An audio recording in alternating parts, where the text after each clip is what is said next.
the soil, tend the earth, is to forget ourselves. Well, maybe some have, but a few of us still know. You gotta be willing to put in the time, make the sacrifices, and the hard choices. The job's got its perks, don't get me wrong. The sweet smell of the morning dew, the way the warm sun and the cool breeze can dance across your skin. But don't think it's a game. The farm's got a way of sorting the wheat from the chaff. Just remember to keep your wits about you. You fall, you get back up again. 'Cause this is more than just a job. It's a calling. Who else would choose to wake up early in the morning, tear up their hands working in the fields all day, and then spend the evening planning how they're gonna do it all over again, better, tomorrow?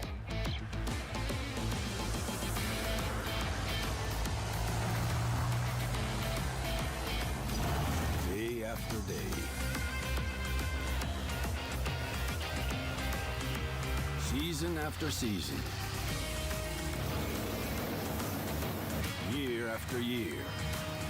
That's a calling that's never ending. It stretches far forward and back from us as long as farmers have been tending this earth. And farmers will be around as long as such a thing exists. Tomorrow is secured by those willing to dirty their hands today. So when you feel alone out there in the field, just remember, you're not.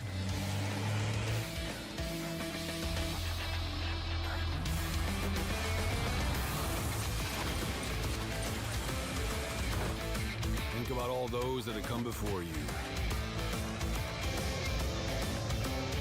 And all those that'll follow. Plant today. Harvest tomorrow.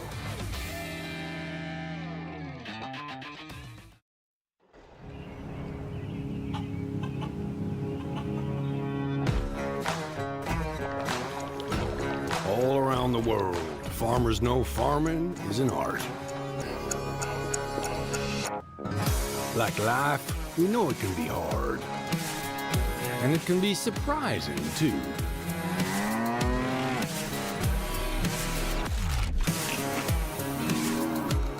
But sometimes it's about being at the right place at the right time.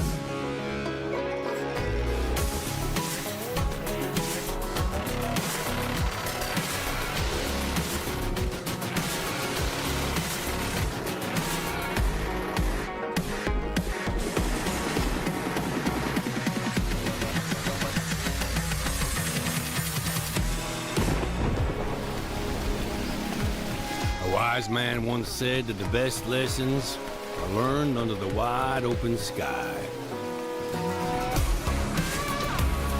I think the same thing can be said about our art. Yeah, it can be messy, but it's always beautiful. So beautiful it can help you see yourself and the world in all new ways.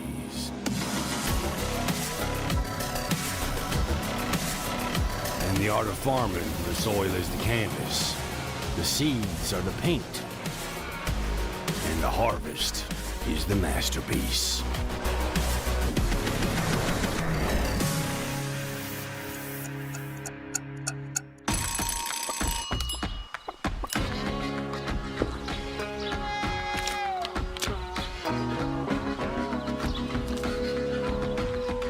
Hey, this is pretty good. Yeah, it's pretty darn good.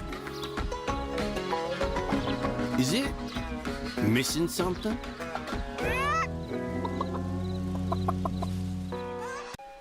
Good morning, good afternoon, good evening. Oh, yeah. Oh, please like and subscribe. Yeah. That good. Yeah. Ha ha. Good morning.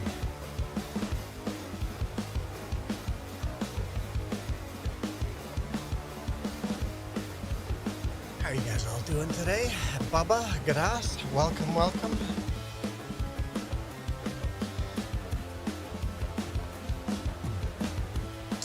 How do I pronounce this tractor again?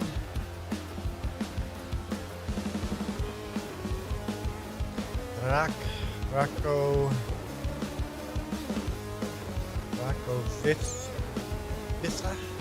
That doesn't seem right. Okay, let's look it up quickly. Let's look it up.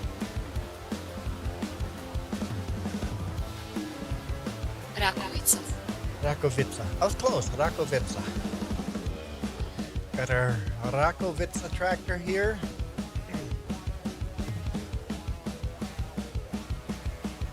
Doing some beet harvesting. I'll do one round with the Rakovica. I'm actually collecting the beets on the other end right now, but we'll do one round with the Rakovica, and then we'll collect some beets, and then we'll do some more running with this. Beautiful tractor.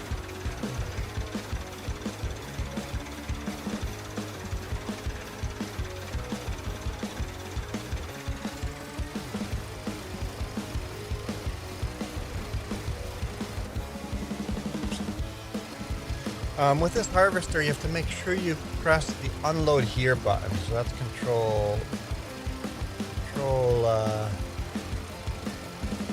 I. No? Control I. Or else it doesn't work.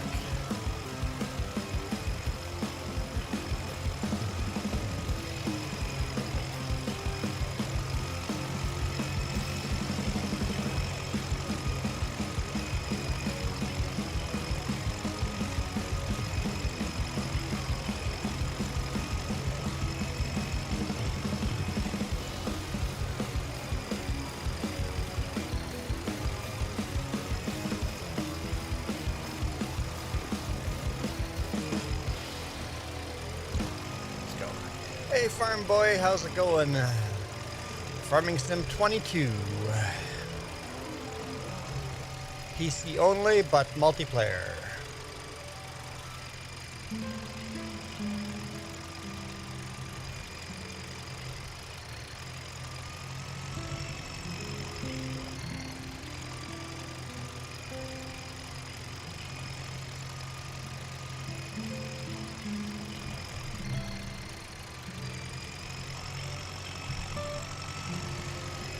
Watch that power line pole.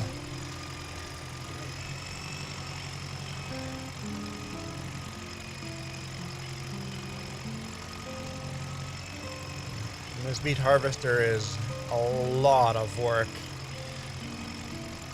But we need beets now for pigs. So we're gonna slowly build bigger and bigger beet fields. Last year we were collecting these beets up with that 3-point hitch bucket, if you remember, and it was very slow and very painful. But this year we have a front end loader with the Oliver Super 88 that we bought at the beginning of 1954, so that makes things a lot better.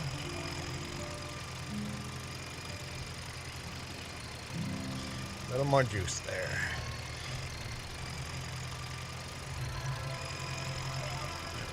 Oh.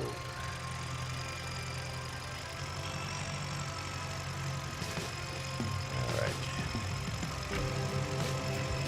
So basically it pulls the beets out of the ground and then just dumps them on top of the ground. Hey Martin, how's it going? Doing good, Gadas? Yeah, me too. The smoke has cleared out some. I'm just waiting for a phone call right now for the boss to say my truck's ready to go. Hopefully that comes soon. Kind of expect it to happen in the middle of the stream, but I'm like, I'll stream anyway. And if I get the phone call, I get the phone call that I'm ready to go to work. The truck is getting a new clutch put in, so it's been down for a few days now.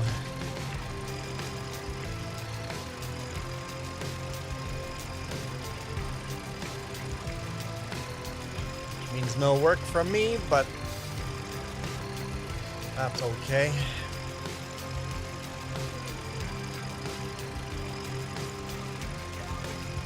Let's go about halfway down the field. That way when I'm collecting beets, I collect half from one end of the field and the other half from the other end.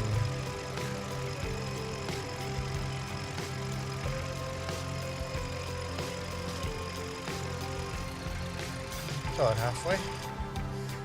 Okay, so because we got this Oliver Super 88, we can use the front end bucket. That's right, this tractor, you enter from the rear. Got the bucket. We can, reach that way. Controller in position. There we go. Not controller, joystick.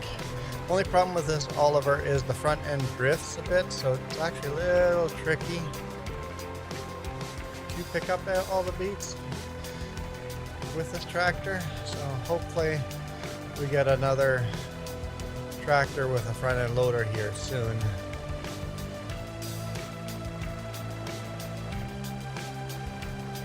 Better yet, hopefully find a beet harvester that doesn't leave the beets all over the field. That would be nice.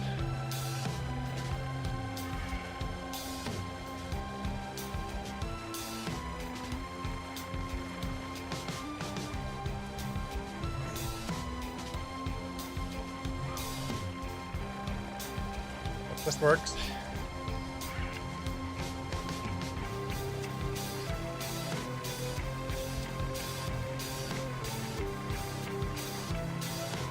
Front trailer's full. Front trailer is full.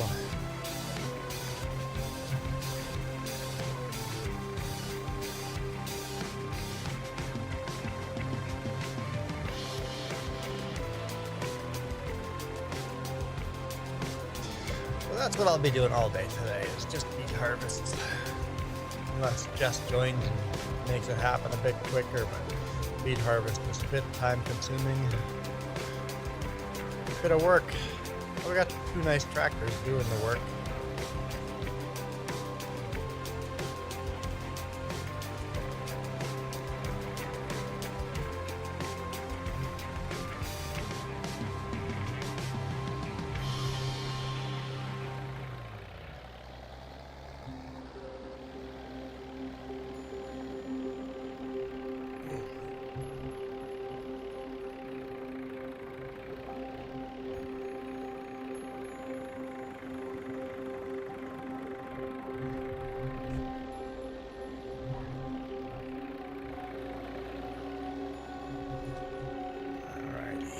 Carolyn, hello, hello.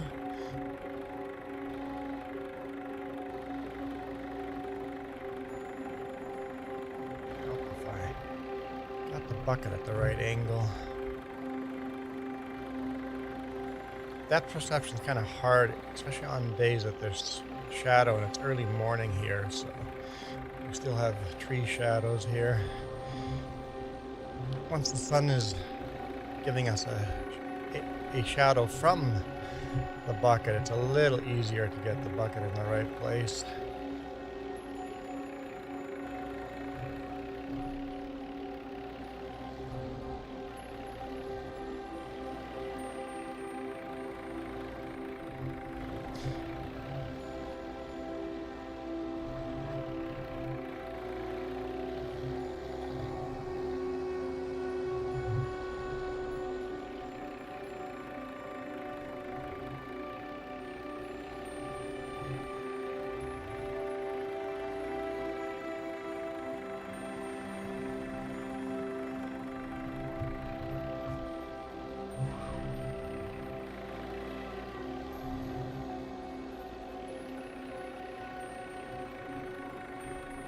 Tap it in, tap.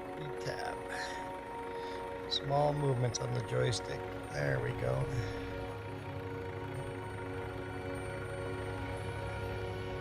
There we go. Hey, Emils. Welcome, welcome.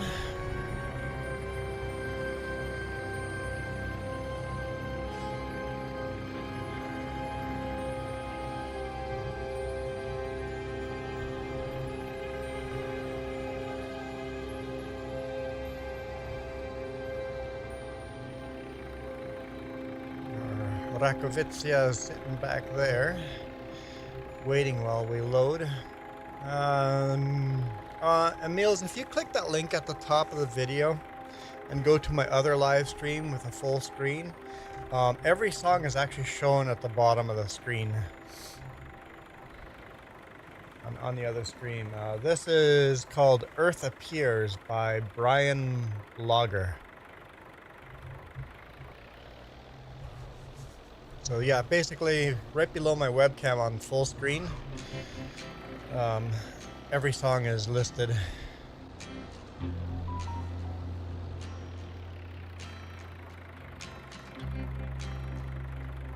Oh, nothing excited. Nothing exciting.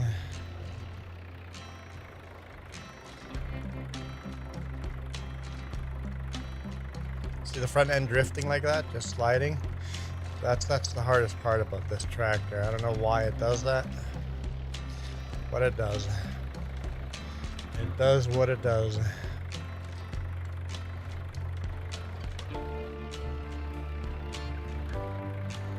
Tractor's a bit of a drifter.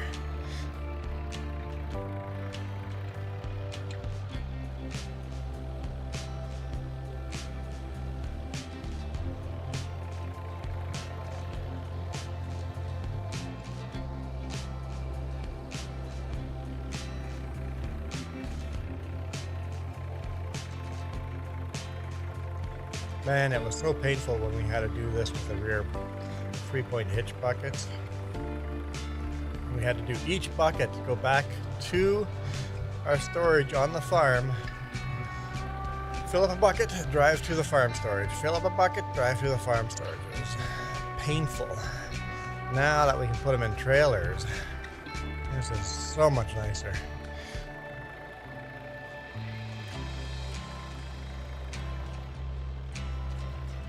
Come on now, let's go.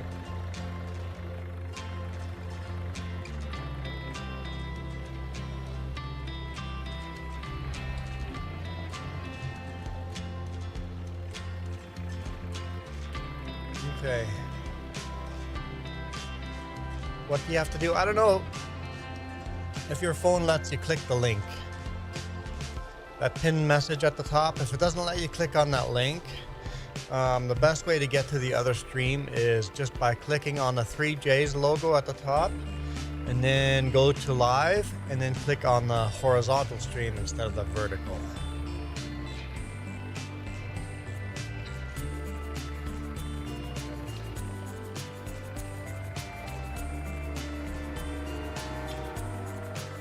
You'll see there's 2 live streams going on at the same time on our channel.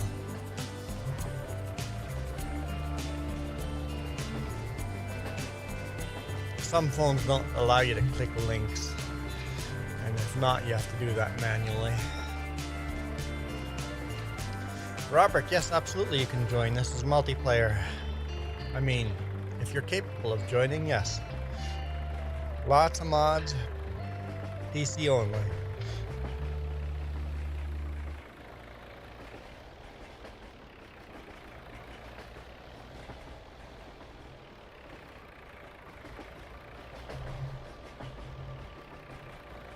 Not cross-platform, no.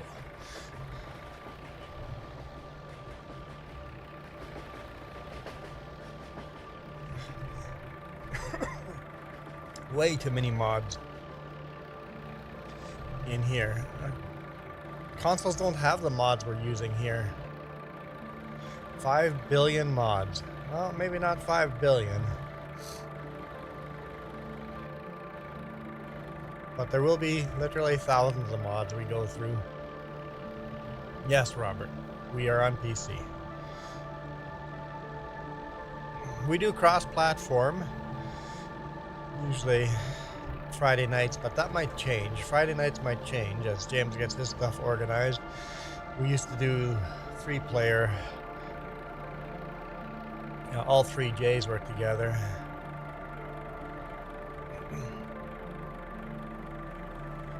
And maybe we'll start playing Raft on Friday nights again.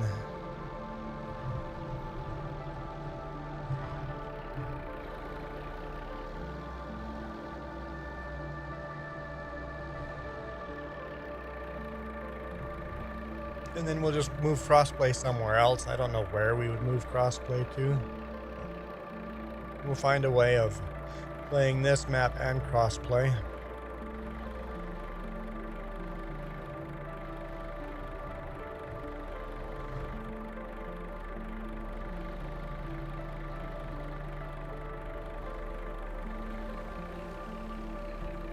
Hello, Jess.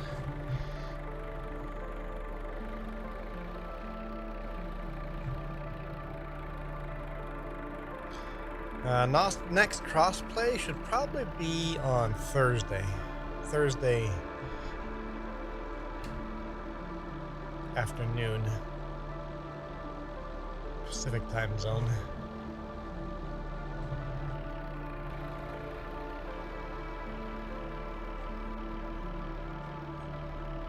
Might be today. Who knows? It might be today afternoon. Depending on what happens. And that would be on Deerlands. It would probably be around 3 p.m. Pacific time zone.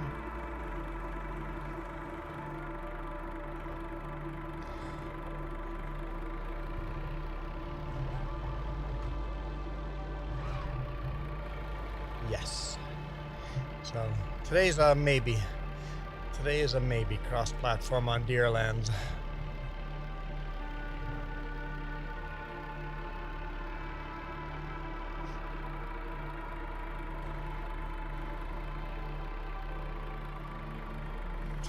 I'll be in about 6 hours from now. If it shows up, it'd be up about 6 hours from now.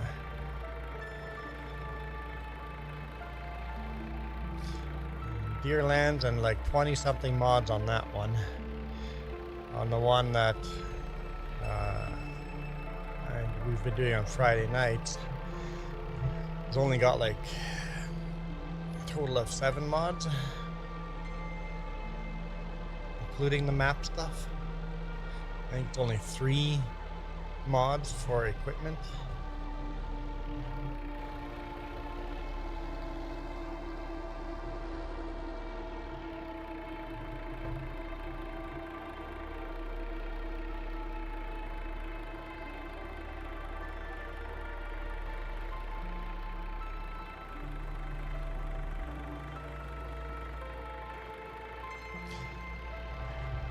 It's more than 4 mods because the map requires the fence mods, right? It's a map requirement, and those are technically mods.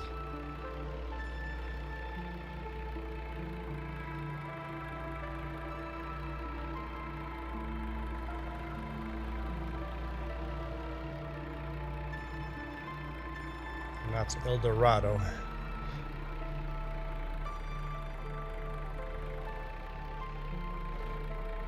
I can't see where I'm going either. Can I turn around here? That would be nice. Turn around area.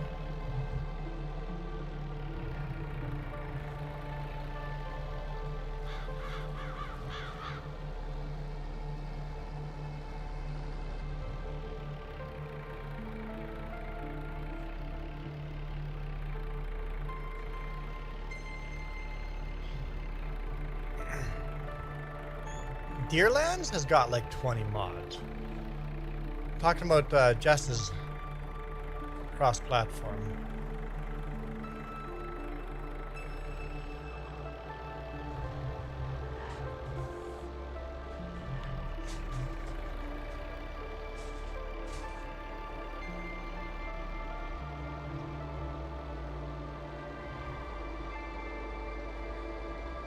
No, yeah, I had a Nanaimo bar.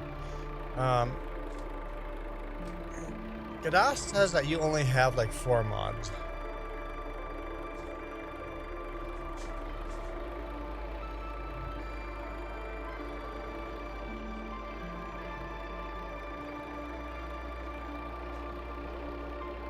I know El Dorado is 7 mods in total, I believe.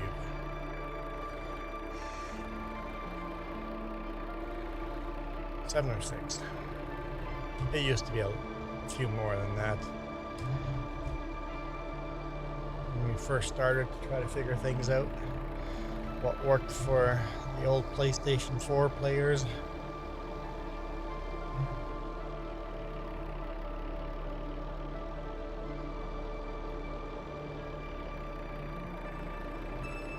I'm still convinced that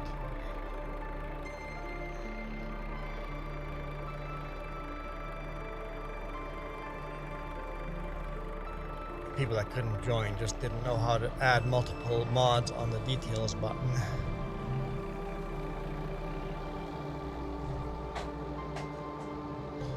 Just throwing stuff around, huh?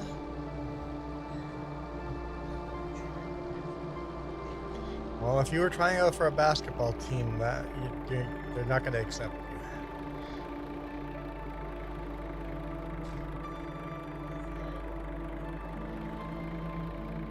That's how you keep yourself honest. Keep level-headed.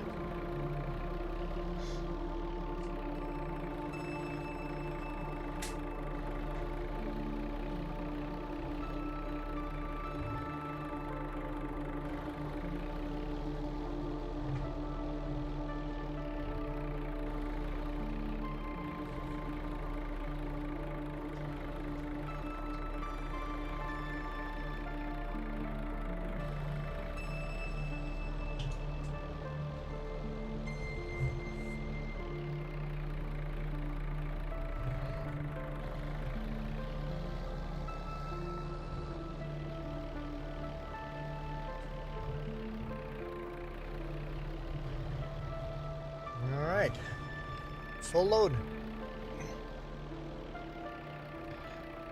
Let's give the pigs a little bit of feed.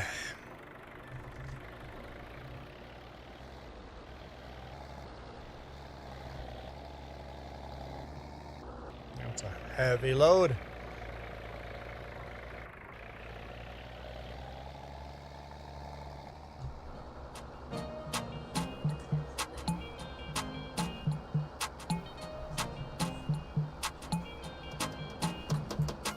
Okay.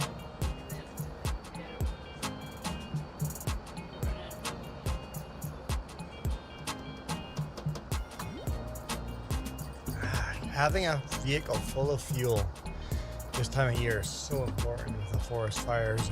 Apparently, Jasper evacuation, all these cars kept running out of fuel.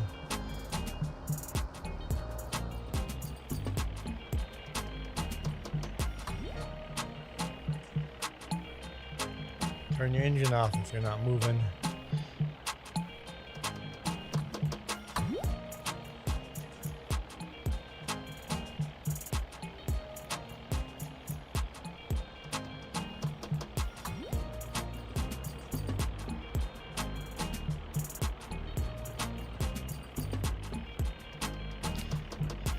All right. Here, piggy, piggy, piggy, piggy. Got some feed for you.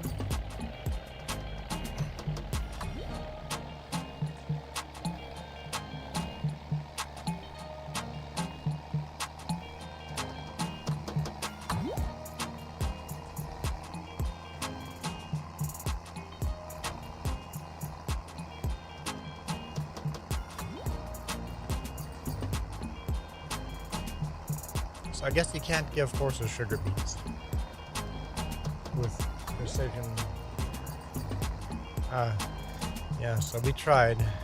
They didn't accept it, so we need like carrots and parsnips, which we have no way of seeding or harvesting yet.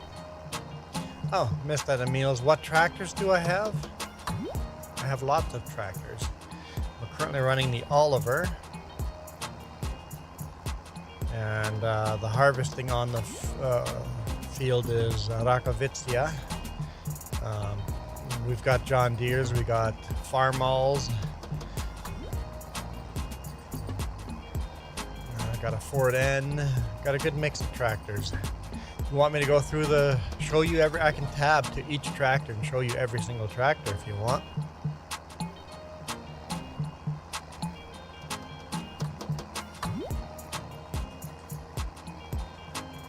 Tour of every tractor on the farm. We actually have 2 tractors that are backwards tractors and built into forklifts. They're both Fords.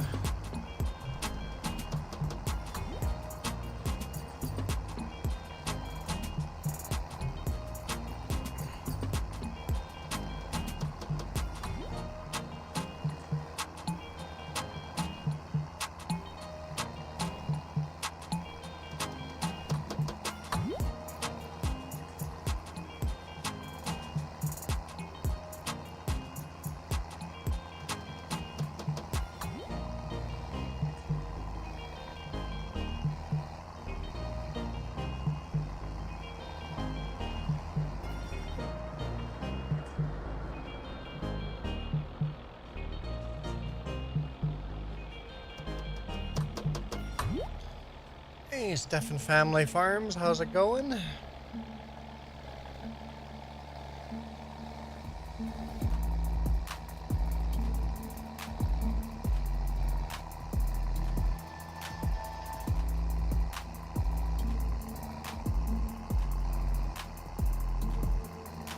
Good so far today.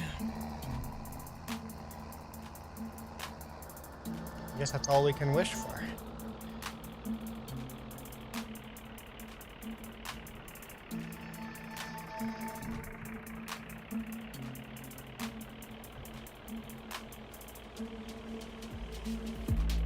Watch out for the low hanging branches.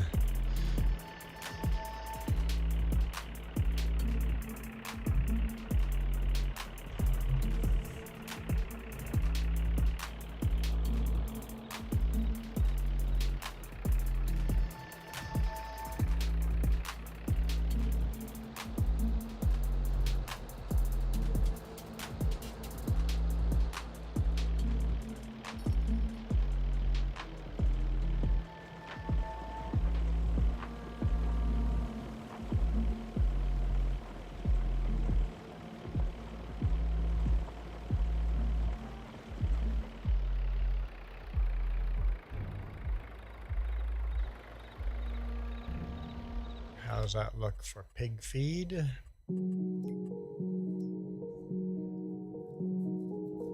we'll do one more load of root crops. Then we need to add some more corn and sorghum.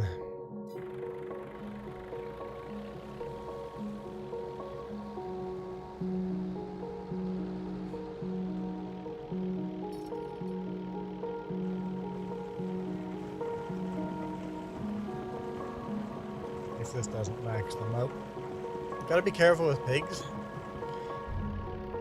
Oh, maxed it out. The green line up top here is how much feed they can take. But you want to have a mix of all 4 different types of feeds. So we're maxed out. That's as much food as we can give them. So now we gotta wait till that line goes down before we can give them more food.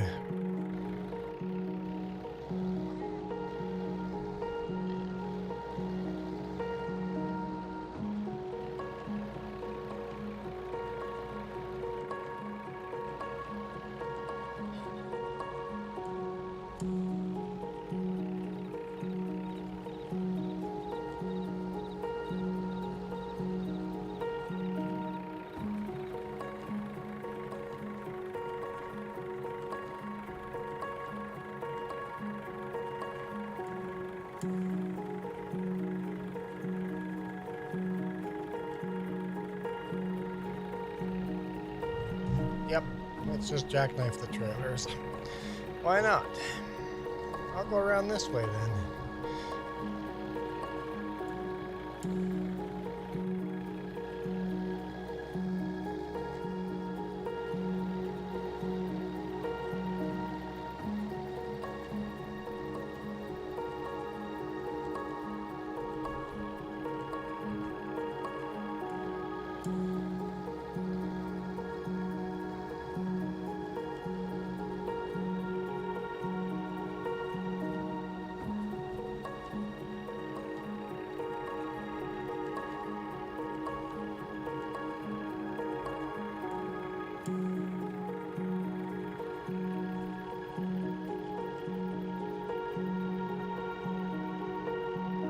Okay, let's get ourselves another load. Let's get loaded. Wait a minute.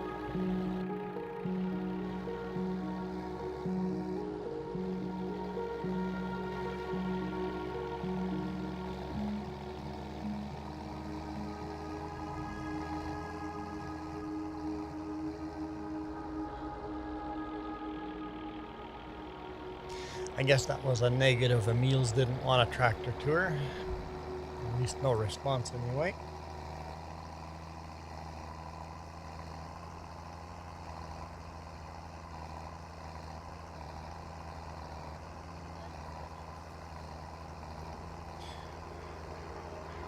So Jasper's on fire east of Jasper and Jasper's fire south of... Yeah, they only have one way of evacuating. If a fire starts on the west side, they're literally stuck.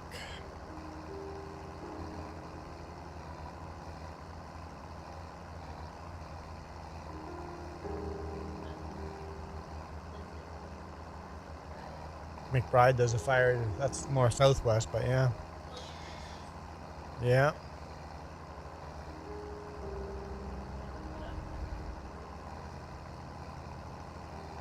Yep.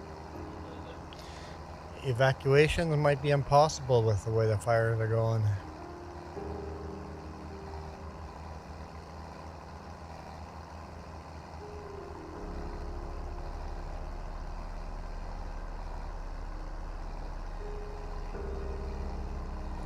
Coyote, how's it going? Were you dreaming of fluffy bunnies?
Let's go park this on the north end of the field.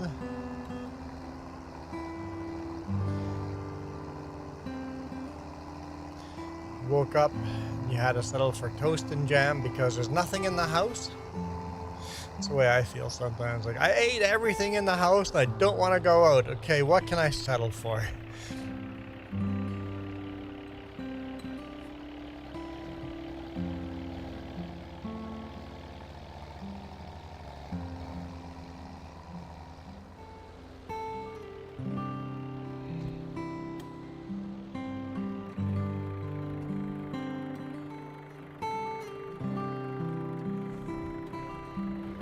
Spence Bridge fire, yep.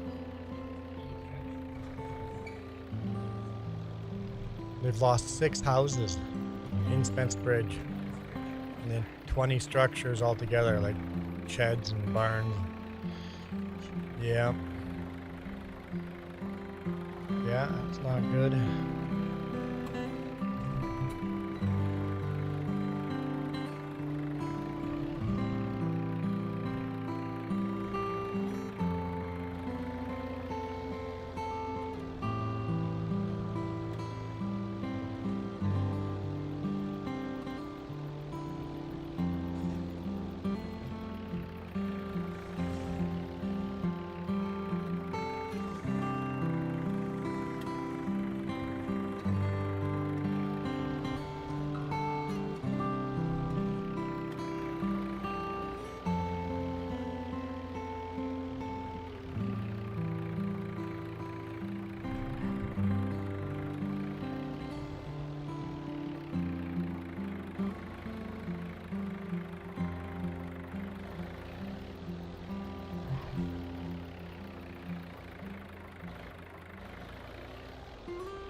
Nope.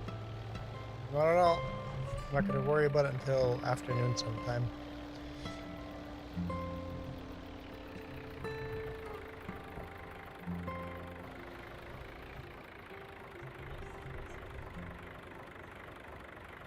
Secret Service what? Secret Service director quit over the whole security thing. It's the attempt.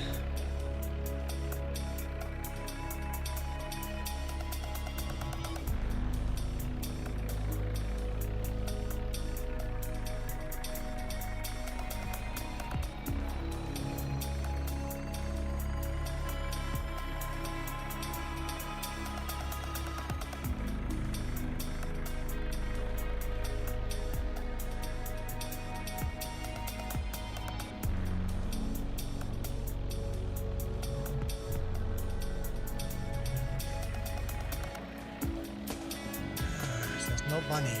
No bunnies. Had to settle for toast and jam.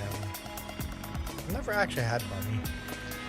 Real world. Hey, Cattle P, how's it going? Cattle P, double P?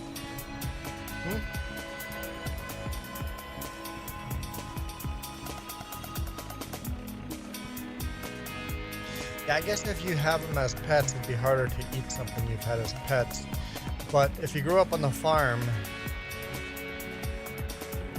you treat your calves as pets, and you treat your chickens as pets, and your ducks like pets, and you eat those. So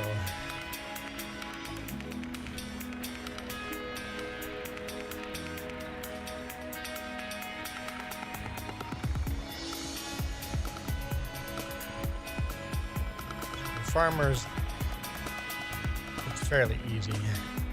For non-farmers, that emotional connection makes it harder.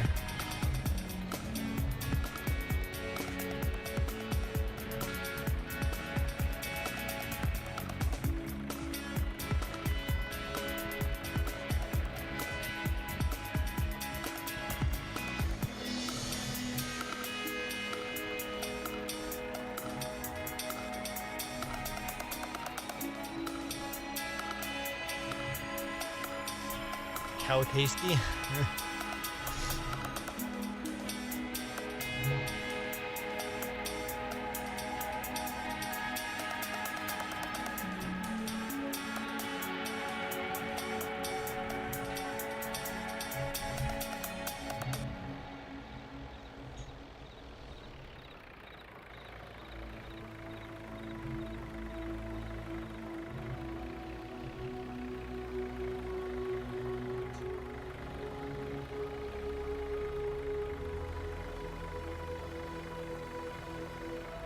I get emotional when deprived of meat. Me too. I need my protein. Get a lot of protein from beans, but yes.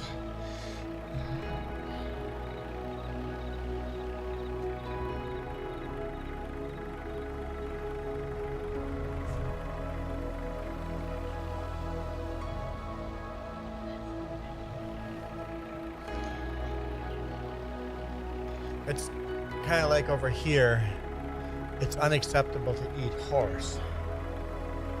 But in some places you eat horse all the time. You said some days you can go with a salad, other days you can go with meat.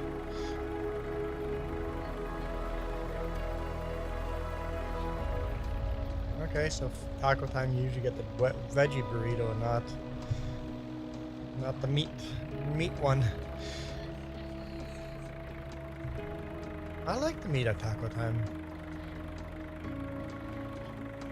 As long as you have the beans with it as well.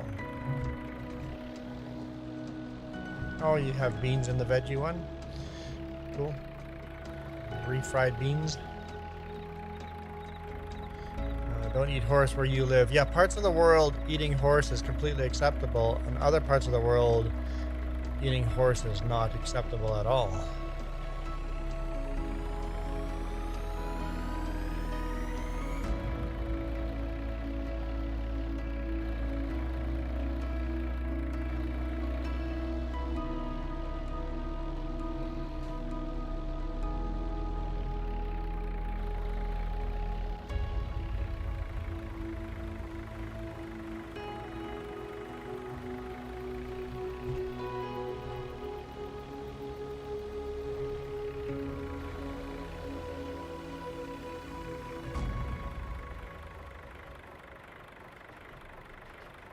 Yeah, North America I don't think is...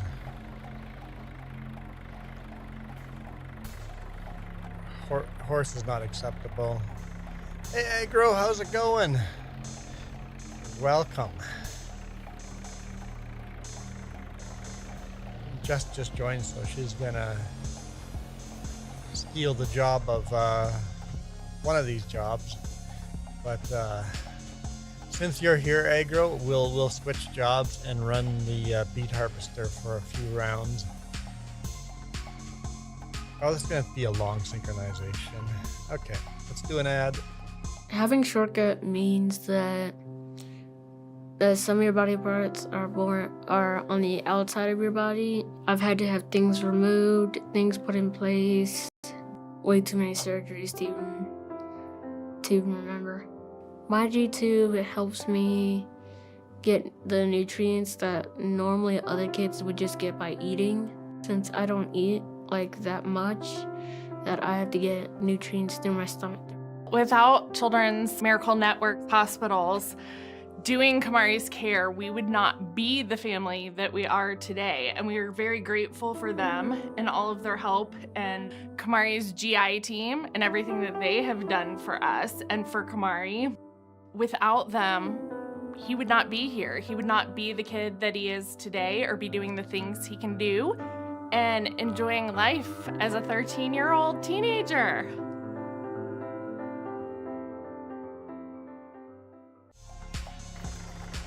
Welcome back. Agro, can you start making videos soon? What do you mean making videos? Isn't that what this is?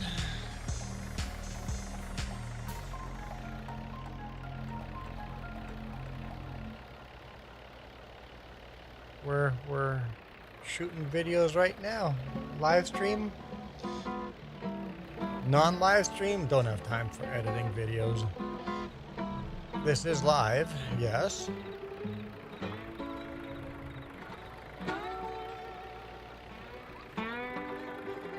Hey Zeph. You want non-live videos?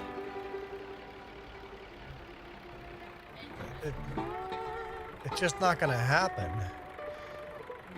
I could do a role-playing thing like Jess and I started. Just don't have the time.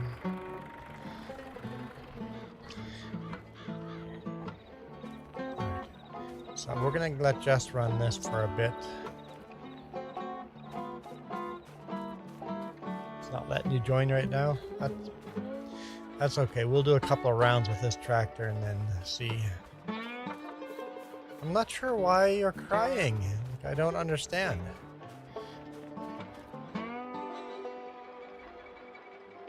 Here's our Rakovica.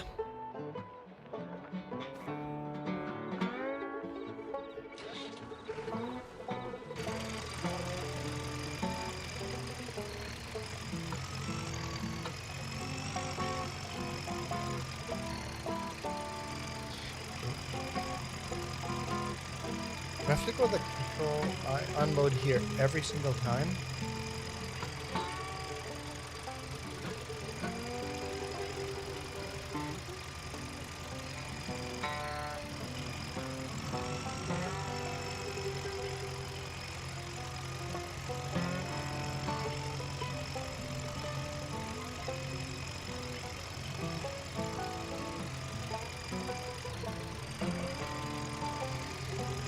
Rakovica.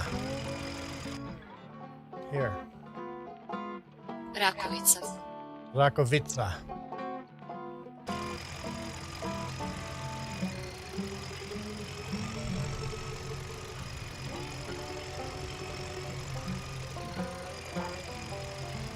You're gonna have to rejoin.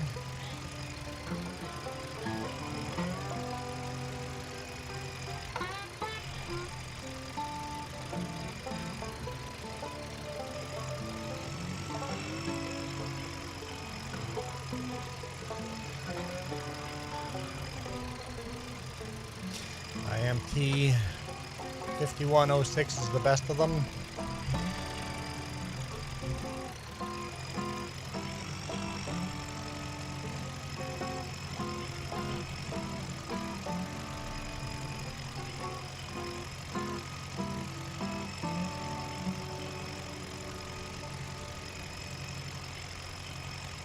This is a nice tractor though. It's definitely got good, decent horsepower. It's got good control. The shifting's a little wonky, but it's a really decent tractor.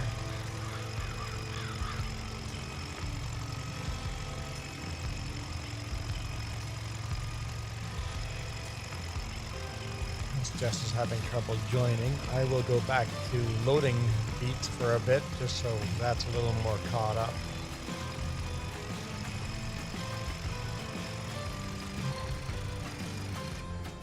Oops.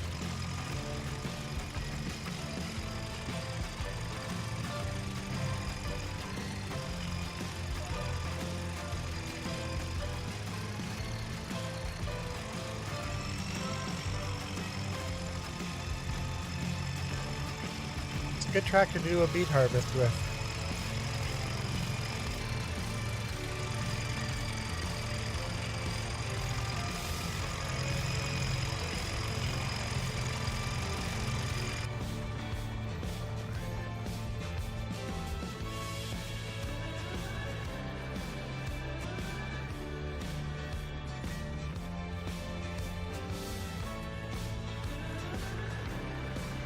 No.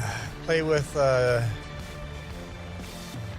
steering wheel pedals. I use a Thrustmaster 2 something, and then a old Microsoft Sidewinder joystick.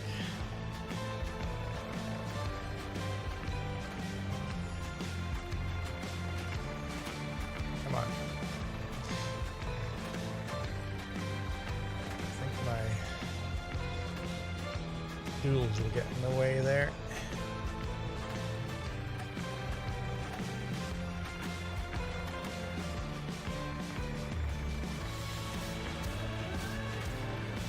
Getting the right angle to pick up is so tricky.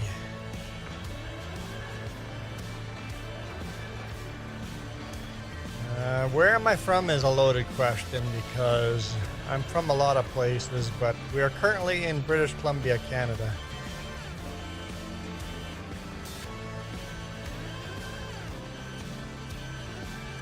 Well, she's joining again. I won't make you guys watch another ad. We'll just hang out for a bit.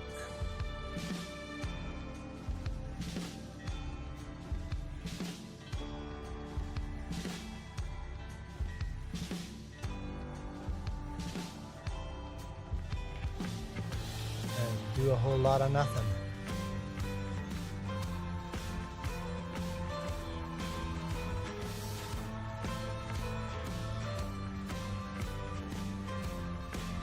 Refresh that. Cool. Okay. So what are we talking about? Tennessee? Yeah, I've never done Tennessee.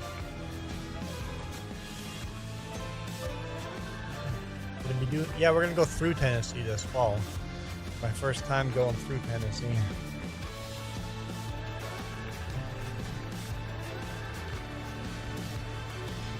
Going to Bristol.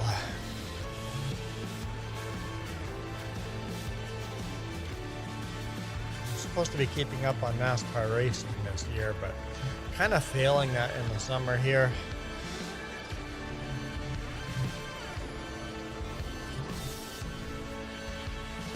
Rather do real life stuff instead of watching a race. I need some maps. No, I'm pretty happy with this map. I've paid for maps. In fact, there's a map coming out that I'm paying $200 for. So I guess I do need maps, but I'm paying for those.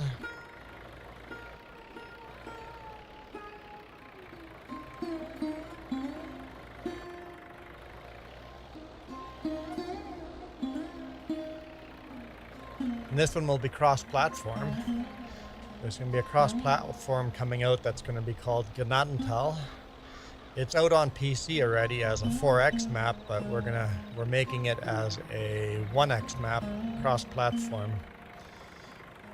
It has very unique collectibles.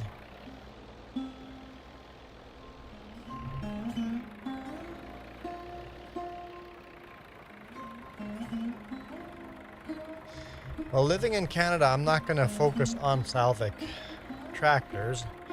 It makes sense for you to focus on Salvic tractors, but not so much for me.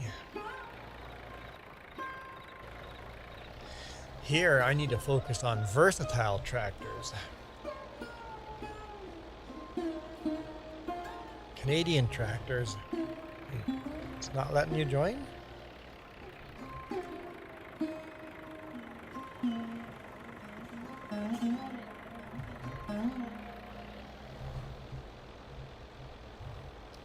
Maybe try a different map. Hey Ziff, thanks. This is Oliver Super 88. Oh, I'm not paying attention to the vertical chat. I'm sorry.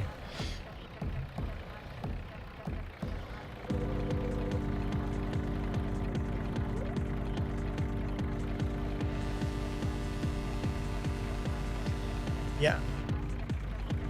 What I need is some good Indian tractors as well, but all the Indian tractors that I found so far are way too modern.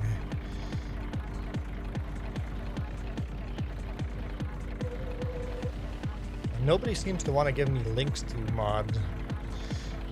That's crazy. Indian tractors have these huge speakers on the back of them. India has got a weird style of doing their tractors, but they treat their tractors like they're part of the family. They get decorated and all pimped out.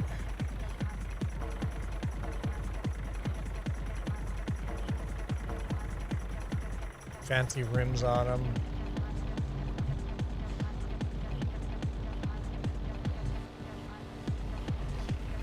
Am I ready for the 60s and use a John Deere 4020? Oh, I'm so ready for that.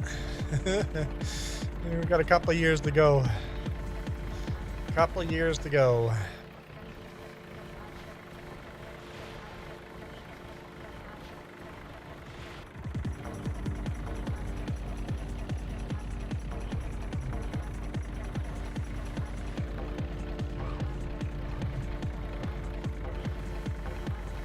Hey Michael, welcome to the stream.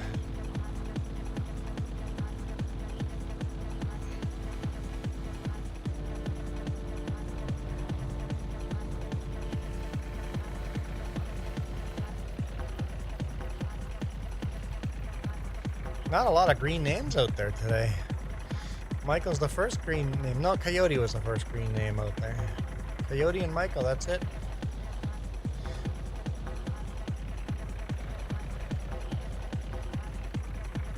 $110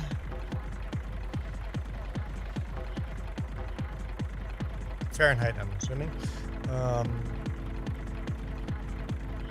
Okay. 23 degrees Celsius here today, but still early morning. Well, morning anyway.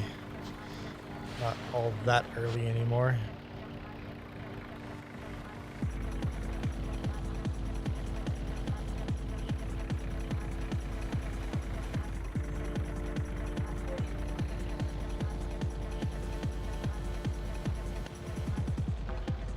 That seems too hot for Tennessee.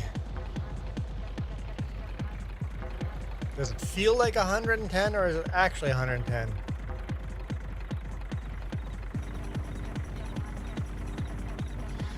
What's the mod called for showing this year? Oh, it's literally called Through the Years. It's PC only. And it only lets you buy tractors from this year. It's not perfect, but it only lets you buy tractors from 1954. It's called Through the Years. I started in 1950.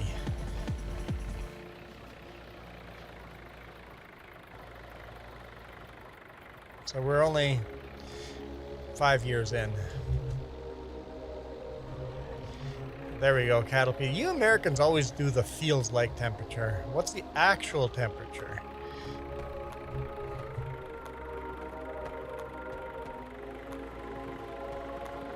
Americans like to lie and make everything more dramatic than it is.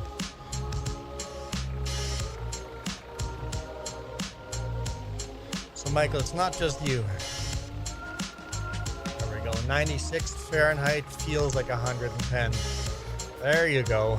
That's how you accurately do the weather.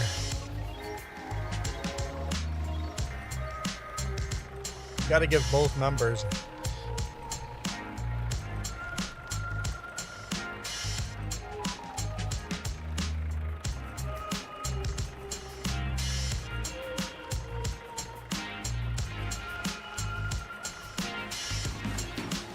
My payday's ready, which is good because I'm sitting here not making any money. I should be at work today. I should be at work yesterday. But I'm not. It's gonna be bad for the payday, but what do you do? Try to make some money here and see if some more people will go with green names.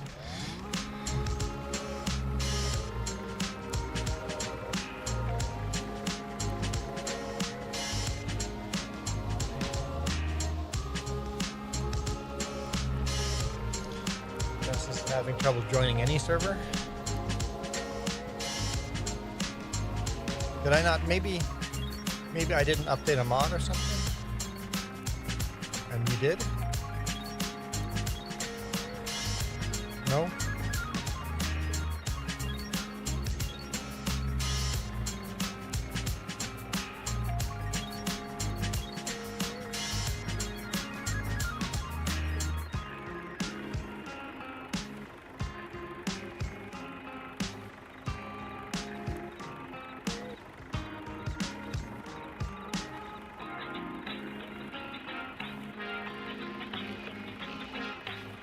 So yes, I am. I release a video every day. Someone asked if I'm still trucking because they haven't seen a video from me.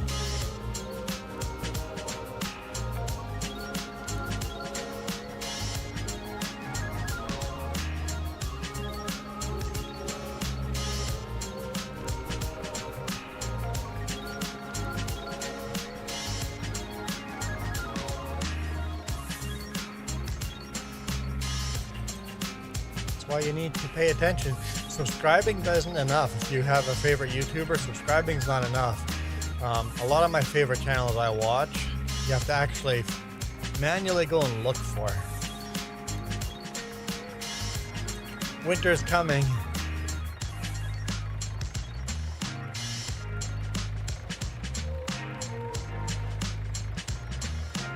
There's quite a few blue names, but Jess is probably the only blue name here now.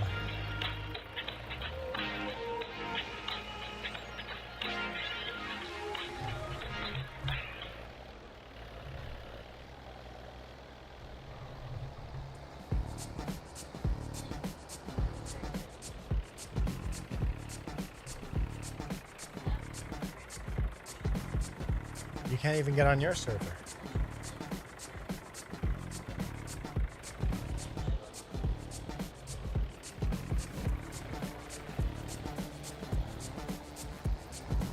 Server issues? I wonder if they're doing something with FS25 testing.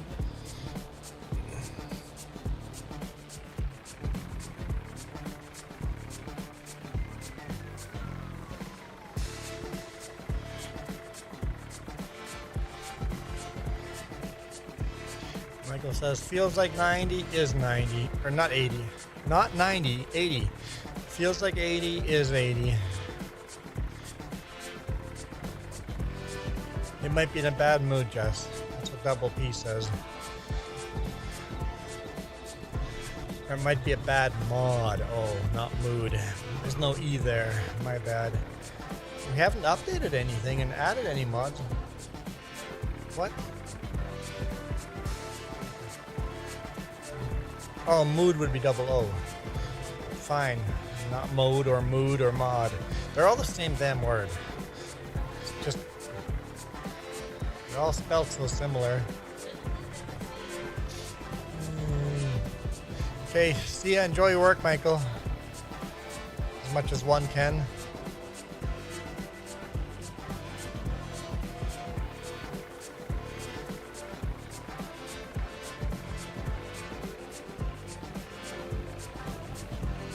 What? The next one's going to be low too. Ugh.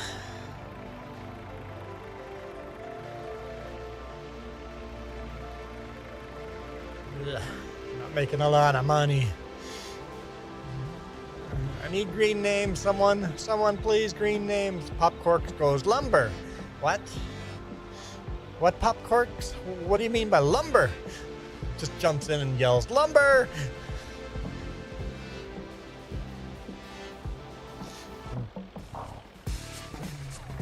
And then Cattle P just goes, dollar! You guys don't know how to communicate very well.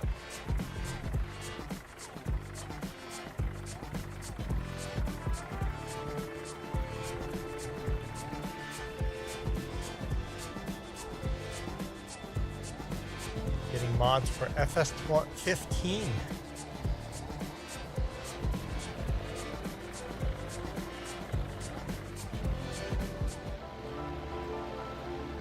FS15 is still a very similar game to this, right? Graphics are a little down, but it's still a fun game. I know I stopped playing FS19 too soon.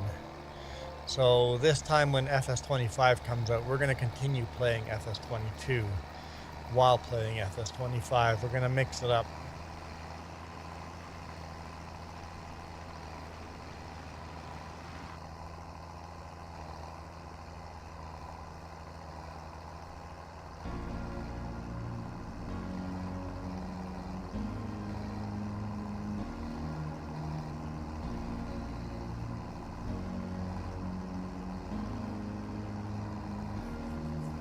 I know FS22 was certainly a lot less glitchy than 19.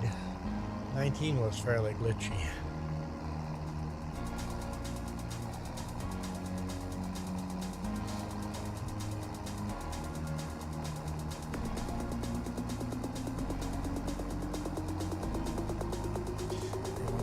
In November, you're going to see your grandparents in how do you say Russian in Russian? Russia? I don't know, how would you say Russia? FS19 is gangster.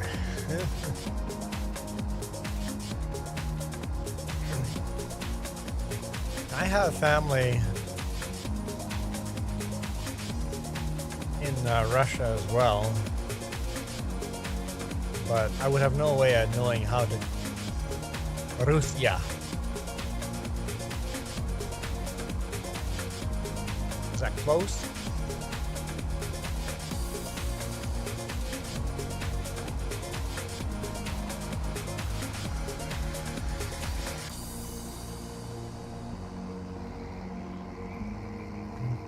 Jess is having PEBCAC problems.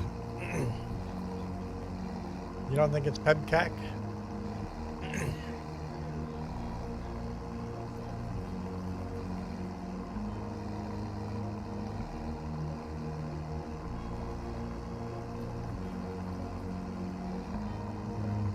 Popcorks is now typing in Russian. You're on the wrong channel, Popcorks, to type in Russia. You gotta go to the other channel where somebody might actually understand your Russian. Not channel, but the other stream. Popcorks, join us on the light side.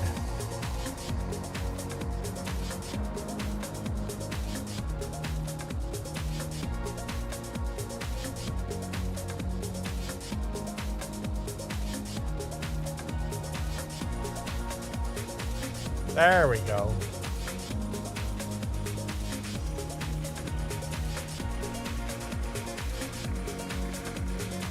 Now, Agro, you have to tell us if Popcorks said something offensive, and if we have to ban Popcorks for the rest of ever.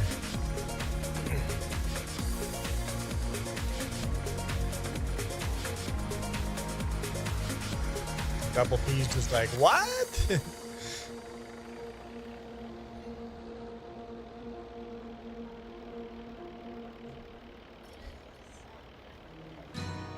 Jasmine's like, maybe it's a sign to go back to bed when nothing works.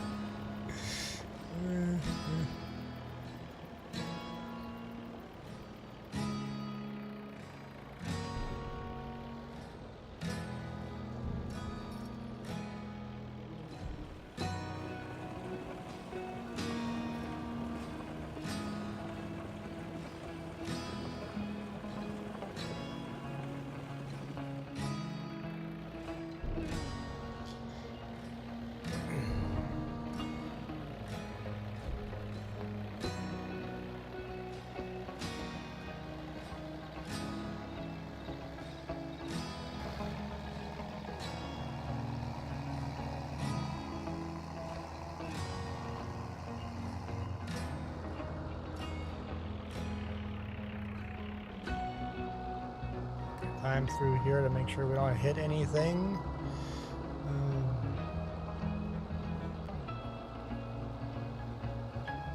Okay.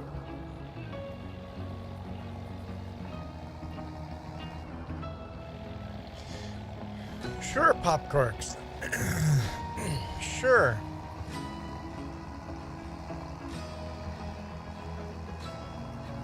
The fine rooster that sings.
Coyote, you're hilarious.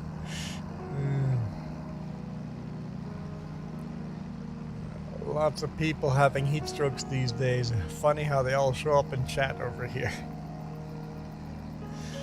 Oh, that is awesome.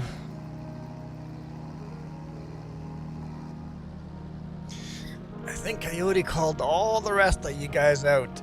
You're all loony. You're all loony.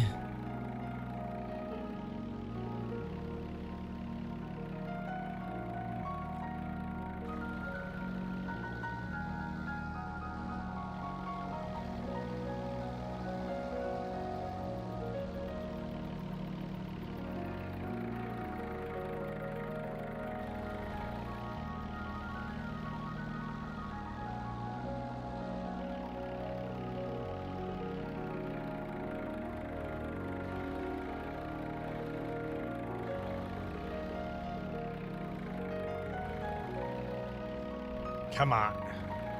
There we go.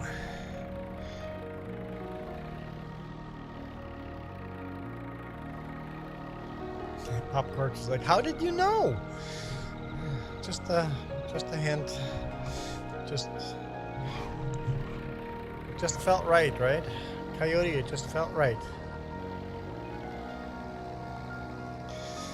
That was hilarious.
Hey, don't worry if half the beets fall off the back. It's okay. It's okay.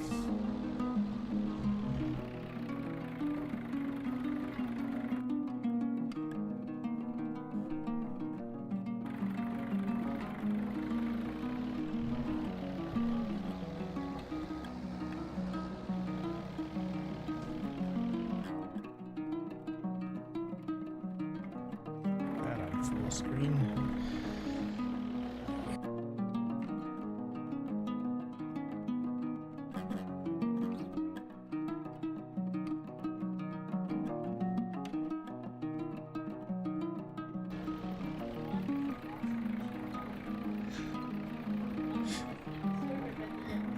The different server doesn't show up. She can't even join her own server.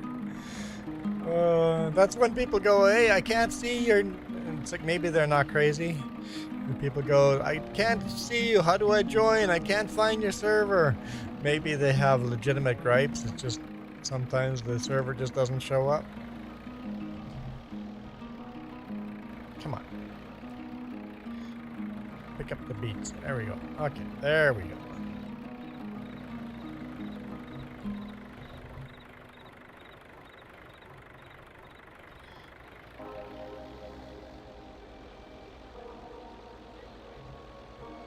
Gonna try mine one more time.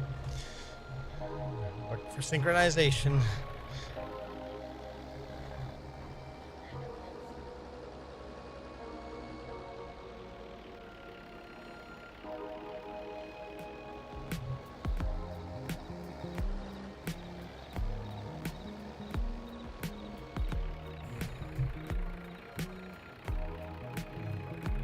Popcorks, if you're not sure if it's racist, it's probably racist.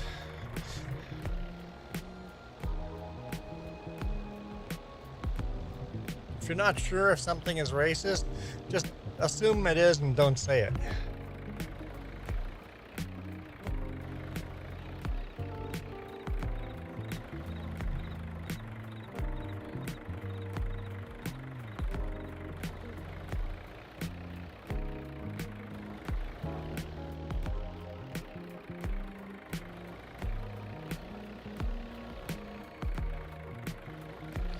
Yeah, Coyote, definitely heat stroke.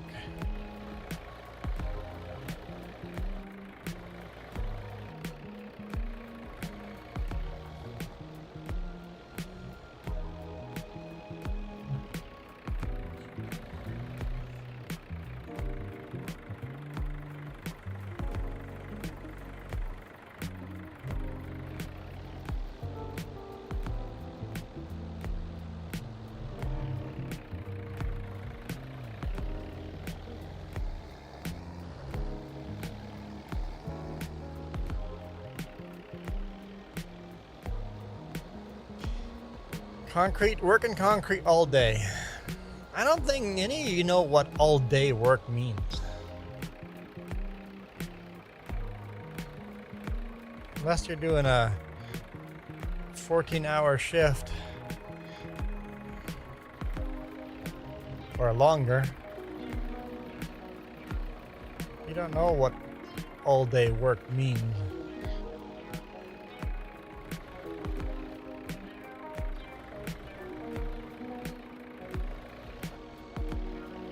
Farmers definitely work longer hours during harvest and seeding season.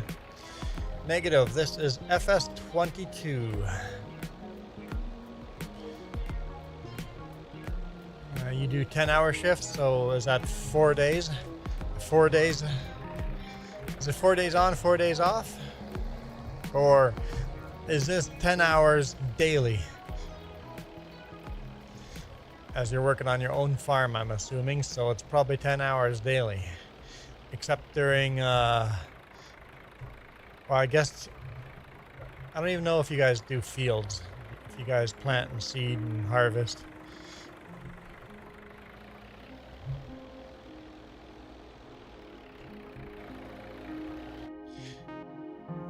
Let's see if it's actually going to synchronize this time.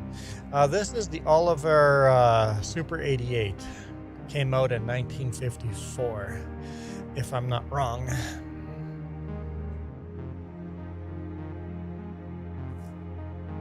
And in the background there, the blue tractor is a Scandinavian tractor, Rakovica.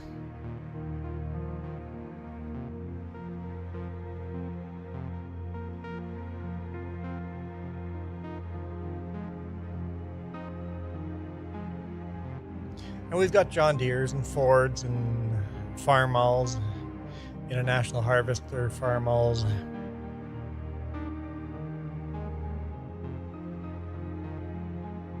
What else do we have?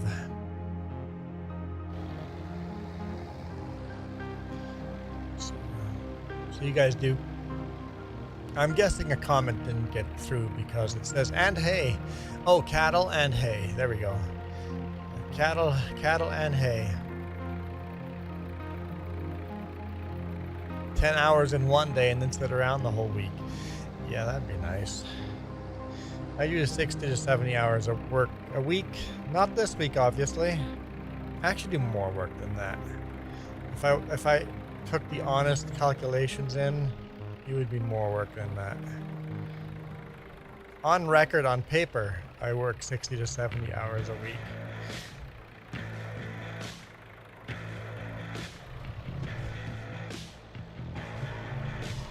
I definitely work an additional 10, 11, 15 hours more than that, unofficially.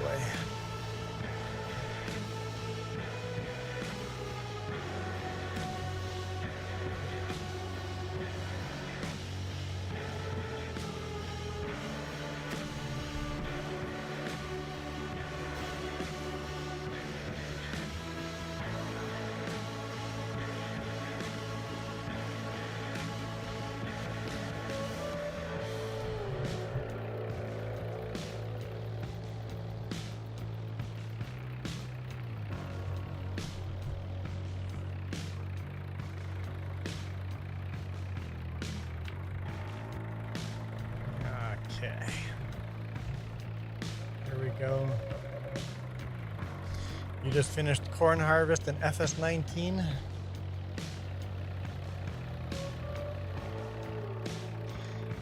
I'm glad I went from FS19 to 22 because 22 is so much less buggy.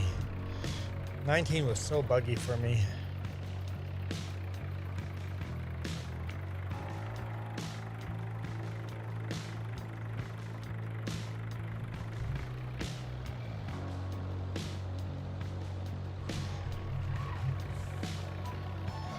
'22 plays a lot smoother. But graphically, it's not that big of a difference. Things look a little more 3D.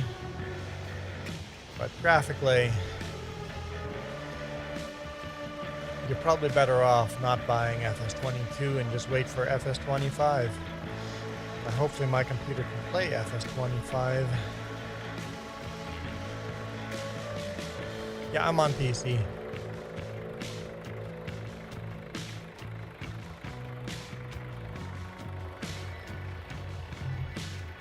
Because the mods I have here are not on console. Nobody on console is playing with these mods.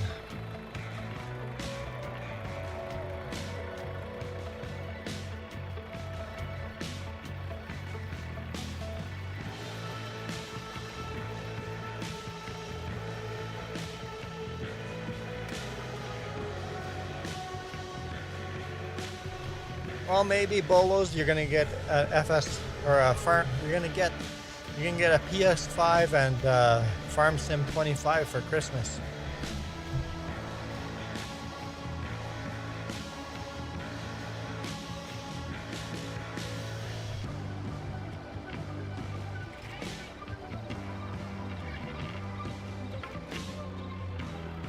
You know what to ask for.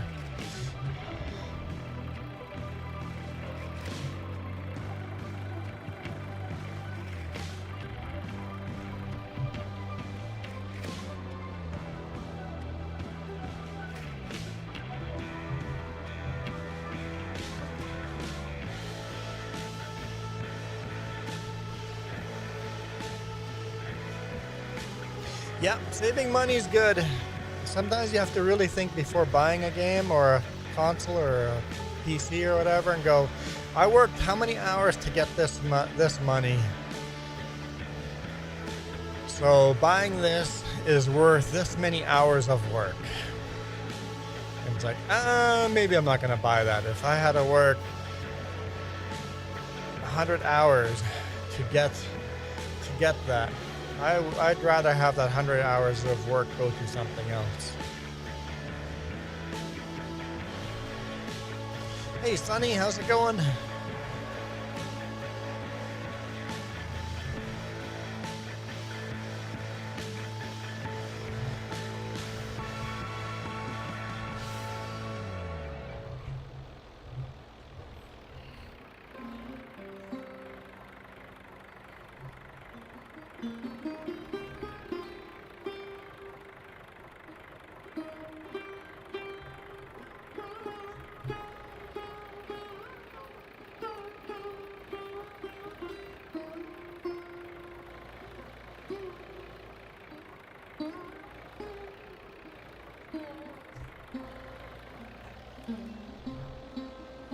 Front trailer looks like it's pretty close to being full.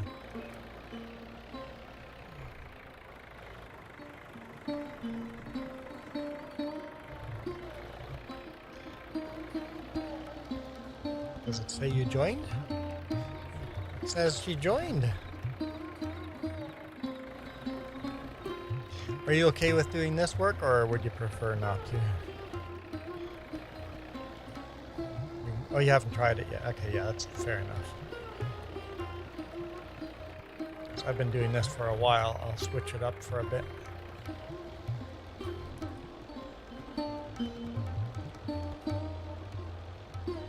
It's certainly better than when we were harvesting beets last time you joined with that 3-point hitch garbage we were doing. Front trailer's full.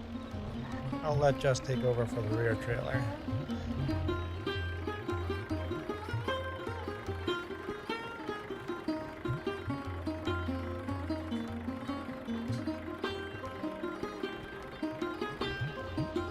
I'll leave it running because she's just jumping in right away. Yeah, that's our Oliver Super 88. Hi, Jess. It's our most useful tractor on the farm because it's the only tractor that we can get a front end loader for.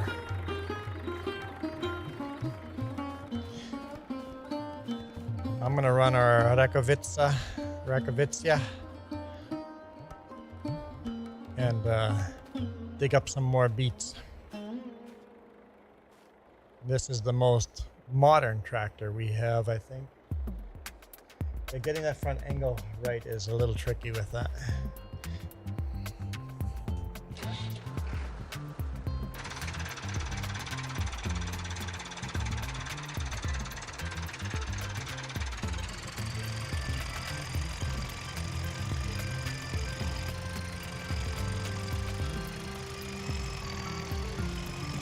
And if you hate it, I'll take it back.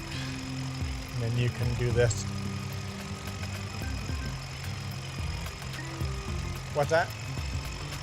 No, I'm just saying if you hate it.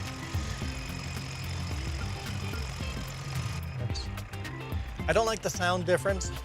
The sound difference is a little wonky. Well, thanks, Bolos, for joining in. Appreciate it. The sound difference from jumping in cab or first person versus third person is a little jarring.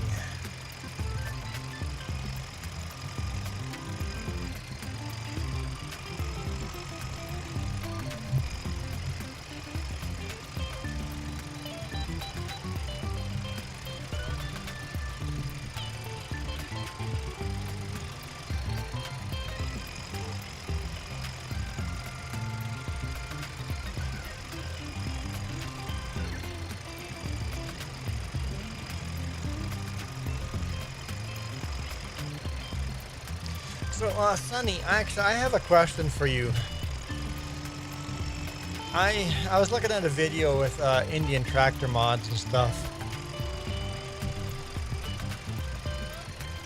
Why the big stereos on the back? Like, I saw a video where someone was playing with like 4 different Indian mods. All modern tractors, so we can't do them on this map. But why the big stereos on the back? I thought it was absolutely silly that somebody had modded these big stereos on the back until I did the research. It's like, wait, you guys put those big stereos on the real tractors. I know, like, for Festival of Lights, you guys decorate your tractors and have all the, what are those, prayer beads and stuff hanging off of the front, and the tractors get blessed and all that. But what's up with all the big stereo systems? Like, them are some pimped out tractors. It seems almost like in India, I know, like, you guys treat your trucks like family. It's almost like you guys treat your tractors as family too.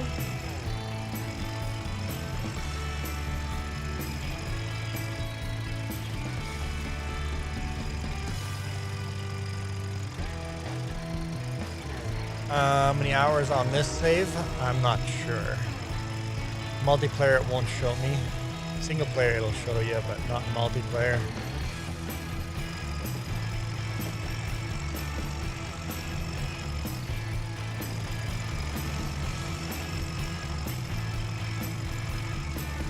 It just says there's a way to check. I know one way to check is save and quit. Work. But it shows you in seconds or something like that. Or in minutes.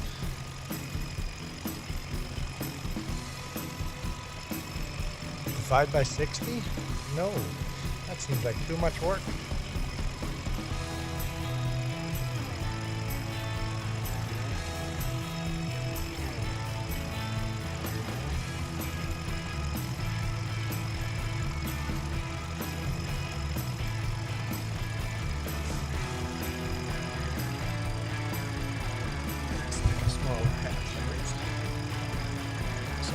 Back a little more.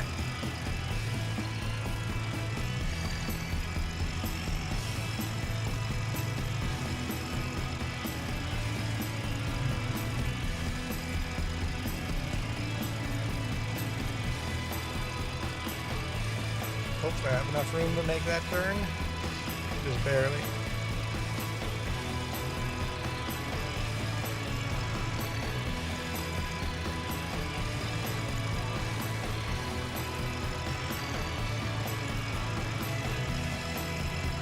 Go.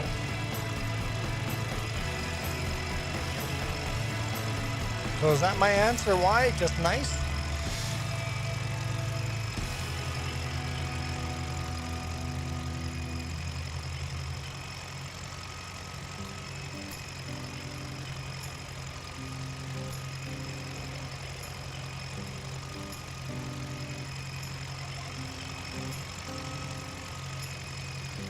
Definitely getting into some nicer modern tractors.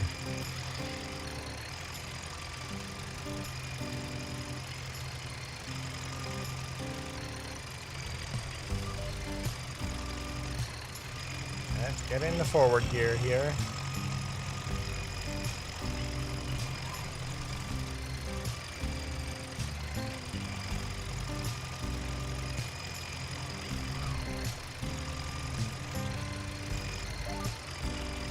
Certainly looking forward to next year. We're in November, so we're going to get a bunch of new tractors. Well, we're going to get at least a Massey Ferguson, I think, and maybe a new IMT. That's basically, it is basically a Massey Ferguson. And maybe an International Harvester too. We'll see.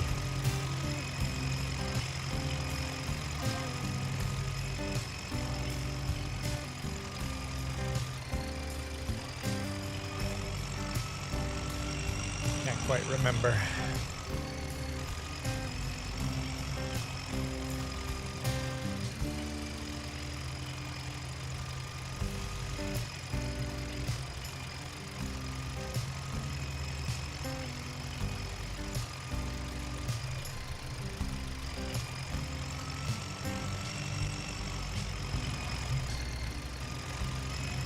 Watch it for that hydro pole, George of the jungle.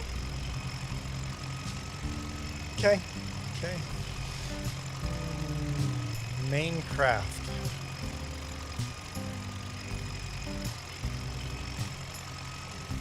Not sure what main craft is.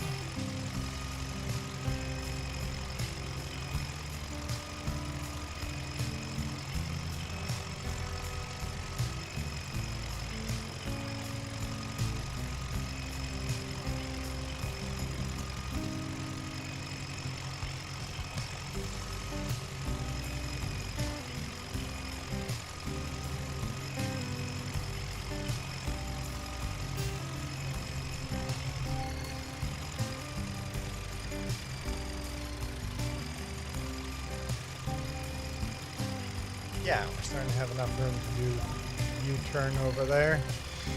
Okay.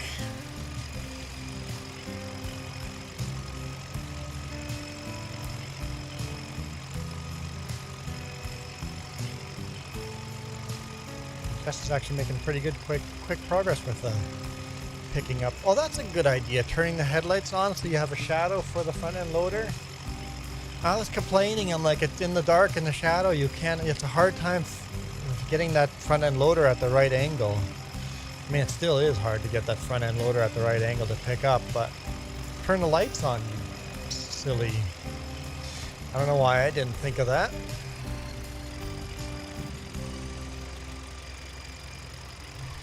I definitely didn't. I definitely did not think of that. It makes loading a little easier.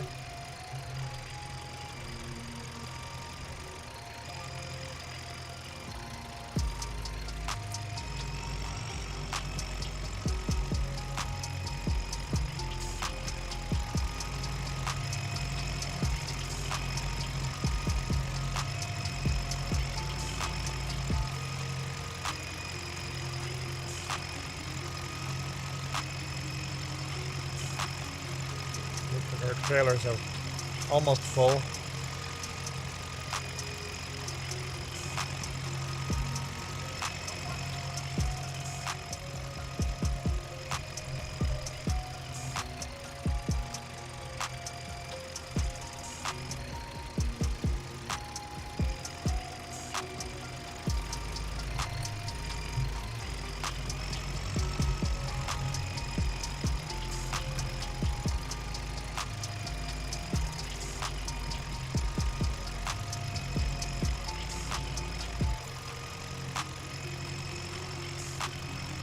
Getting really good yield out of these beets, so that's good. At least we're gonna make some decent money off of this.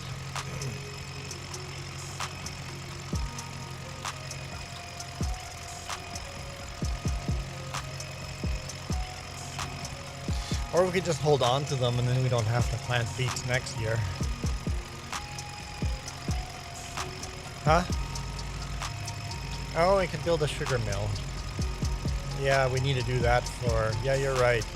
We should not sell our beets. We should build a sugar mill instead and then deliver these to the sugar mill. No, that's a much better idea. That's what I have you around for, apparently. For the good ideas. Yeah, you're right. How much does a sugar mill cost?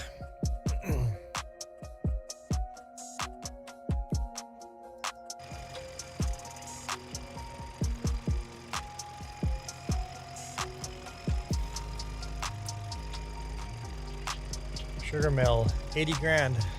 We could afford to buy it right now.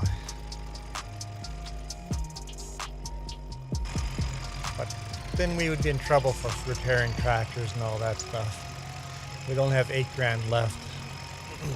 So we'll wait a little bit.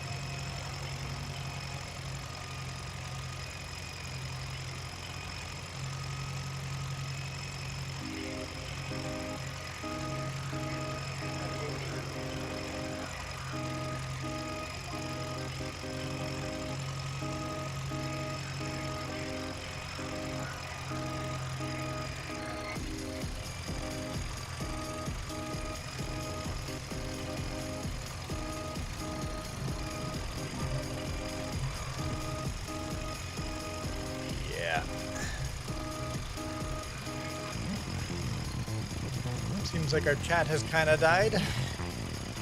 Oh, it says nobody's watching. Well, I guess that's why our chat has died. Nobody counts. Nobody here is counting as a viewer. Everybody got bored. I guess maybe I should have kept working on the shovel instead of harvesting.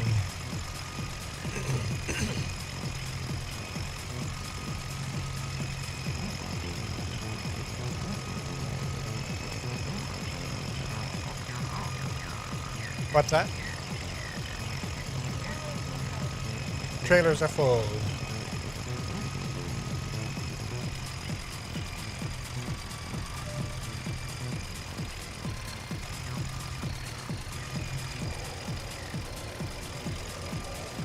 So there's like one row of beets left over there.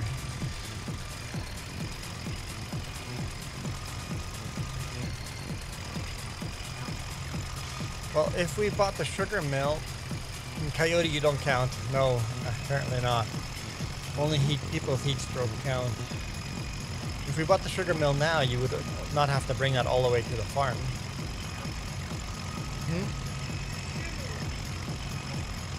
I'm sorry. You don't have to yell at me. She either whispers it or yells it.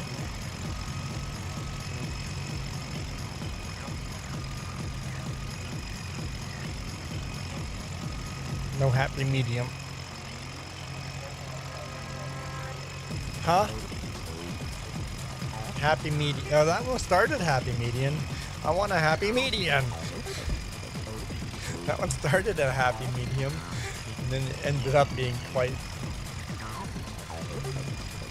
Hi. I love you. Oh, boss calling.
Sounds like my truck will be done end of day. Turn my music back on. Worst case scenario, I'm gonna bobtail up to Vernon and pick up Brian's trailers and deliver those to Modern. Yeah, exactly. He needs a few days off because his brother passed away. Best case, I drive my trailers up to Princeton and grab poles there tomorrow morning going to Castle.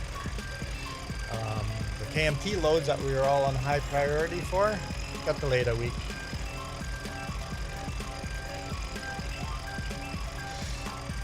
That construction place likes to go, you must have this here at this time, and then you show up and sit there for 2 days because they're not ready for you. They're so eager to be ahead of schedule, they keep going behind schedule further and further and further, and then blame us. It's like, you're the one that rescheduled everything. It's like, we are scheduled to deliver those loads when you wanted them, and then you changed everything, and guess what? That changes everything for us. We can no longer give you those loads on the days you want them because we have other loads to run. We have other customers. We've got this specially scheduled out for. It's like they just can't grasp that they're not the most important thing in the world. And then when they say, just bring this back to the yard, it's like, that's a full day of driving. Yeah, just bring it back to the yard. Like, you're literally going to pay to return this all the way back to Castlegar from Vancouver. Is that what you're saying? Because I'll call my boss and tell him that that's what you guys want. You really want to bring this all the way back. You know that the yard, when you say back to the manufacturer yard, is like a full day of driving. Yeah, it's like, grab the next load, be back tomorrow. It's like, no, best case scenario, it takes 2 days. I need a whole day to get down there to load, and then a whole day to come back up.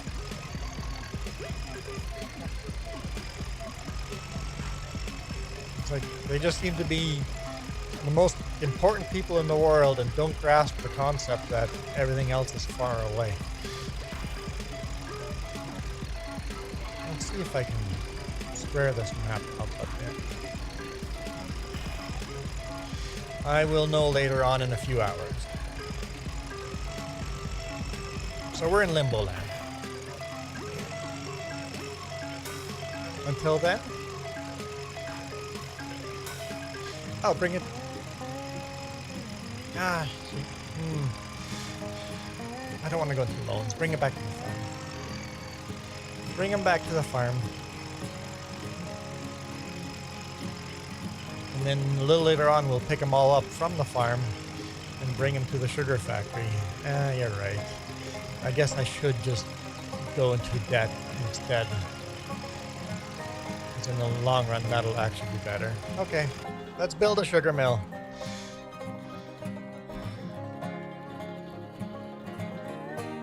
Yeah, it's going to be built over here with the rest of our... So what do we still need for the bakery? Let's start with that. So what kind of space do we need?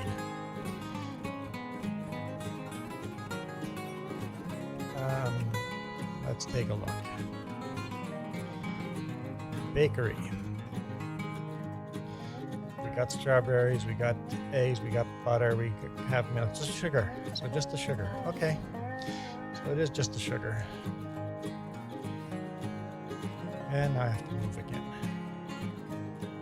Production.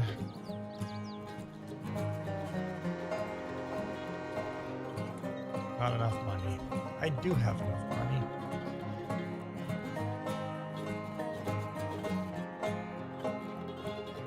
So, the bakery right over there. Where's the sugar dump? I think you unload on the back and load on the front. So it would be best to place it like this.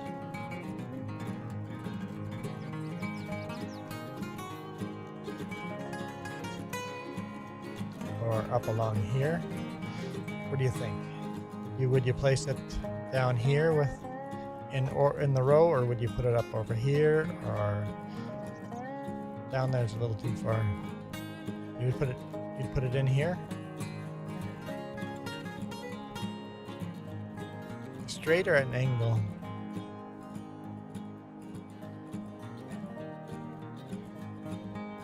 Because we have to drive around this building, so we need a big enough space to loop around and dump on the back. I think that looks pretty good right there. Okay. You can dump your sugar right now. Jess is already there, she says. I don't see her. Oh, there she is. I'm assuming you have to dump back here. Right on that patch. So, we need a road that comes through here.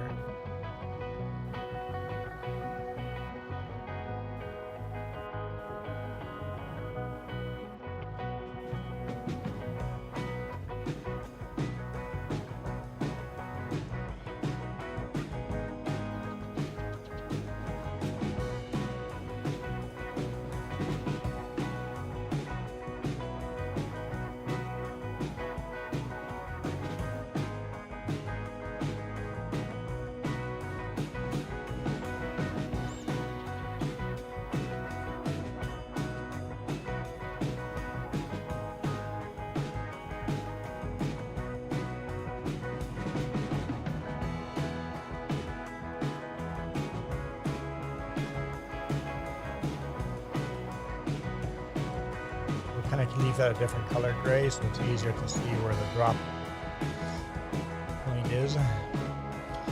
Okay, get some grass.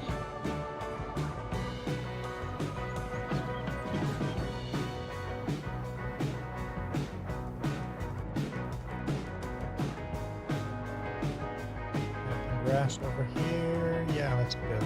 Plant some grass here too.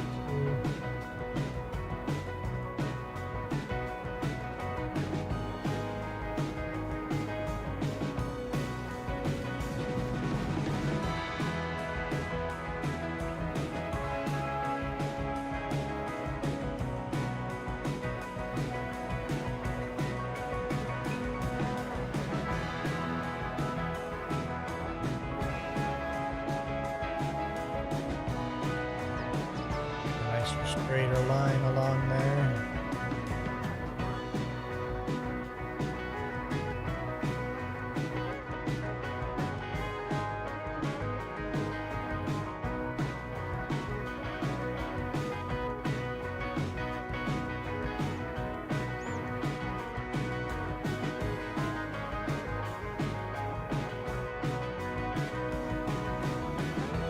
There we go. And then we'll be able to make cake at the bakery. To get all that going, we need to dump some milk in there first. How's it going, Tyler?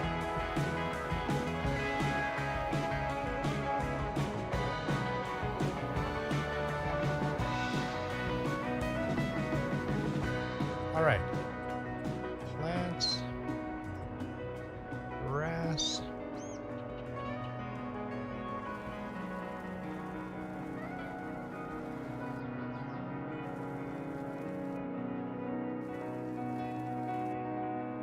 Backtrack all the way around.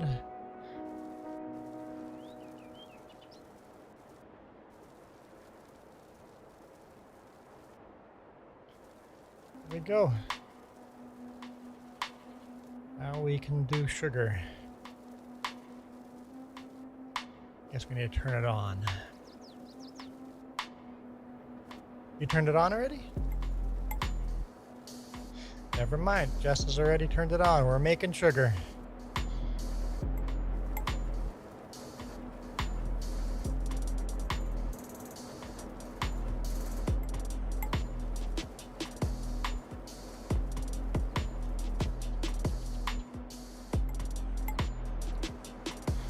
Some grass over here.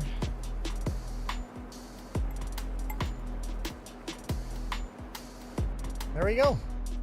Sugar mill. Up and running. So here's the bakery. The flour we need for the bakery comes out of here. The sugar we need for the bakery comes out of there. The butter we need for the bakery comes out of here. So 3 of these buildings support this small building. Which is cool. And are you distributing right away too? So set the sugar mill to distributing. There we go. It'll distribute it to the bakery. Cool. Sugar mill up and running, but now we're down to just under $5,000 of cash.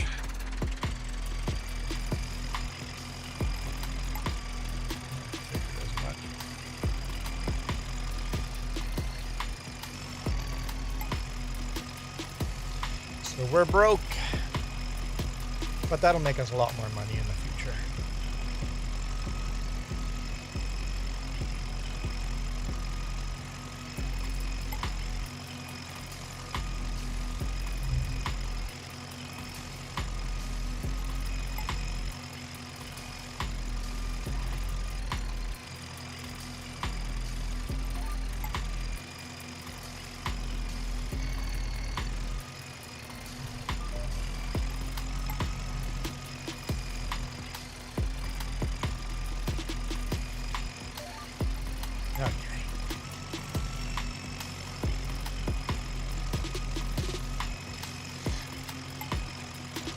There's Jess back there collecting beets.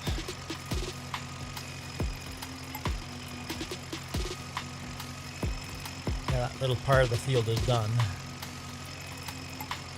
Making good progress. This is so much better beet harvesting with a front end loader instead of those back little buckets, 3-point hitch buckets. This is so much better.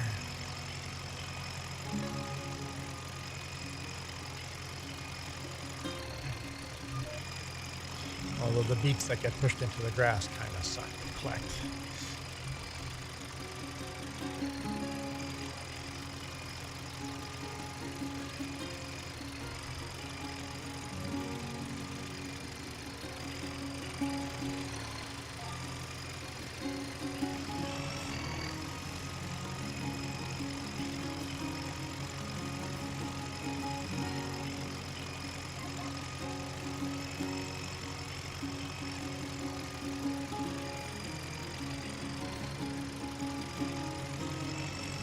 I mean, it's still not a lot of fun collecting it with the bucket angle and all that, but it's certainly better than it used to be. I don't know when we get a beet harvester that stores the beets in the harvester, but I'm looking forward to it. Where's Keith Bleeker when you need him?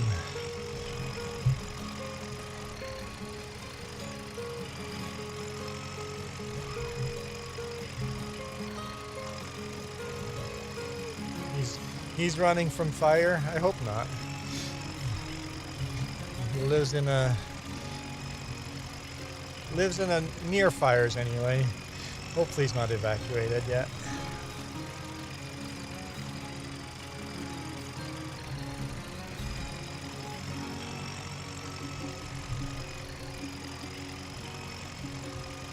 That's interesting how this stream did really, really well about an hour ago and then just drops completely off the radar.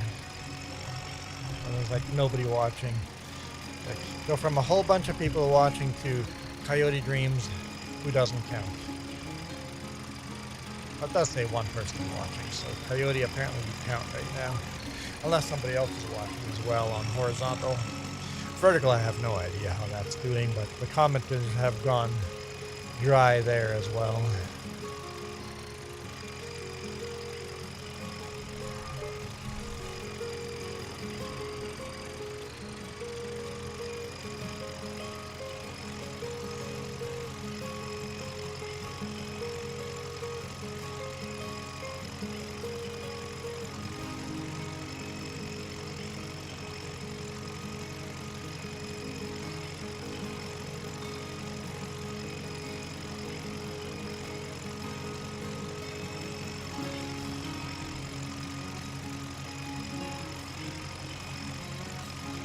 And basically for harvesting, we're running about half tractor width per round. The harvester is just that narrow.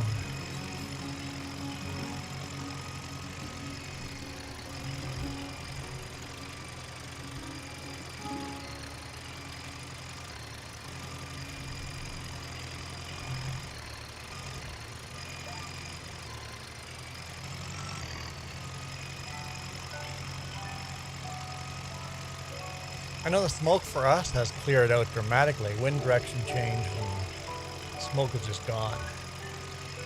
Yesterday we could barely breathe outside too. It's just gone.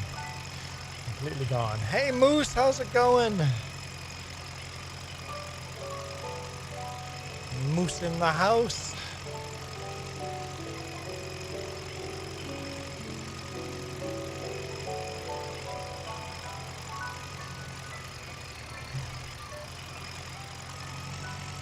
Of course, I know a lot of our viewers watch Kiram as well, and I know Kiram's doing a live stream as well. So we may be fighting over who we're watching. It's a battle. Battle Royale.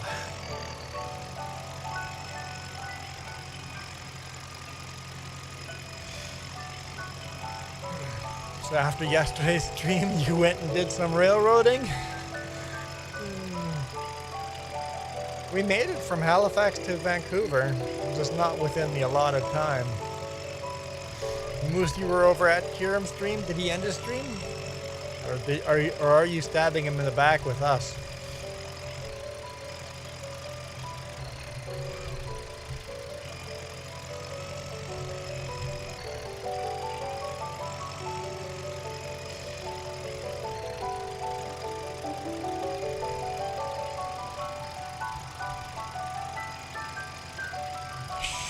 Your voice down.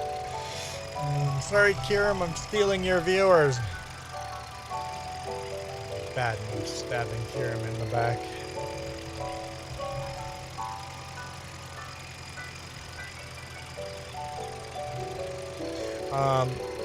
Kiram has really good tutorial videos. Like, if you want to know how to do certain things, and especially PC players, right? You're watching both now.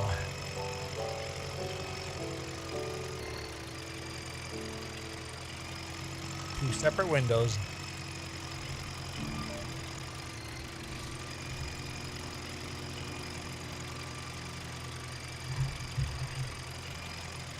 And those tutorials give them really good watch time, but not necessarily a lot of subscribers. While the live stream verticals get you a lot of subscribers. Where are we at on subscribers? Yesterday we went from 9...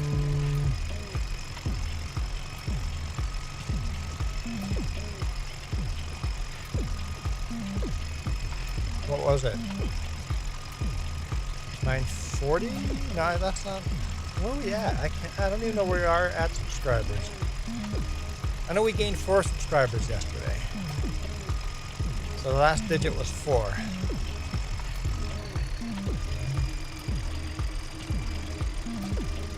Maybe it was 890, 894.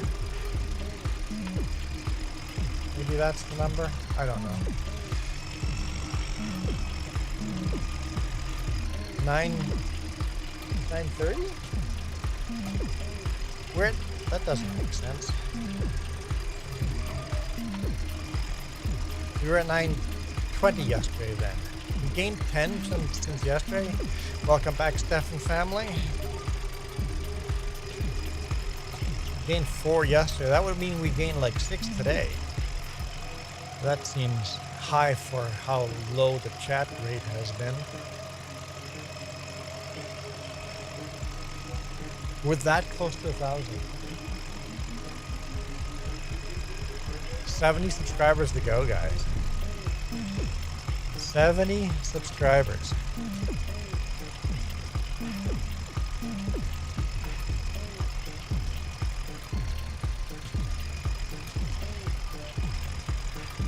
$9.24. Okay, so just he says 9:24. You say 9:30.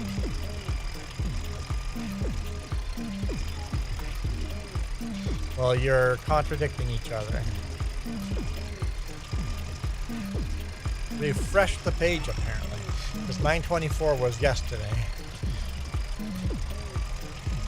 Or beginning of the stream was probably 9:24.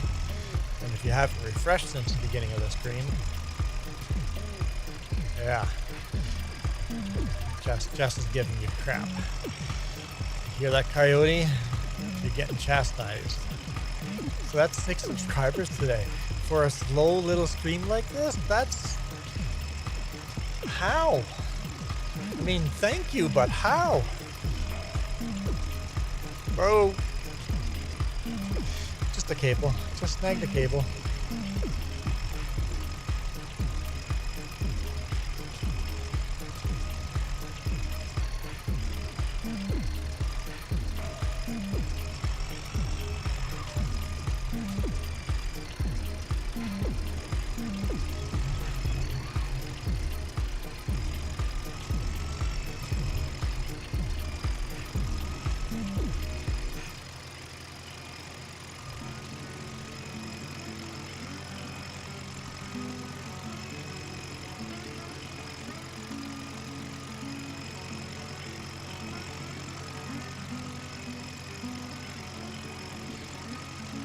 I don't know if Jess is falling behind on this or it's going forward, but if she's behind, I'll just grab the other Oliver and we'll double bucket it at the end.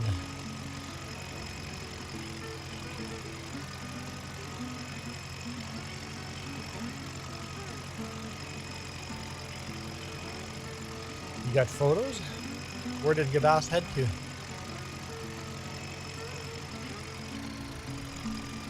Okay. That's a good point. Maybe that's private. I feel like there's bales right there. It feels like... I'm just gonna run here just to see if that harvests any. Maybe because we didn't see it anywhere. Nah, I don't think that did anything. Almost felt like I had missed some there, but I was wrong.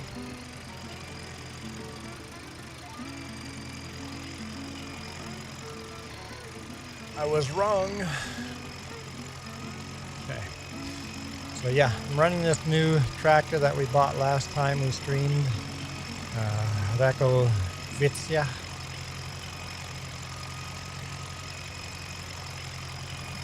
$55.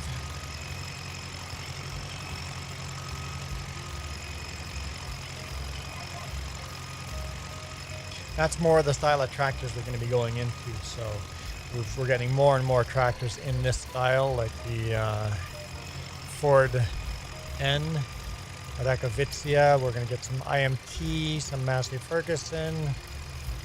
We're getting into that era.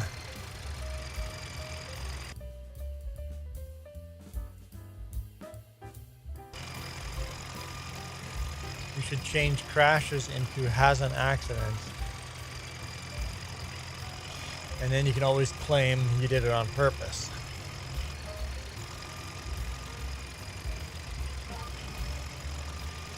So on purpose crashes don't count? I agree, on purpose crashes should not count.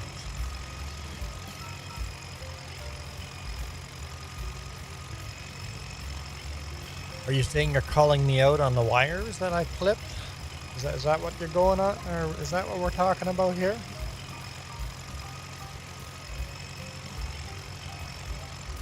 Because I was thinking, I'm like, I don't even have the death counter scoreboard up, so I can't even add money to the swear jar, trash jar. No, I didn't crash. I would never crash. Lunch break for Rusty Money. Yeah, for me it's broken down truck brake. And this stream is extremely chill. There's hardly anybody watching. And somehow I've gained 5 or 6 subscribers in a stream that's been super chill and nobody's watching. And I don't understand that. I'm not complaining. I'm just confused.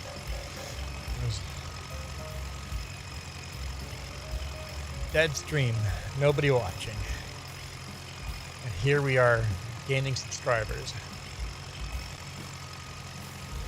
Rusty, you're on PlayStation, right?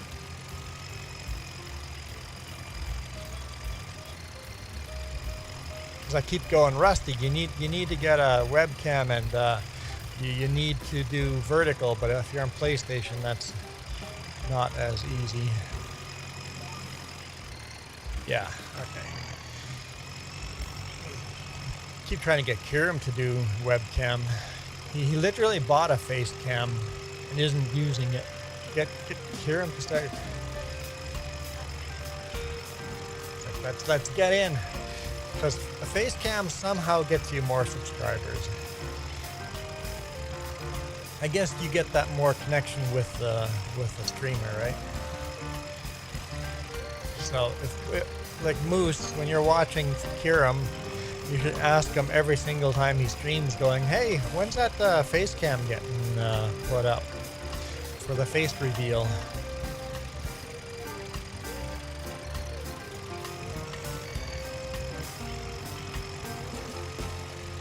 Moose, you can tell him that Juan will donate $50 to Extra Life if he does a face reveal.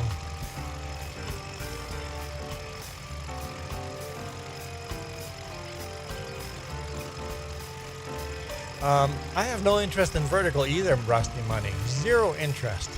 Other than the fact that that's where all my subscribers are coming from. So people discover me scrolling through the shorts.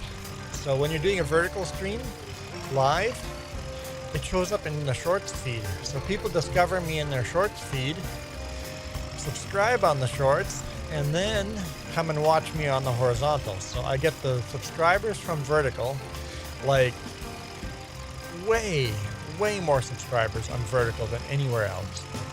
Just massive. And I get the watch time on the horizontal.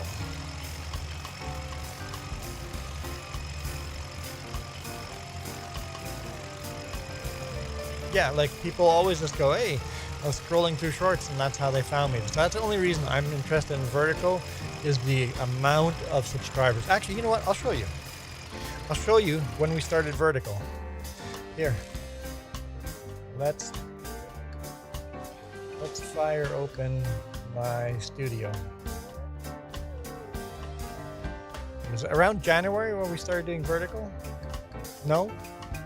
March?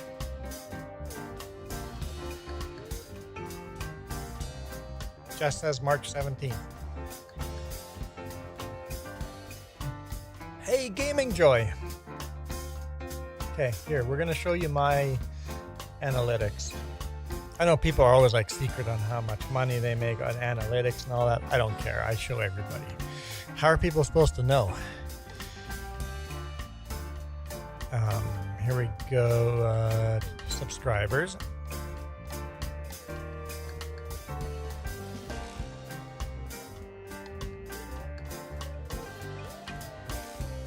Right there. You can see where I went vertical. You can see exactly where I went vertical from. There we go. Where's the spike? March 17th. Jess was pretty. She said March 17th. Yep. That's when we started using the vertical light. See. Right. What am I doing up here? Click that.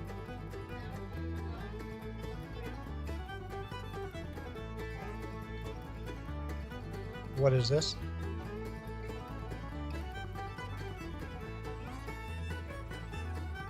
This is, what is this? Views? Or this is subscribers? Okay. Yeah, our subscribers. So that's what vertical does. Here was just our horizontal, and vertical streams. Oh, at 9:31, someone else just subscribed. 9:31.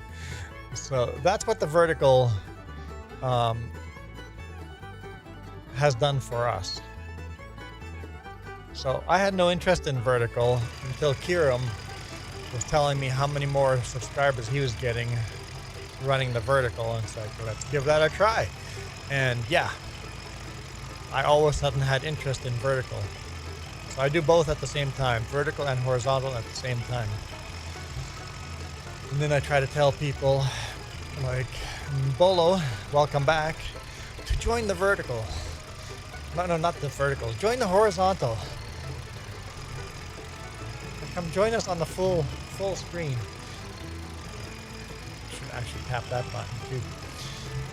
If you want to see everything that's going on, join us on the vertical. How do I manage chats? I have a monitor just for chats, and I do pop-out chat, and basically this is what my monitor looks like. So I have a monitor right above, and I see both chats at the same time. So pop-out chat, and I don't even use my channel for chats. So YouTube is so broken with chat. I use chat with double solid lines. I pop out chat with using a different email address, different account. I made a separate account just to monitor chat because YouTube will not show me comments that are held for review. If my moderators approve the comments, I still don't see those comments. So I watch chat with a different channel. That way, I can see comments that are held for review. I see the moderators approving those comments or unapproving those comments. And which is why I really don't need moderators for my channel. I have a couple of moderators, but I don't really need a lot of them because I'm literally my own moderator. That's not going to work out for me at all.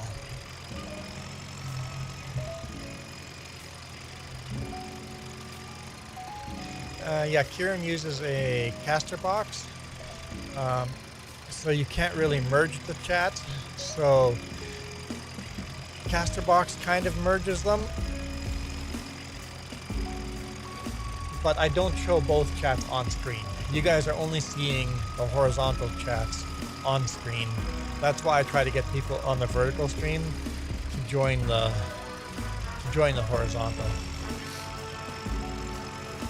Try to move people over from the dark side to the light side. So I don't merge chat. I know Kiram does with Casterbox. I think no, on his screen it'll come up with both chats. Yeah, but it's a little wonky and I'm not a big fan.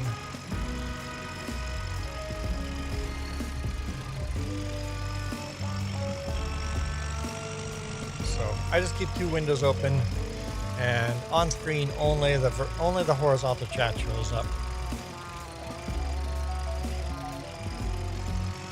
And yeah, I had no interest in vertical either. I'm like, it seems dumb. I'm like, I don't understand people that watch in vertical. It makes no sense for me. But the kids these days, they only watch videos holding their phone upright like this on the shorts. So if you want the young audience to join, vertical's where you gotta be. Okay? I still want to do horizontal, so instead of switching just to vertical, I do both. And OBS, you have a plug-in that you can literally do both at the same time. So this is what my OBS looks like. Inception coming up. So you got the vertical on the side here and OBS or horizontal here. So you got a OBS plugin, and you got the sources and vertical sources, and it literally just uses these sources in the vertical. So you just have to turn them on and move them and set them up where you want them. So that's what my OBS looks like when I'm streaming.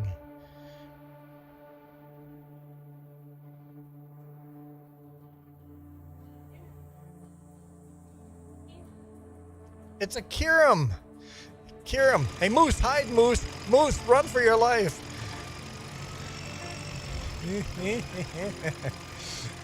Kiram's in the stream. I'm assuming you ended your tutorial course play.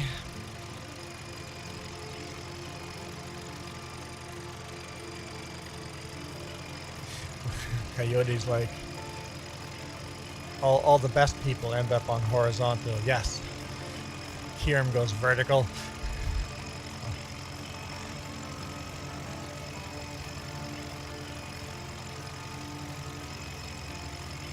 Yeah, YouTube is pushing vertical, and that's why vertical is the place to be.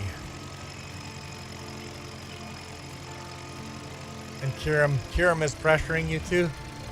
Well, Gaming Joy, now you have two people pressuring you. Well, the only thing that's pressuring you is my line of subscribers. You saw what happened to subscribers when I went to vertical. The increase in subscribers is enough to convince me to go vertical, and that's why Kiram kept preaching on how much better vertical was.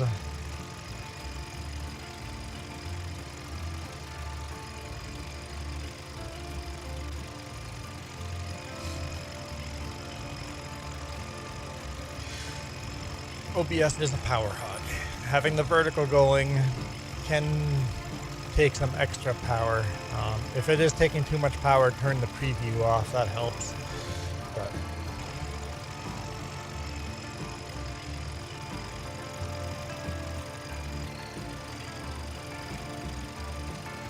yeah, so if you're hurting for subscribers but you have the watch time, vertical will not give you a lot of watch time compared to horizontal. Because people on verticals, they tend to be people that keep scrolling by, but they hit the sub button and then keep scrolling, right? So they never stick around a long time. On horizontal, people stick around for a few minutes or an hour or whatever, right? So, Rusty Money, you got the bigger field all plowed now.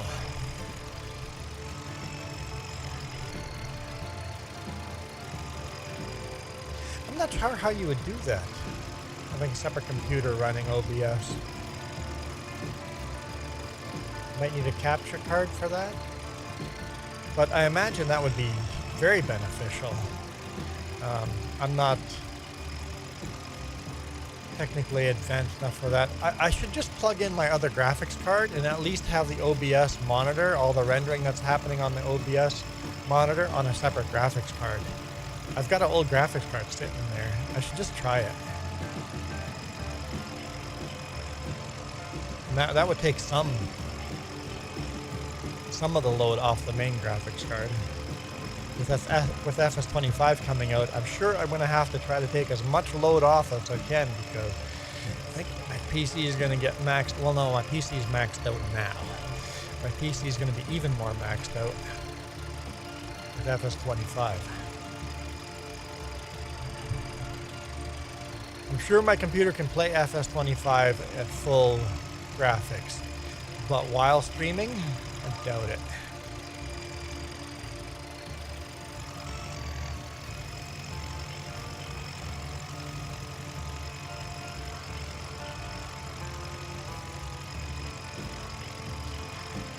Yeah, Gaming Joy, especially with the old tractors that we're running on our maps, plowing takes a long time.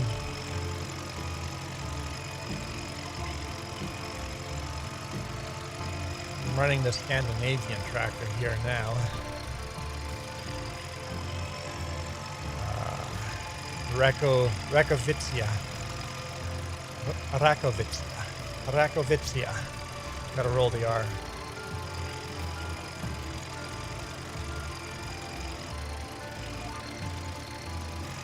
You need a capture card.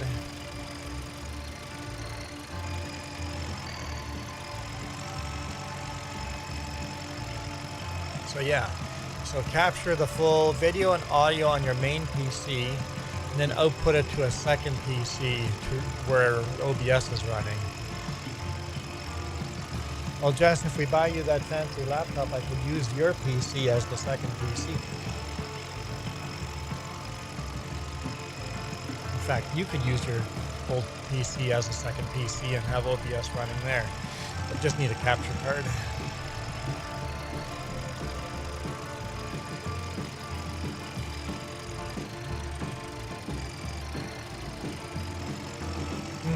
Yeah, that's something to think about.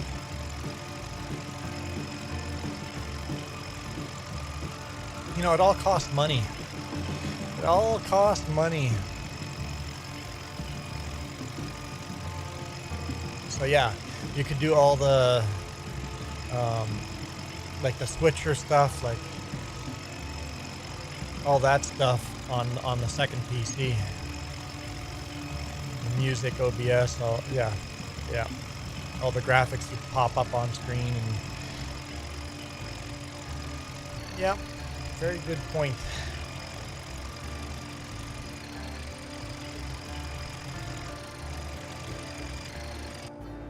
That's the wrong button.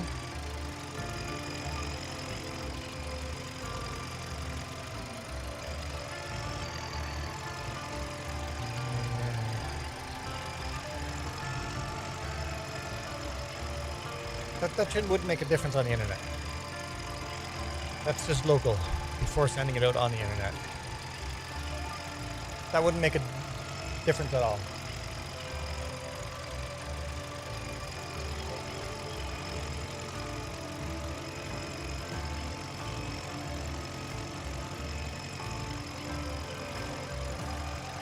Or you've already got it set up, you just need the time to get it all running.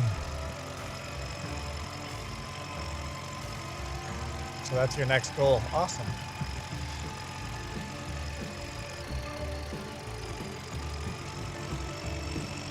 Always say slow improvements. Slowly make changes and improve. Eventually we'll be rich and famous.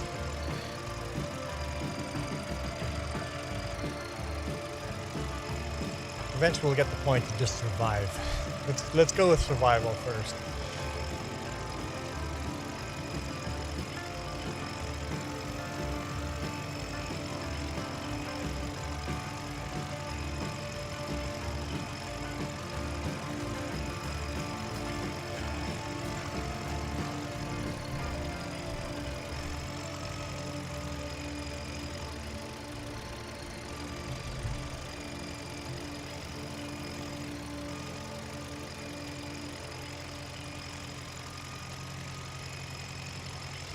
Oh, by the way, Nary's truck is in the shop getting a new clutch right now in Calgary.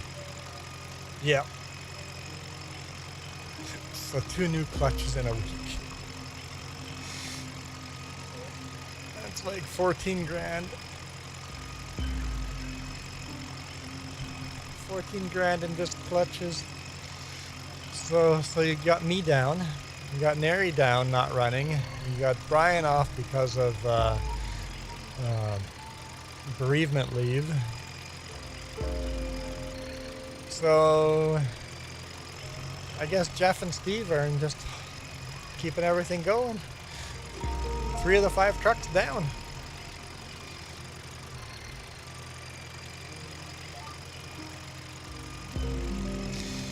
Thank goodness they postponed that, huh? If they hadn't postponed those loads, we'd be all sorts of trouble.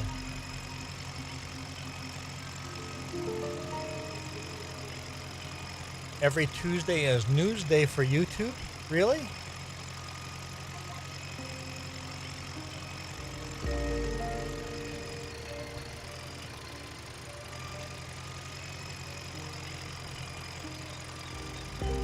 So,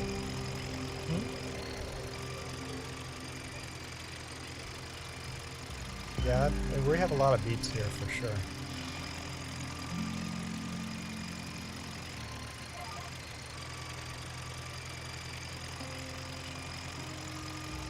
So if you have some news to share, Tuesday would be the day to release it to try to get on that same bandwagon.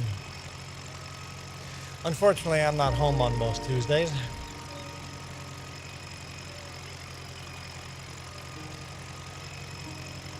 Today's a weird Tuesday.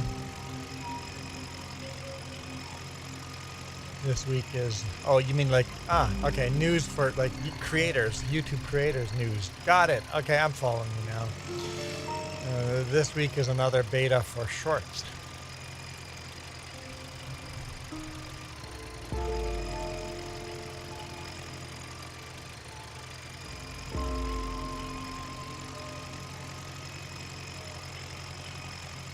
See, that's how Kieran comes up with all these good ideas. He actually watches the news. Creator news.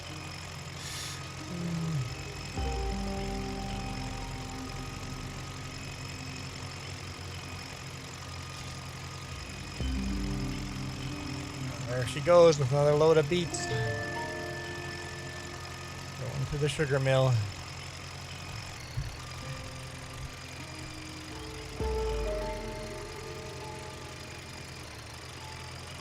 Also, YouTube is broken with people watching. YouTube right now says there's 2 people watching. And there's Kiram, Gaming Joy, Rusty Moose, and Coyote Dream. Theoretically in the stream right now.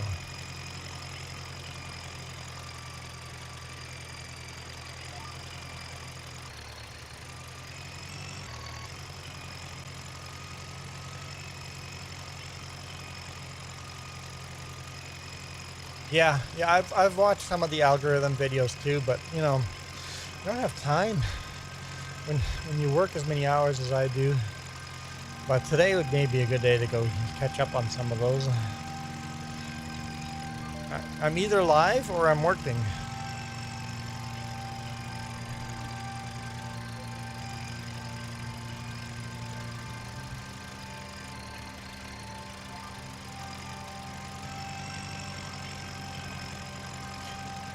I do want to be careful not to jump on the same bandwagon everybody else does, because I don't want this video or this stream to look like everybody else's stream. Because if my stream looks exactly like Kiram Gaming stream or Gaming Joy or Rusty Money, then why would people come watch my stream?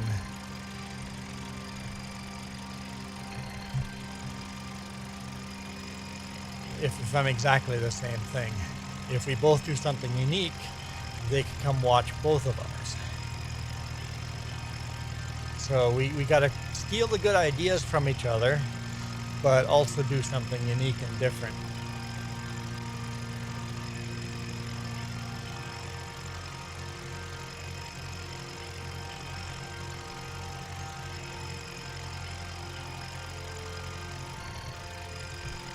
Same problem we have in music. You got to feed the algorithm, so every song sounds exactly the same. It's like, I'm getting tired of songs that sound exactly the same. You should hear, or just hears me get excited when I finally hear a song that's got a very unique sound. I'm like, I found it, found the song with a unique sound, unique voice, unique something different, right? So I look for the unique. I get bored of everything being the same. But I guess if you want to be rich and famous, you do have to do that.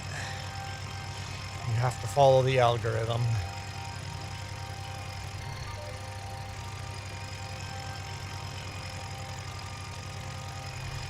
I think in the long run, people do flock to the unique stuff.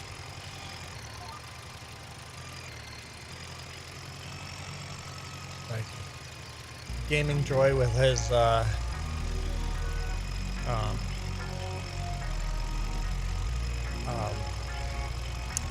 well, what are we calling that?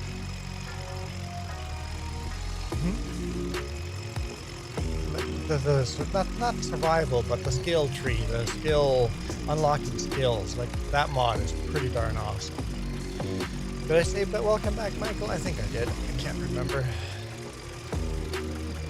So working on that survival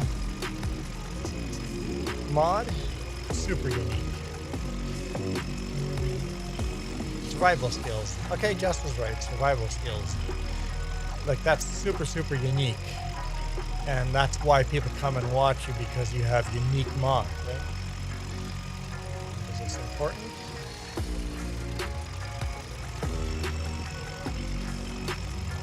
Probably. It's Jeff.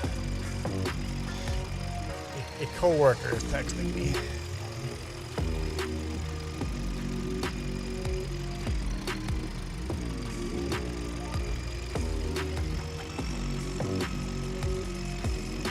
I think he's complaining about his payday.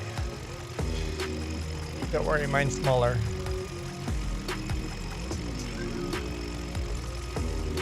Warming up slowly today.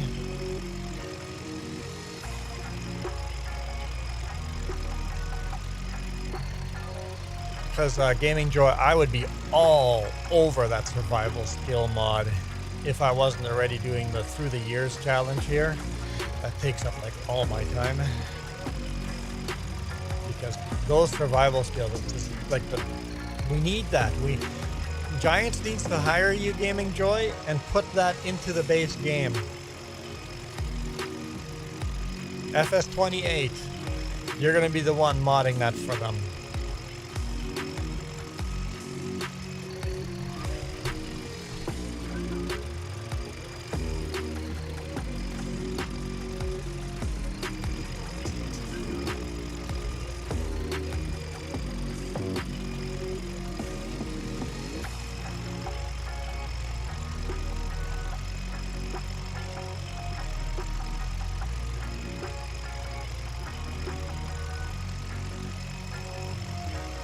Little triangle left here, but it'll take a while to finish that little triangle.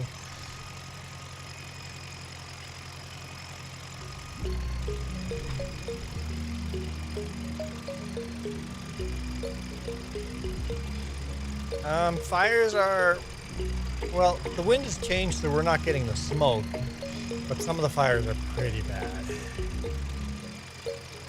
It's not looking great. Jess is looking up updates right now, but Jasper's not looking great. Spence's Bridge, they've lost a couple homes there already. Ashcroft's still in danger.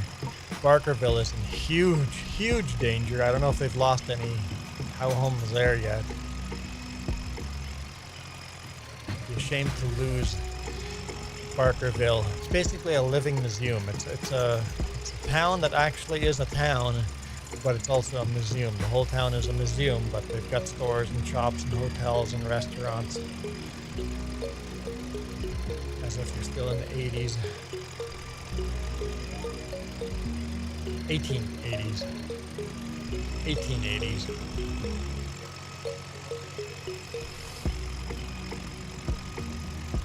That's where I bought this hat.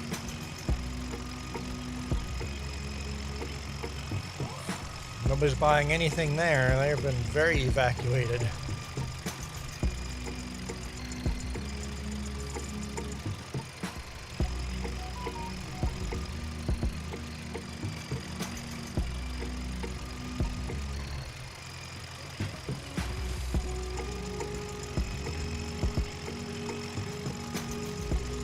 You have flash flood watch. Meanwhile, we are on extreme fire danger watch.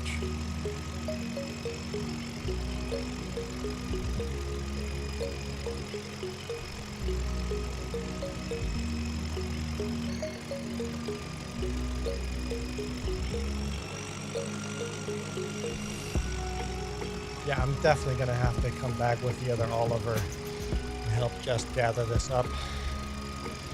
Once we get this done, we're done picking it all out of the ground.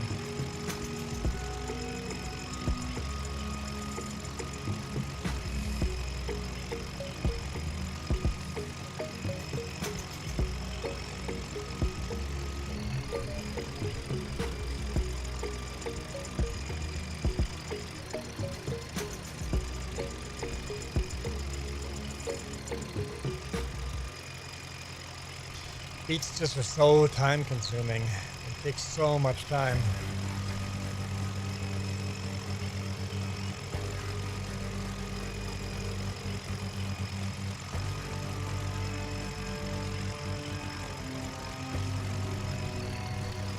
Just like plowing a really tiny field, or plowing a big field with a tiny plow. That's what beet feels like right now. I don't know what year we get a better beet harvester, but I'm looking forward to whatever year that is.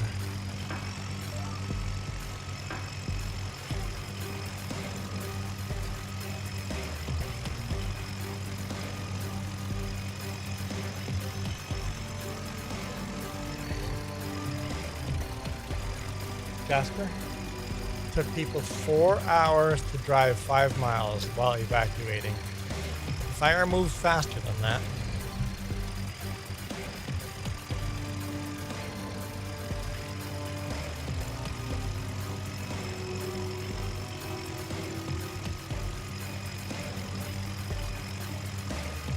So they're just lucky the fire didn't catch them.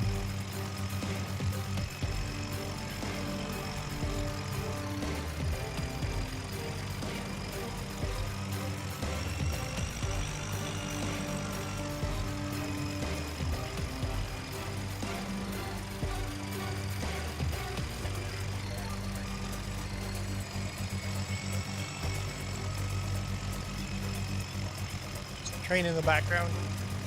Choo choo.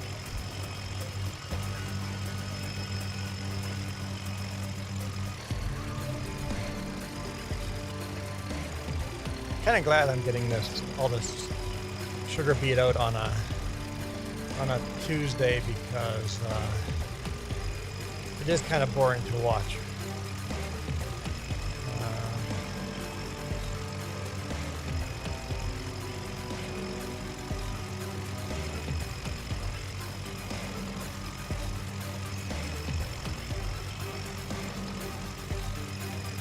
Yeah, it's definitely slow going when it takes you 4 hours to drive 5 miles. It's a lot of tourists there, and if they all have to evacuate at the same time, and half of them aren't smart enough to have their fuel tank full, and they run out of fuel on the road, and now they're blocking the road.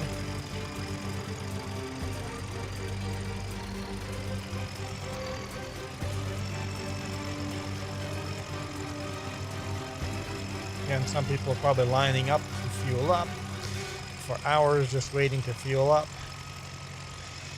People, keep your vehicle full of fuel if you live in any kind of natural disaster zone. Oh wait, that's the whole world. Be ready for a disaster.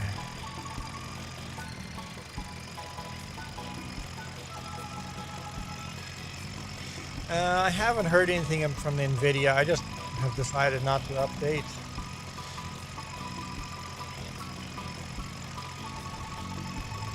I figured you'd know all the news, Kieran. I'm waiting for Kieran to tell me when it's safe to upgrade or update my NVIDIA card. Everything's working now. If it's not broken, don't touch it, right? Oh wait, that makes you susceptible to 0 days? Yeah.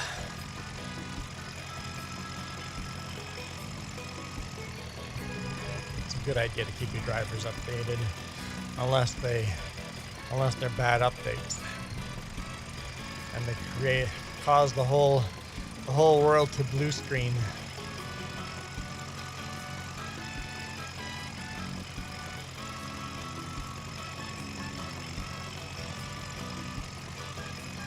And then poor Microsoft gets blamed for it all.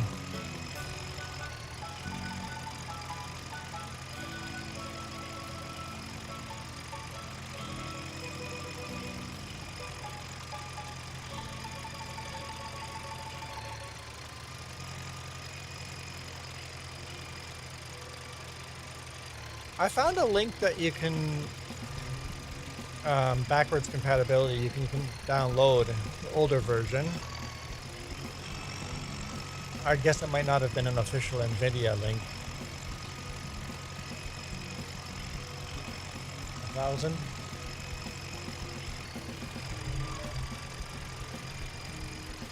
Thousand lightning strikes recorded in the southern interior. Yeah, and I bet most of them started some kind of fire. Hopefully most of them were small, but yeah. The big Jasper one was lightning for sure.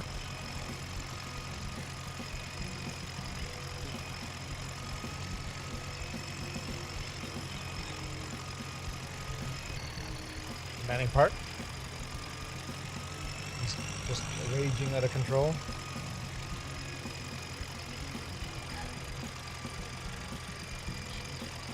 Yeah, if Manning Park, if that one closes the highway, imagine having Highway 1, the Coquihalla, and 3 all closed at the same time. I guess you just park and wait.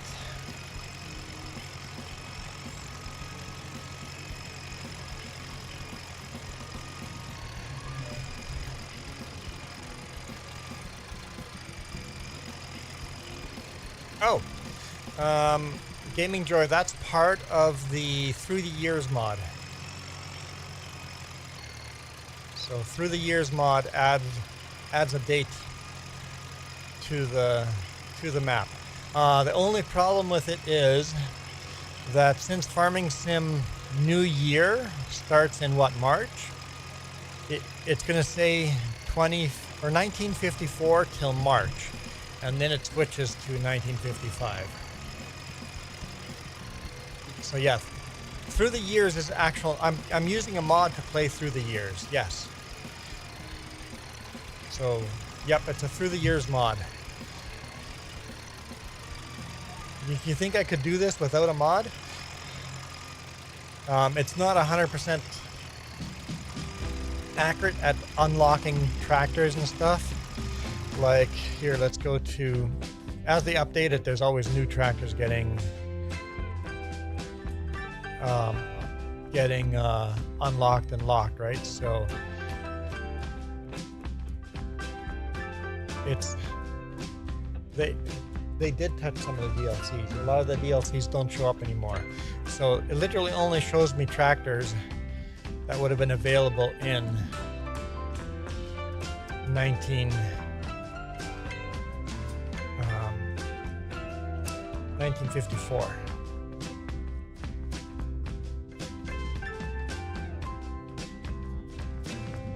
So, all right, enjoy going back to work again. So there are no medium tractors. It's not going to show any of those. Large tractors, nothing. We don't have any of those.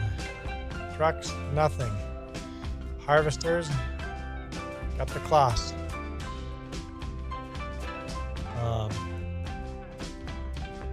Let's go to cars. There is a hot rod that would show up if I installed that mod. So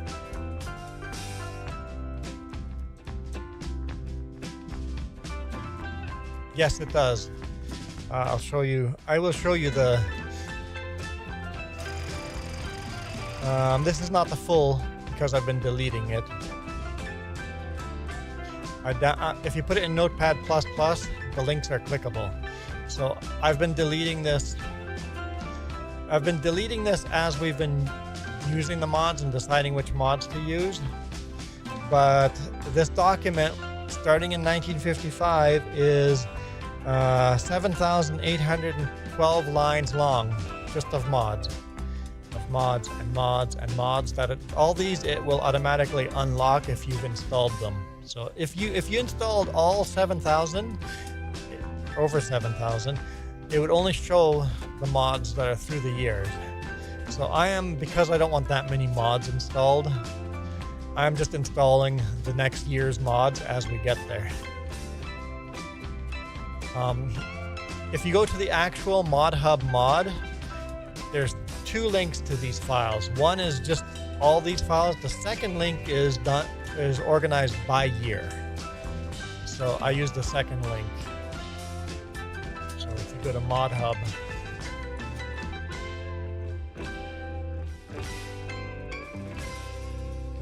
through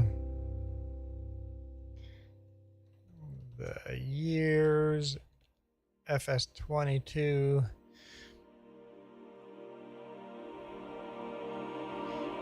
So if you go in here, here's his GitHub. The second link is, the first link is just a list of all the equipment. The second one is organized by the year. by the year means a lot of the mods do repeat themselves as a different part of the mod unlocks. Like when we get a good example, let's go to the top here. He's actually got it somehow figured out. So when we get,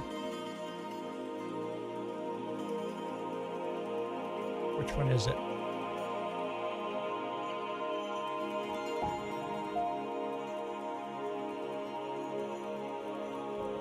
Oh, there we go.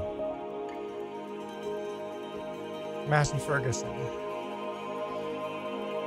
This is 2026 or 2056. I thought we got this in 2025. He will actually have it so that this mod will only unlock these two tractors and will not unlock this tractor. Even though it's part of the same mod, it will only unlock, it won't unlock any of these tractors. It will only unlock this tractor. And in a few years down the road, it will unlock that tractor. And then a few years down the road, it will unlock that tractor. So it would have been a massive, massive mod to create all this information and researching when the tractors come out.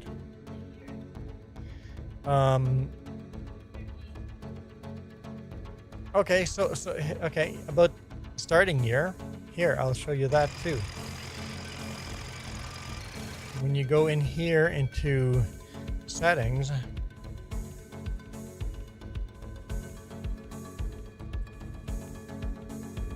that the wrong settings? That one. Oh, here's all the through the years mods. Here we go, through the years. Base year. So I set my base year to 1950. You can change that to 1980. And start the game at 1980, and it'll unlock all the mods to 1980.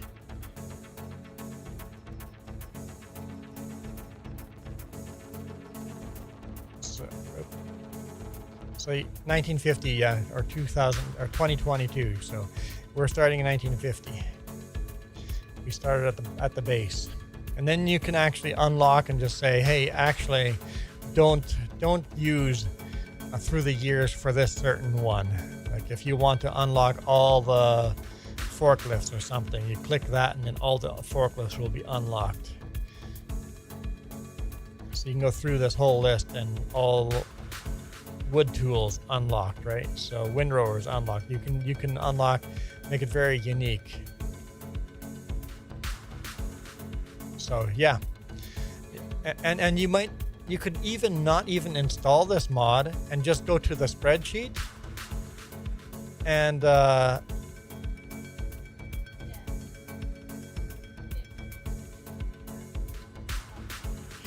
then non-mod hub, you have to do your own research.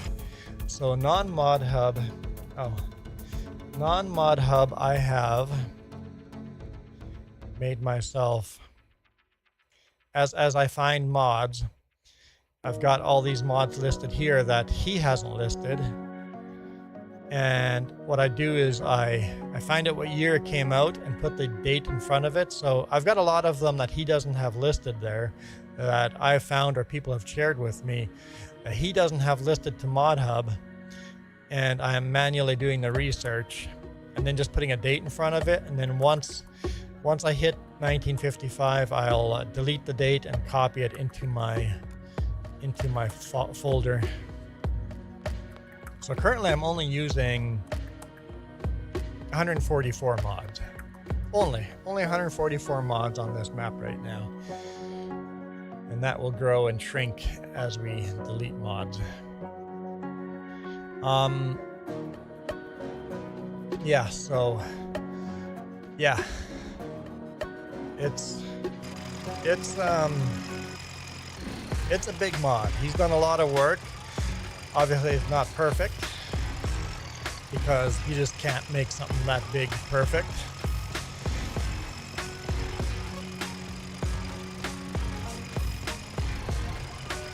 But maybe you can take a look at the mod and see how it's programmed, and if you can steal ideas from him. You guys all have to steal ideas from each other. That's how we get better.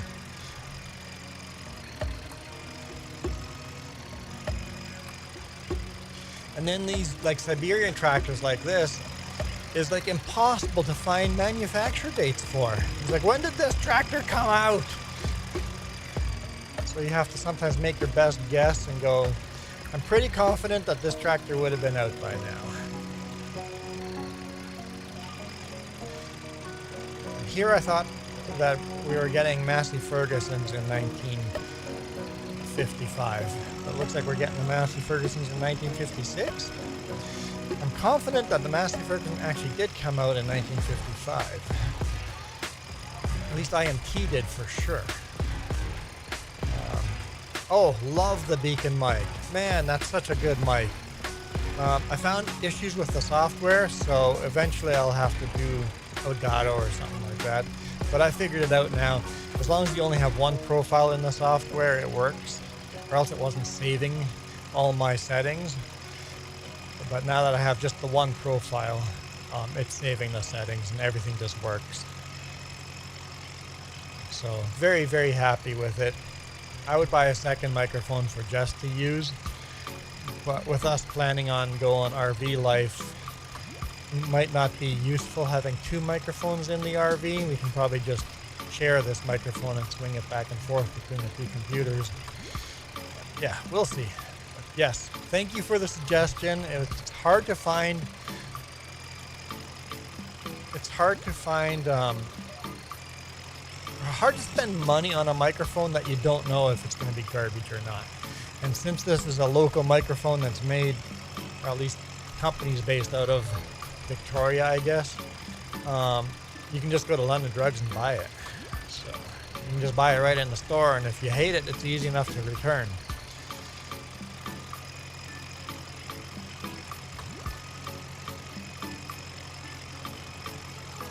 Yeah, the software is definitely a little on the flinky side. Finicky is the word you're saying. I keep turning wrong over here. We just got this tiny little triangle left. I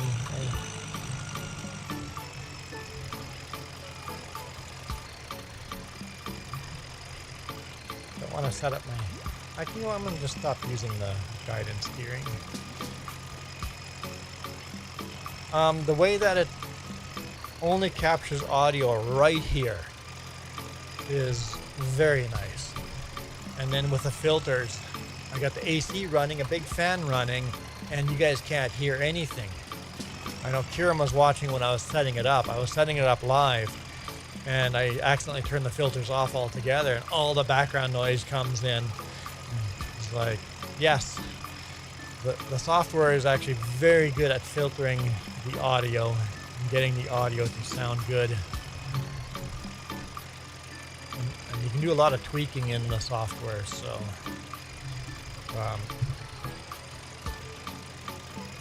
if it would just, keep multiple profiles saved properly, I'd be even happier, but I can't complain at all. I'm very happy. I think Kieran just bought an Elgato microphone, so he's going to have much better audio as well.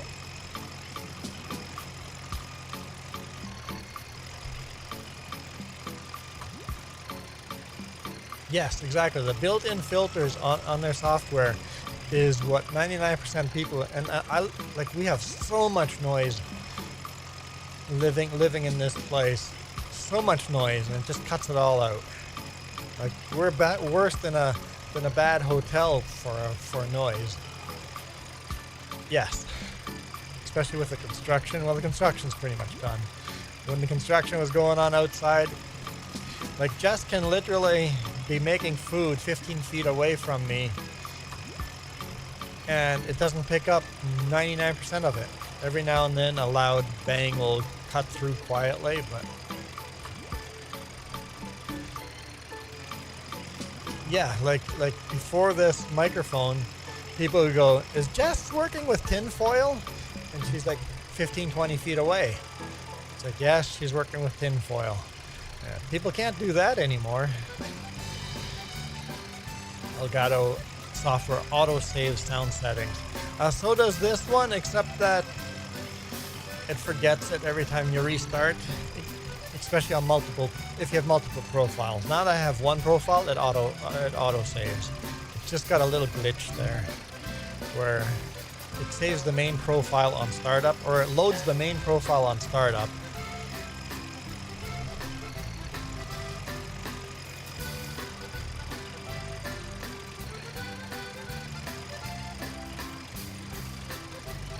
Yes.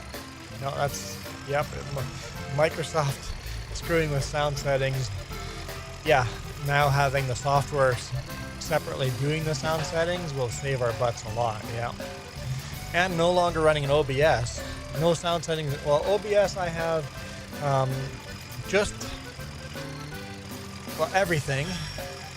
And VLC music player. That's all OBS is doing now. It's got two settings. Everything and the VLC music player. The software has taken that off of OBS to do now. It's one less thing that OBS needs to do.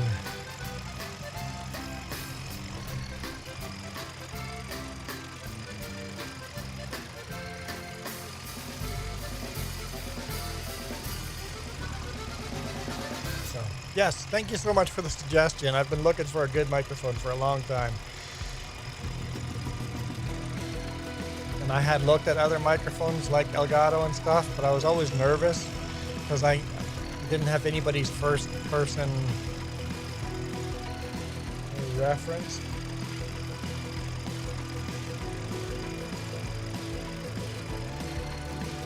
I like word of mouth, so I like hearing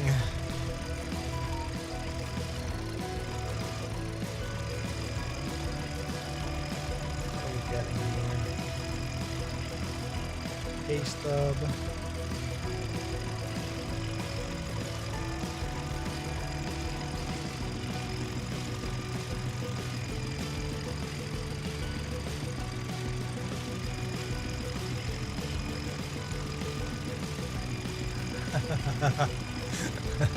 Buddy loaded a load from Delta to Northern Map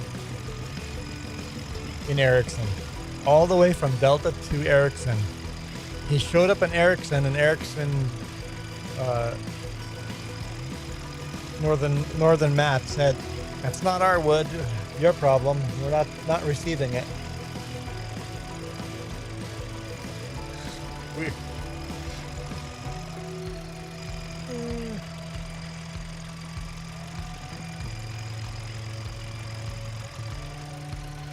Whoops.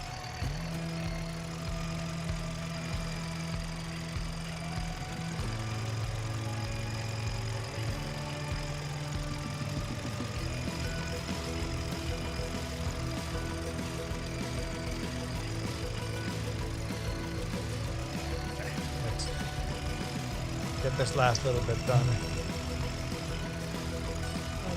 AFK meeting. They're allowed to have meetings, I guess. I was busy. One thing I still get time to time is Windows muting some of my sound channels in the core of the sounds panel for no reason.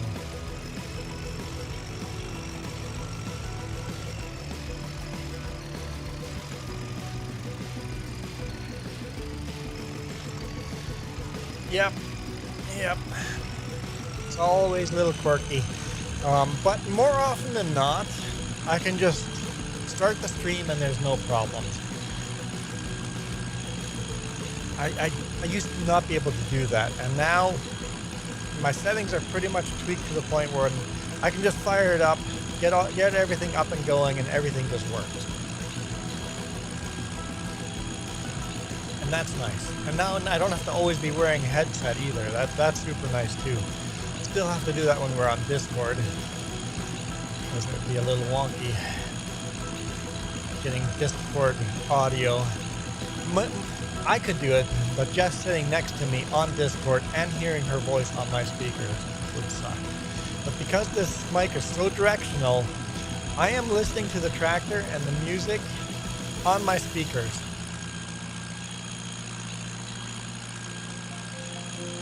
It's so directional, it doesn't pick up the speaker audio, and the speakers are 3 feet away. Not turned up very loud, but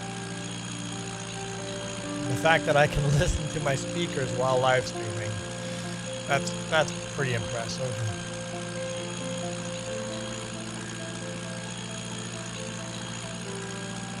Okay, we're gonna drop this off. Let's fill up fuel and do the repairs and stuff. We'll drop this off and grab the other Oliver tractor and help fill up these trailers with beets.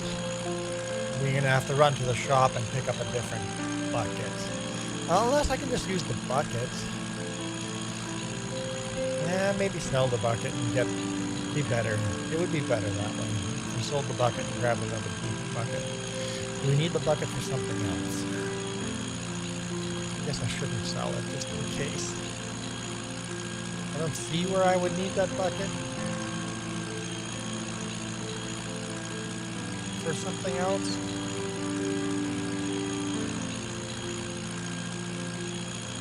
Better safe than sorry. Bucket's not that much money anyway.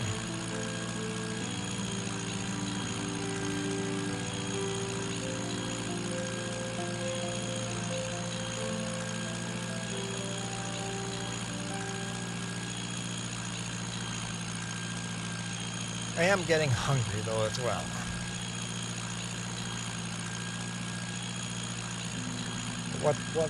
What are we thinking for food? Or have we not thought about food?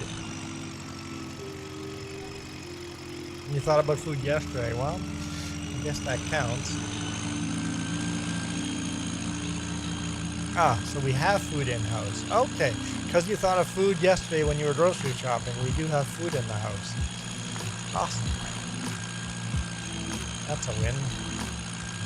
Let's put that thing powered on.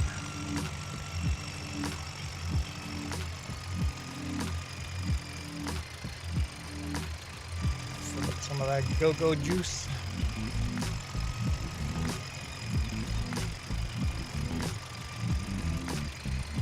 This is the first time we'll be repairing this thing, so...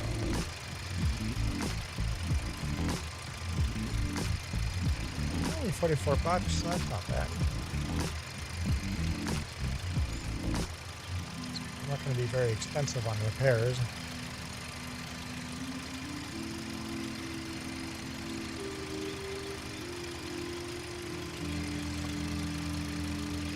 It gets very dusty though.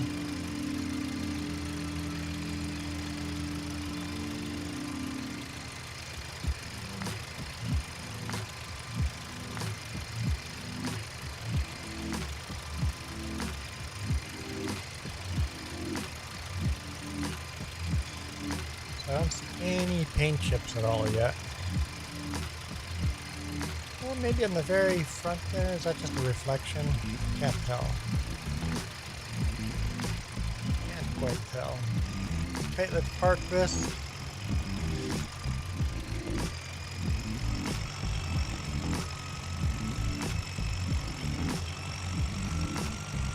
What's that?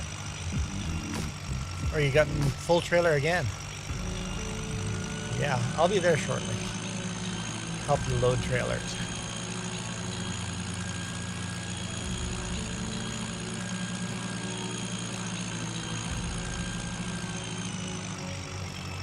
I want you to do both. I want you to do this plus make food. I have to choose one or the other. Maybe we'll do this together for a little bit and then switch over to... Just so there's a good excuse to... Maybe we'll load 2 trailers together. That shouldn't take too long.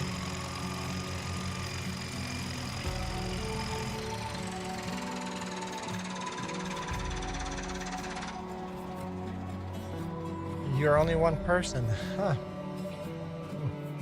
Can't do everything at once. That's a shame. I like everything at once. Don't worry, it's okay.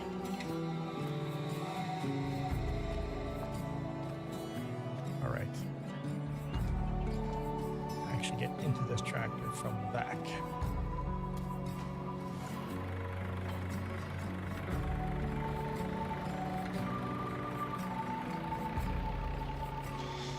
Still debating, do I hold on to that bucket or sell it?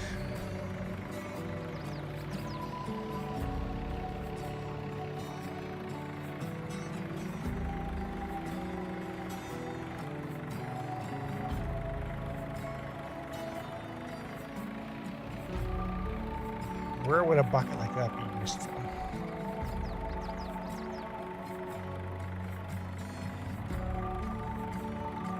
Yeah, just in case. Just in case. Let's go to our store.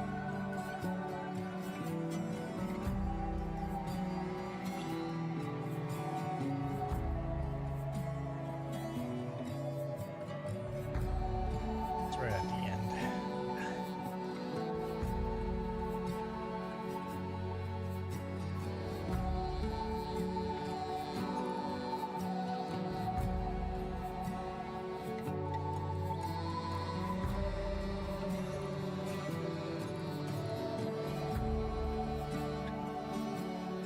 Just to make it a different bucket.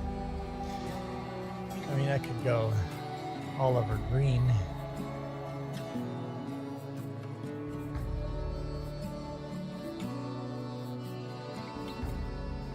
I don't know if Oliver Green's in here.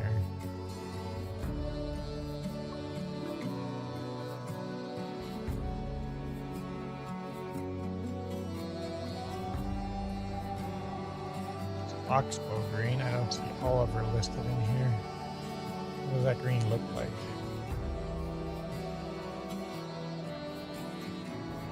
Sure. Although the red and the green mixed, I don't know. Maybe I'll just keep it as red. Looks wonky without it being all red. I'm gonna buy all red. Yes.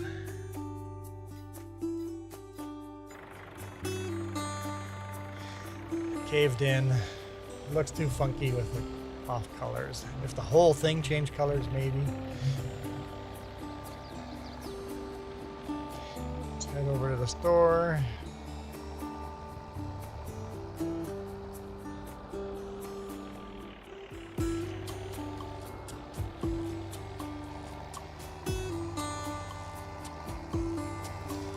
Get ourselves our bucket. This is the newer of the Olivers. This one's only got 6 hours on it.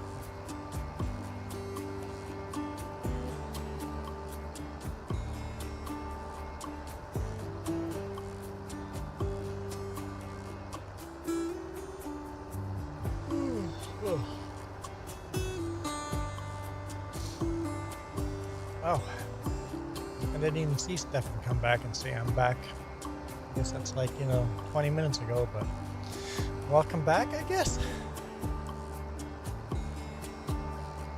I'm good at keeping on top of horizontal chat. If you guys are in the vertical chat, I missed you guys all the time. I look, one's in the center, the other one's offside.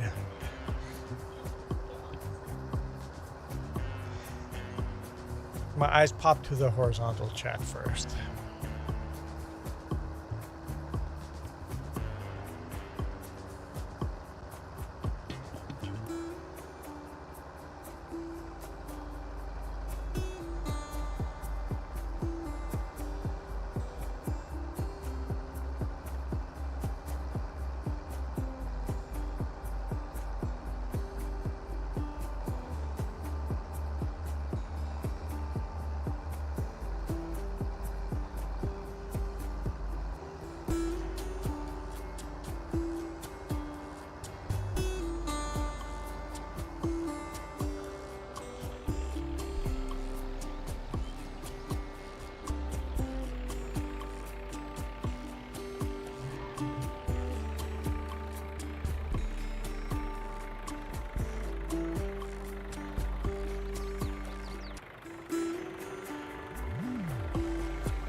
Alright, let's go find Jess on the field, opposite end of the map.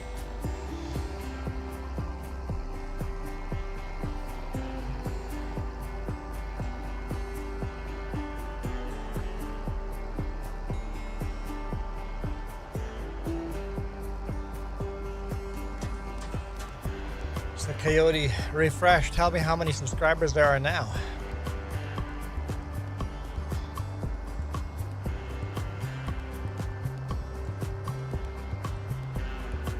$930 was the last count, right? No, 931 was the last count, so 7 subscribers today.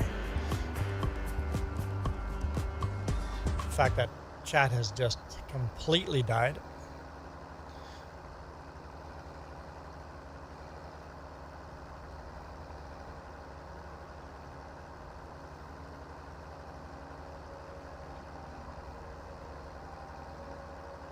It's all on you, Coyote.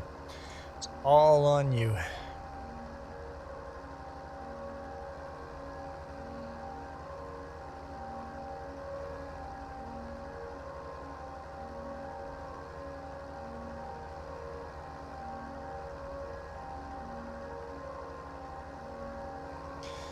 Kiram says, I got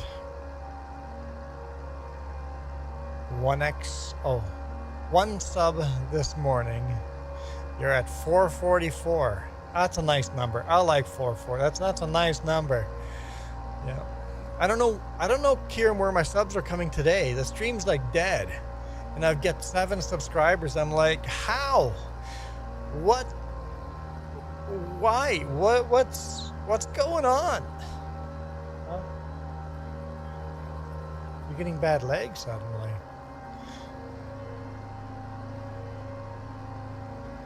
I'm just like, I'm so confused. I'm not complaining. I'm just like, I'm excited. I'm like, holy smoke, stuff is going on. But why? I'd like to know why so I can repeat it. Let's do that again. Whatever is the right thing, let's do that again. Sometimes just draw of the straw, right? You can just luck out.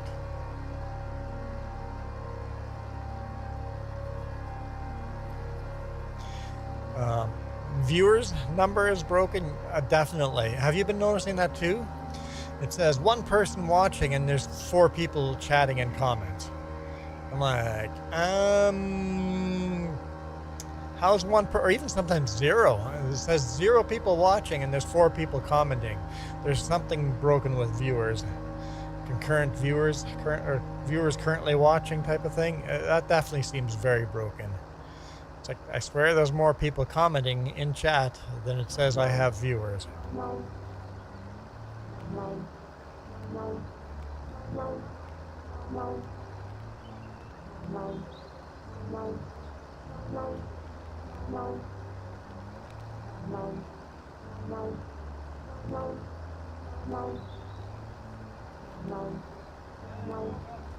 But I guess they also have like 1 million live streams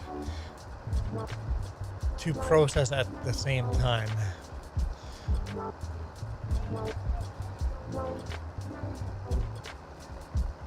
I guess we could probably give them a break on that, as annoying as it is for us users or us creators.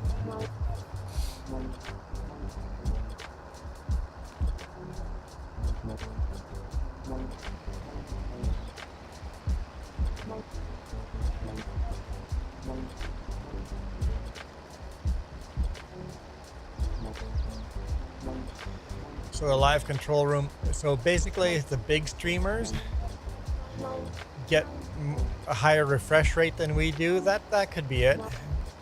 Prioritize the big famous streamers, right? That would make sense.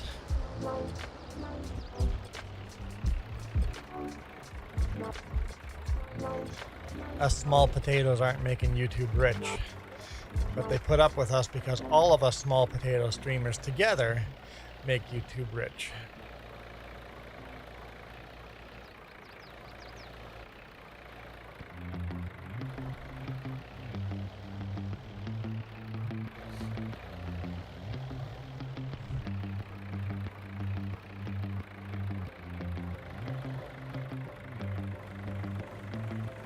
Only thing I don't like about this mod, that front end drift.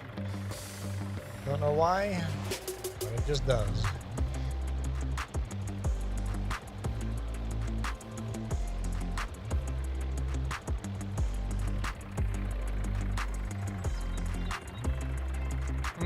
Yeah. That makes sense, Gaming Joy.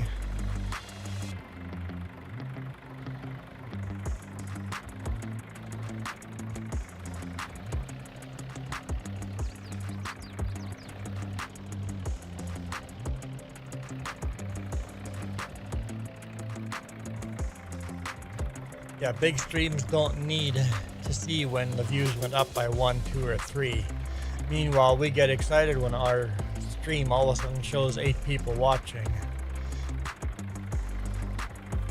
When they have 1,000, 2,000 people watching, 1 or 2 difference doesn't make a difference. To us, having a few different viewers makes a big difference. Yep, I get it.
I heard a train in the background.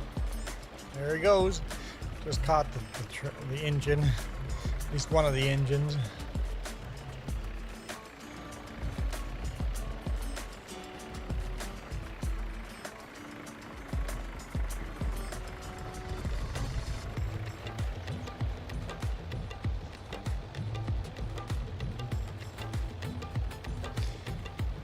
That hydro pole, power line pole, whatever you guys call them.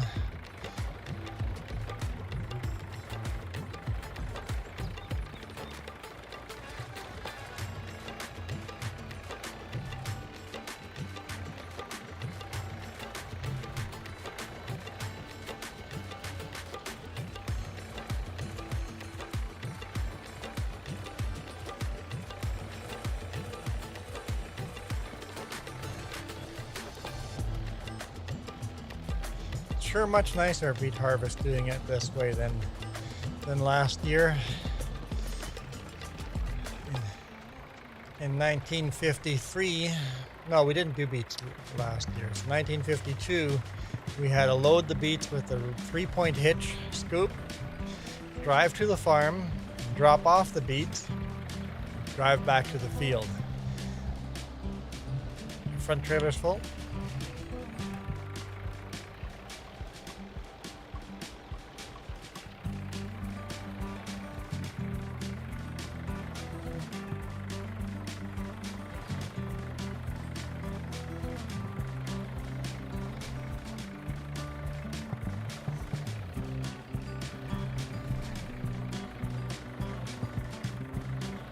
Wish you could modify the potato harvester.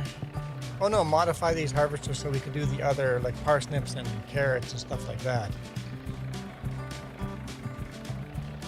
And Jess can change the equipment to do that, but it doesn't work on this map for some reason. There's some kind of coding on this map.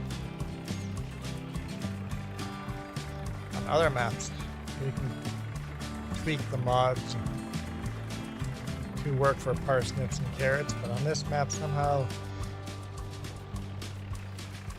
there's something in the code.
Hey, it's a lot faster filling these trailers with 2 people filling them, that's for sure.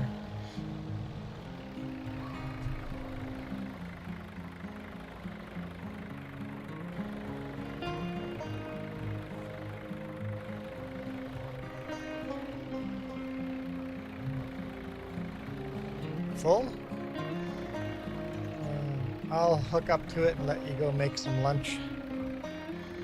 I'll go deliver this.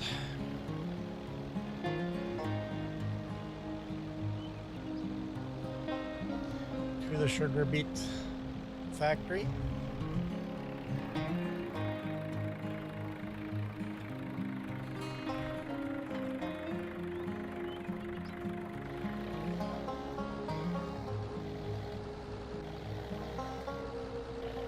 You just been driving through this field over here to get there?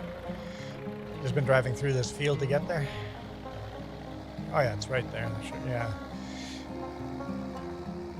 Real farmer would do this, drive through this field. Do this, so. Literally the same little field we're working on.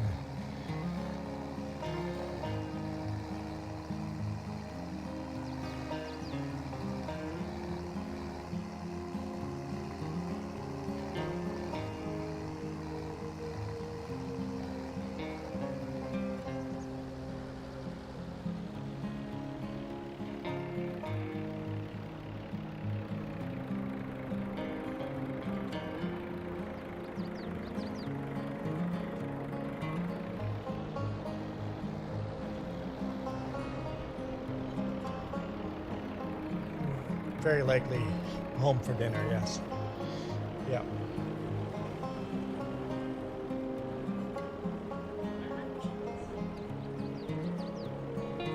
Options for food, okay. I get options. I get options for food.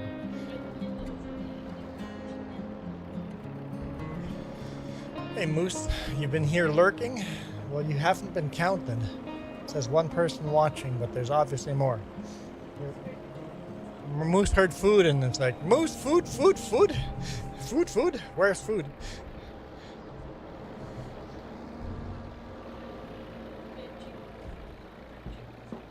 Chicken quesadilla or chicken something. Usually I go for the first thing you say, so let's go with quesadillas. Unless you want to give me the rest of the list.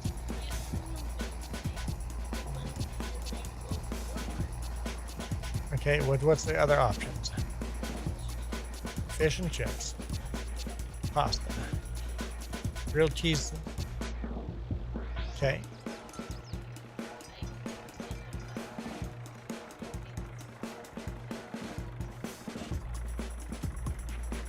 That sounds amazing, but that'd be hard to eat here. I'd say grilled cheese sandwich. Double decker. Oh. That's fresh bread.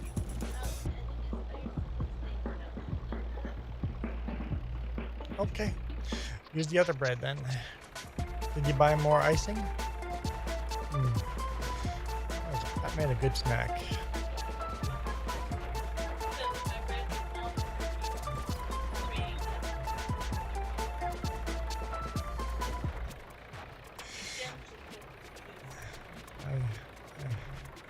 I like my icing on bread. Whole wheat bread with just icing on it. That makes a good sandwich, icing sandwich. A poor man's cupcake. Poor man's cupcake.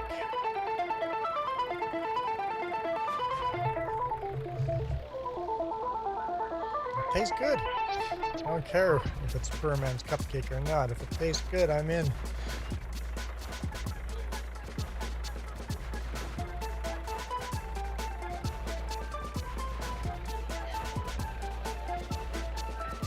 Probably need 3 sandwiches, yep, for work.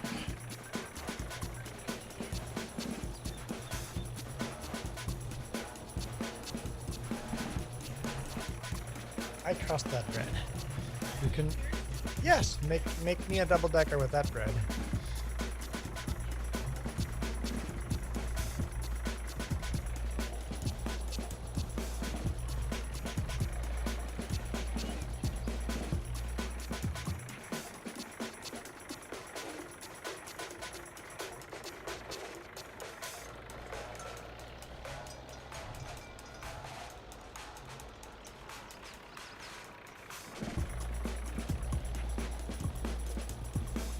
field's getting picked up pretty quick.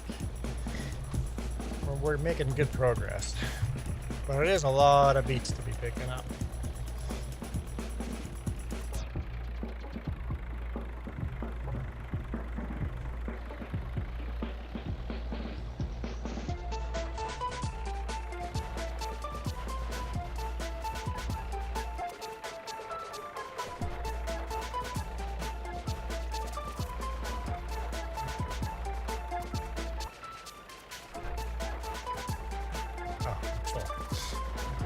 I didn't stop picking up. I'm full. We just need a bigger bucket. We need to get ourselves a bigger bucket. This is the biggest one that's available at this time.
Moose, you were on the short side, lurking on the short side.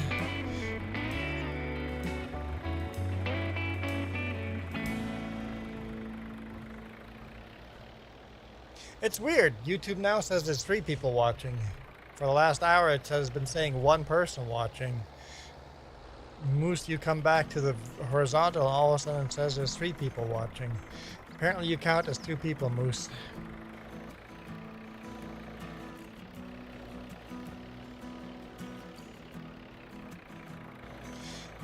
Hey, Sure Noob, how's it going?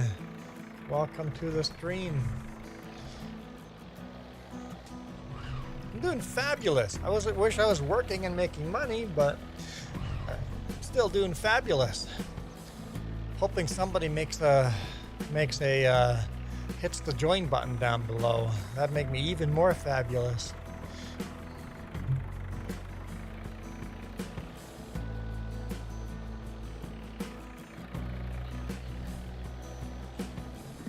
Yep. Sorry? Yes. Yeah, I agree. YouTube's not letting us give out our free subscriptions yet for some reason. If we don't get that next month, we're definitely going to have to contact YouTube and go, hey, where's these 10 free subscribers, or not subscriptions, members? Where's these 10 free members we're supposed to be able to give out? Because on my main channel, I can do it. Oh, maybe you wonder if it's because it's the same email as the main channel.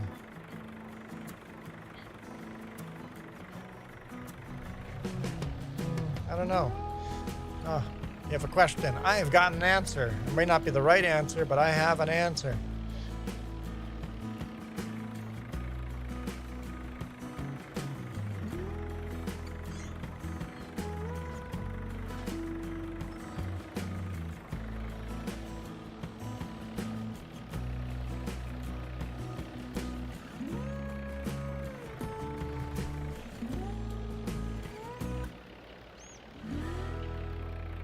Does YouTube monetize a gaming channel which does not have any commentary? Yeah. Yes. Absolutely. The only things that require you to be monetized is you have to make sure you don't break any of the rules. So you can't have a bunch of copyrighted music and yeah, there's rules to lots of swearing or words you're not allowed to use and stuff like that. But all you really have to hit is 1,000 subscribers and 4,000 hours of watch time in the last year. Right, 5,000 subscribers and 3,000 hours of watch time will get you members, but you can't play ads yet. Yep, there you go. Gaming Joy's on it. That's all you have to meet is you can't break their rules, and you just have to hit 500 subscribers and 3,000 hours of watch time, and then you can be monetized as far as we are. Like I can't play any ads, but I can have people joining and paying for memberships and giving super chats and stuff like that. So.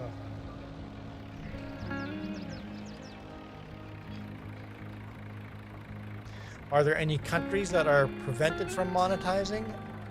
I don't know if that just asked. Are there countries that you're not allowed to monetize in?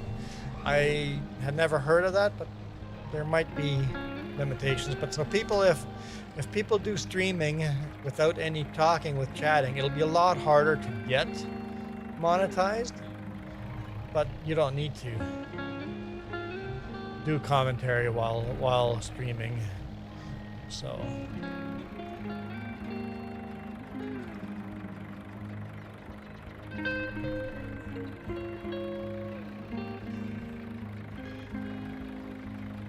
I don't know if YouTube will not, because it's an American company. I don't know if YouTube would pay out to all countries that there's a trade embargo on, right? So that might be the only thing. KW, hello, welcome. And Jeff. Yep, still out of commission. They said hopefully by the end of the day today.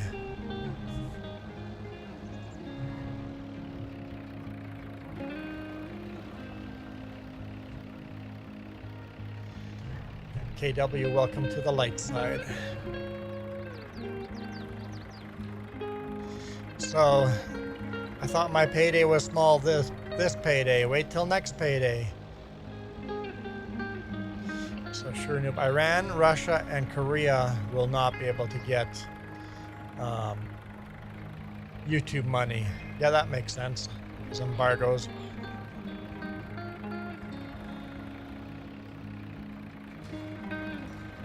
So yeah, if your country's got a trade embargo against it from the US, you wouldn't be able to monetize. And maybe they'll let you monetize and just track the money, you just can't pay it out until the embargo's off.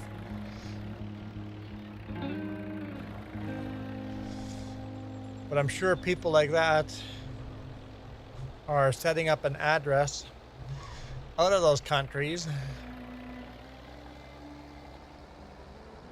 and technically not be a Russian YouTuber, even though all your content's Russian. I bet you there's content creators that do that and just have like a Lithuanian address or something, and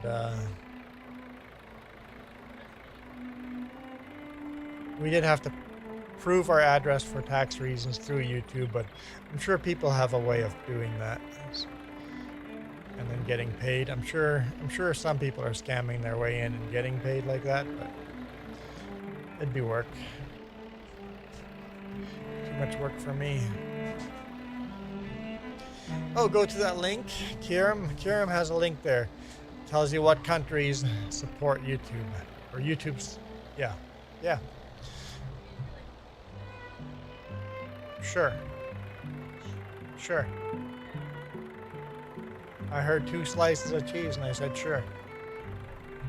Oh. 2's probably enough. 3 is fine too. But She'd be dripping cheesy. That'd be a very cheesy grilled cheese sandwich. It'd be a super cheesy grilled sandwich.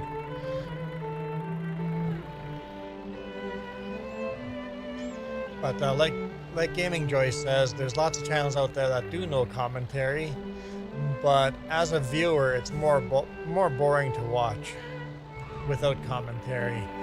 A lot of YouTubers start YouTube without commentary because they don't have a microphone, and then eventually start commentary.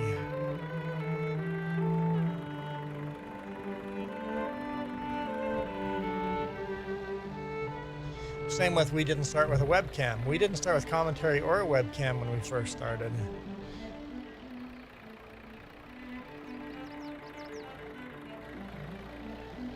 I guess on this channel we did, but on the main channel we definitely didn't.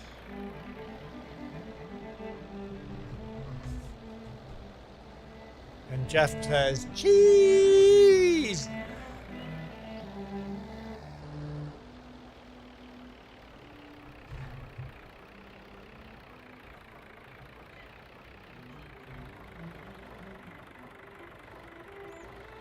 So Ukraine is temporarily removed due to conflict. Oh yeah. So that would make sense.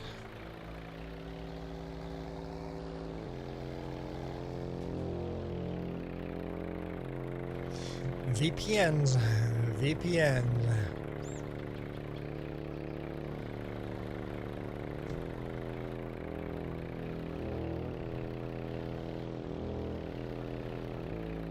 Hello, Tony.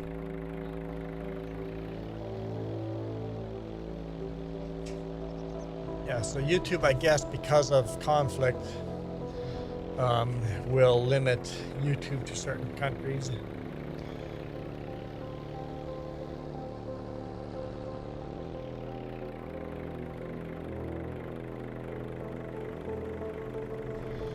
I don't know if that's the right thing to do or not, but well, Tony, that's not my fault. That's your fault. We're here all the time.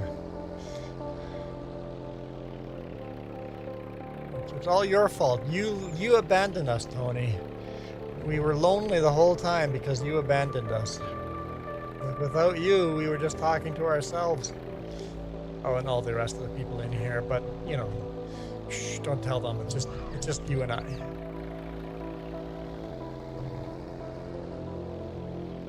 These streams do get pretty boring without you guys in here. We do need your commentary. We need your comments. Actually, let's do a poll. We have to do a poll separately on each stream. That's annoying. I'll do it on add poll.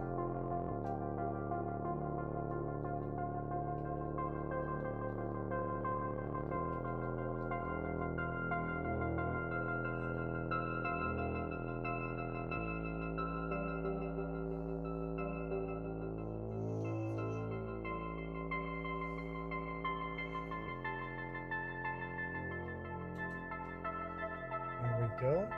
I'll just do it on the horizontal.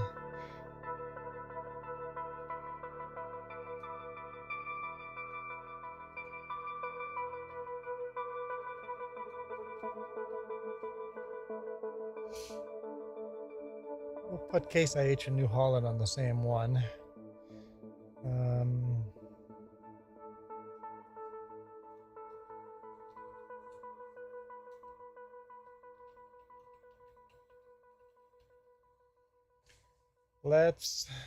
Let's do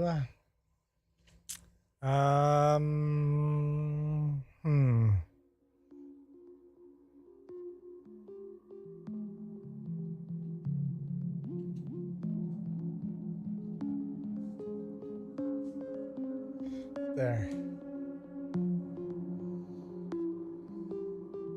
There we go.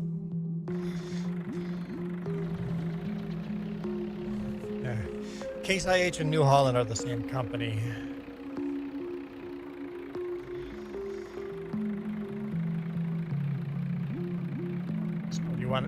You want a green farm?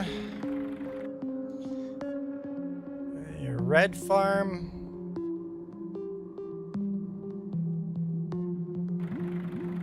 Or yeah, what? Yellow farm? You want a yellow farm? What's that? Caterpillar? Challenger? JCB?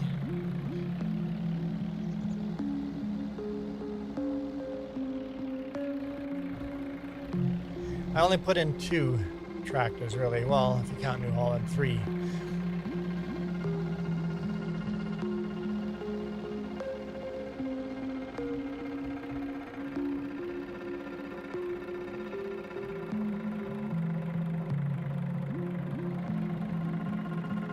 You want Massey Ferguson? Didn't Massey Ferguson get sold to India?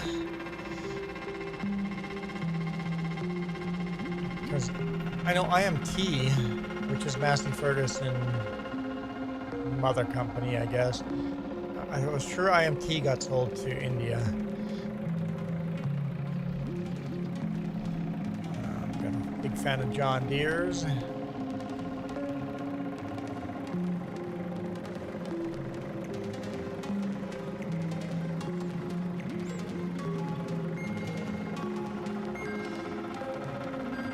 Yeah, Kiram, Canada has laws that, yeah, we don't get VPN. We should get a VPN just so we can watch. Because I found when I fire up my laptop when I was doing KW, just goes, God knows. I'm a big fan of Massey Ferguson, especially of the original Massey Fergusons. Massey Fergusons are also manufactured in Pakistan.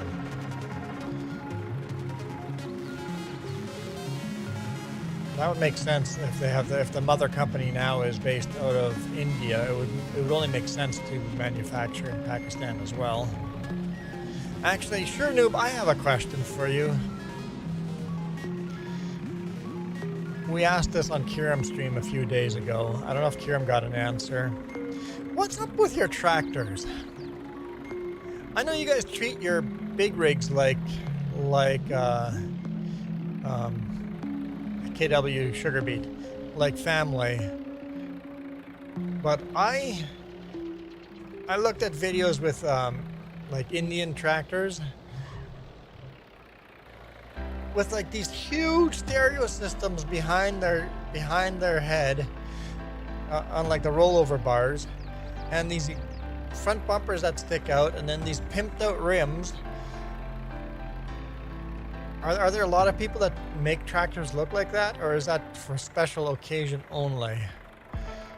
Because I know we're watching videos of Festival of Lights and stuff like that, where you guys hang all the prayer beads and all the decorations all over the tractors and lights and all of that. But yes, Jeff, there is one literally in Osoyoos. By that fruit stand. We actually talked about that on Kiram's stream. I'll show you. I'll actually show you. Jess isn't in here right now. Let's go to Street View.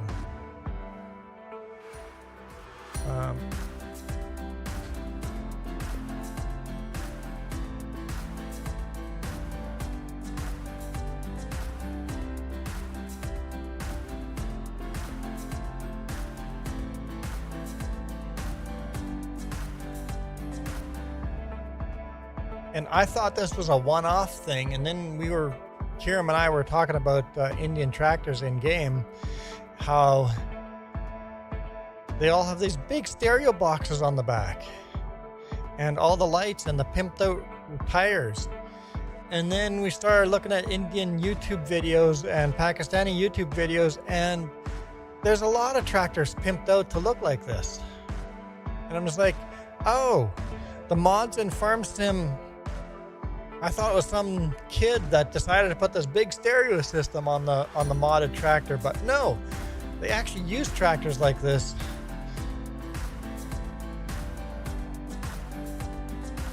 in India, in Pakistan.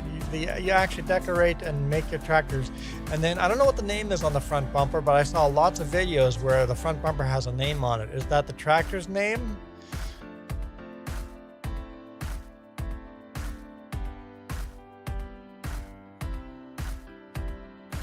But yeah, pimped out tractors. If you go FS22 in Indian tractor mods,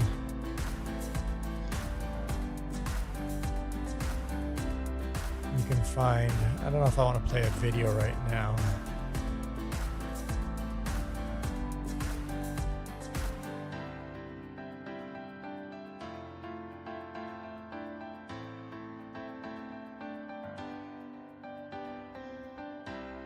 That's not what I wanted.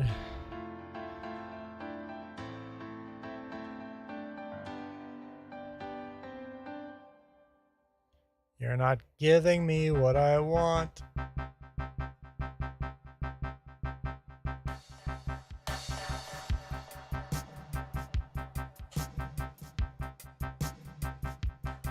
Indian, let's put in tractor.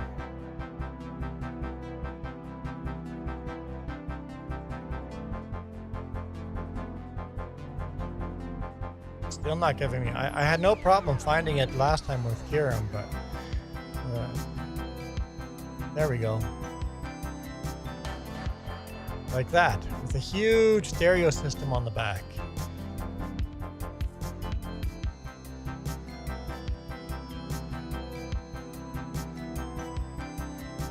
One of your rants about trucking is you spend $250,000 on a brand new truck and you have absolute garbage stereo system. Yeah.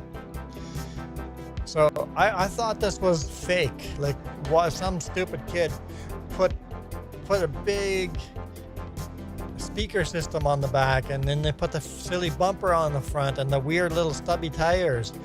But then we started watching videos, and these tractors actually, I don't know if these are for special shows only. On a tractor I was written, time has made me a bride again. And the reason behind it, because it was completely overhauled. Oh, the tractor had been completely overhauled, rebuilt. And they have these extended bumpers on the front and the big stereo systems on the back. And I'm like, I don't know if they actually work the fields with tractors like this, or if they are show only. Okay, I have a grilled cheese sandwich here. Double decker grilled cheese sandwich. You guys ever make a double decker? 3 slices of bread, double decker, grilled cheese, huh? Marinara has cheese in here as well, so cheddar cheese and marinara. Yummy.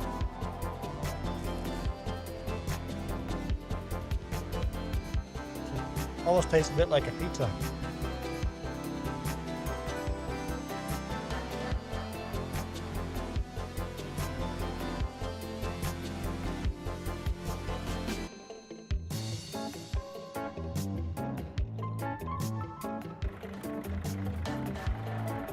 So they work those tractors in the field, and you can hear their loudspeakers from a long distance away. So they actually work those tractors in the field. It's not just a show tractor. Stretching the cheese.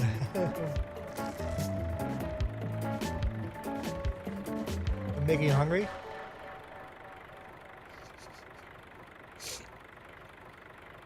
Cheese in the beard.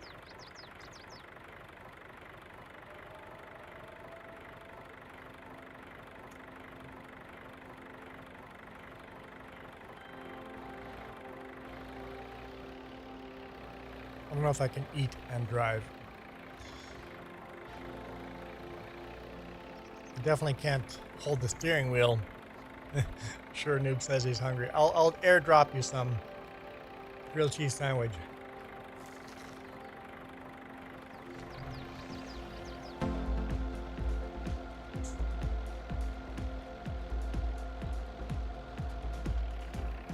It kind of looks like it's full. Remember if it was full or not. Yep, it's all the way full. Okay, let's go drop this off. Tony. Yep, it's a beautiful old Oliver, Super 88. Just don't look too close at the front axle and you'll realize that the steering linkage is missing.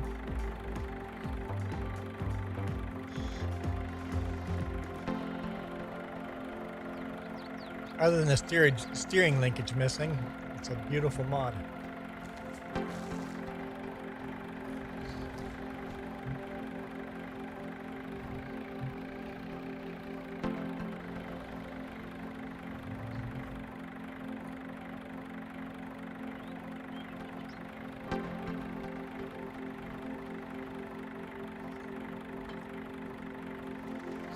You can also get this tractor in a tricycle setup.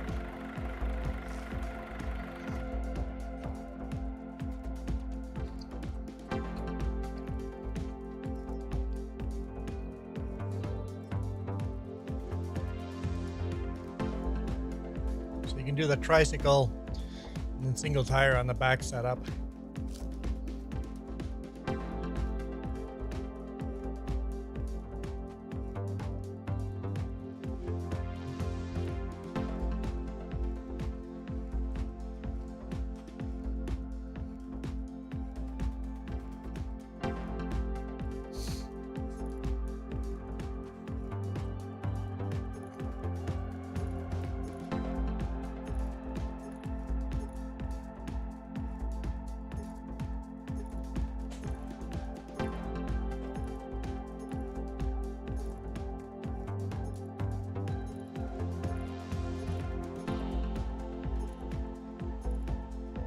Then front end loader.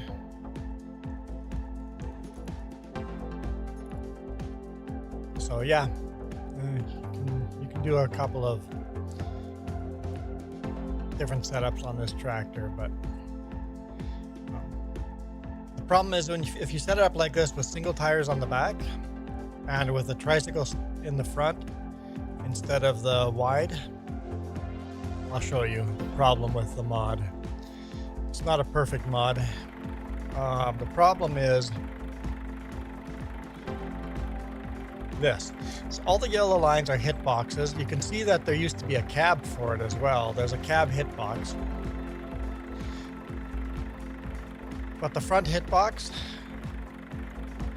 keeps the wide, even if you put the tricycle wheels on, the front hitbox stays the same size.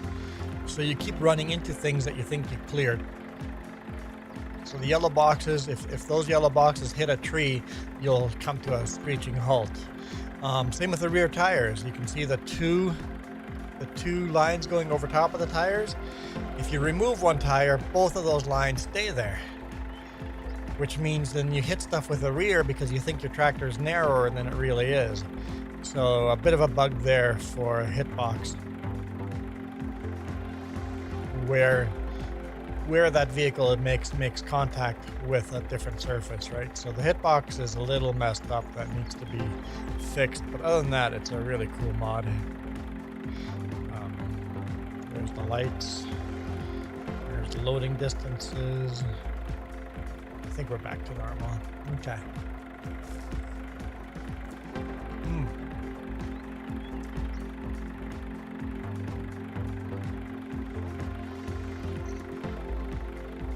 Can't disagree with that John Deere Model A. My write-in vote would have been Versatile.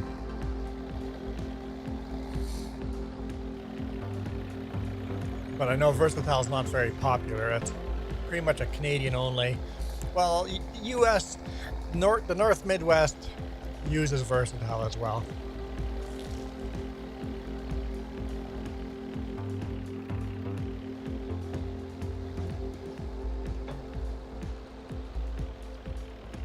Is it actually a tie? 25% all the way down? Okay, that's funny.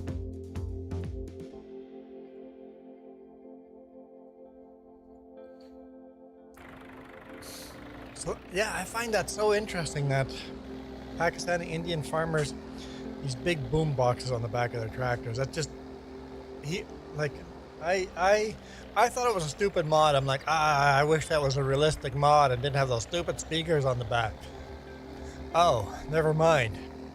It is a realistic mod because real Indian Pakistan tractors would actually have those speakers on the back.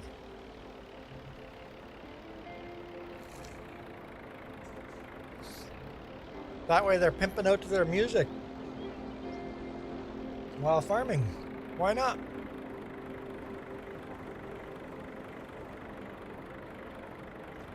At least they know how to have a fun time while farming.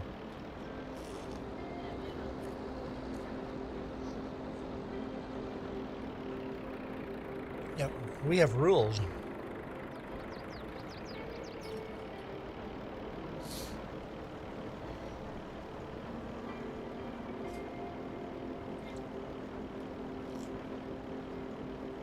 I've seen the big rig and buses pictures before.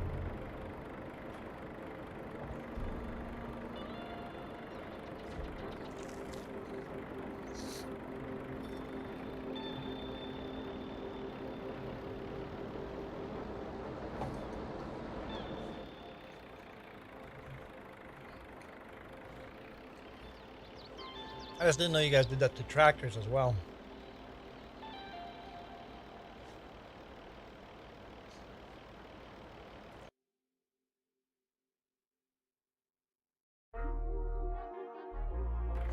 And I also got down Australian tractors. Australia has some super unique tractors too. It makes sense that if you're that secluded, you would start building your own tractors designed for your terrain and your style. Like if you can't buy a imported tractor from the UK or US, you go build your own.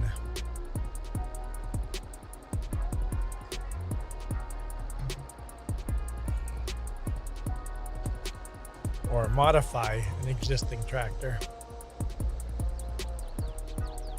In the game, I keep finding these tractors. I'm like, that one looks so fake, it's dumb. Oh wait, never mind, just watch the video in Australia. That's actually a real tractor that they ran in Australia. Oh, never mind. It's just fake to me because I haven't seen that style of tractor. Well, happy birthday, KW. Happy birthday, Jeff, too.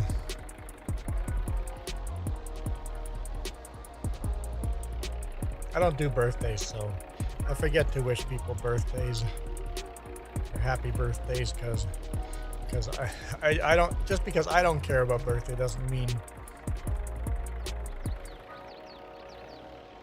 Yep, Australia does trucking right with, because they drive such long distances. They can have these really long road trains, four trailers or two Super Bees hooked together. It seems like more modern road trains seem to be two Super Bees put together instead of four trailers with dollies. Two Super Bees together must drive down the road a lot nicer than having four dollied up trailers.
We're getting this field cleared up pretty quick.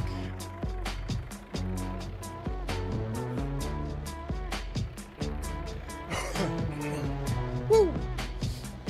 Watch where I'm going, buddy. Watch where you're going.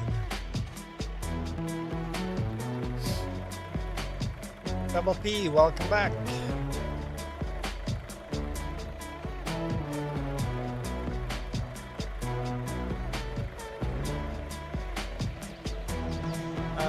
This is the lone woodlouse. So, music is just the official YouTube music. Random, just plays random music, and sometimes going from one song to another is a little bit rough. It's like, oh, those two songs did not belong together at all. I think Spotify does that pretty good when you do random music or pick the AI DJ. It does a decent job of picking songs that are similar to each other for the next one. A little better transitions. No, we are not in debt on this map. I don't think. I hope not. Now you got me guessing. No, $0 loan. No debt at all on this map. Unlike the other one where we have like $500,000 of debt. No, zero debt. Zero debt. I'm trying to keep it that way, but it's going to be close this winter. Hopefully we start selling some crop here, so we don't have to make a loan. But no debt. In fact, this map I think hasn't even ever gone into debt. We've kept it debt free because we're running with such old equipment. Everything is cheap to buy. If not completely debt free, very little debt has been had in this map. And nope, the reason why we're in so much debt on the cross-platform is because it's cross-platform and a lot of people join and play on that map. This map, it's just me and Jess. It's open for anyone to join at any time, but nobody does. Because they see that there's 170 mods to download and they're like, nope, I'm out. But that's how you get all these old school tractors and equipment. You need to download 140 or 170 mods or whatever it is. And then every time you join, or every time we switch to another year, there's new mods. Today I have been live for 4 hours.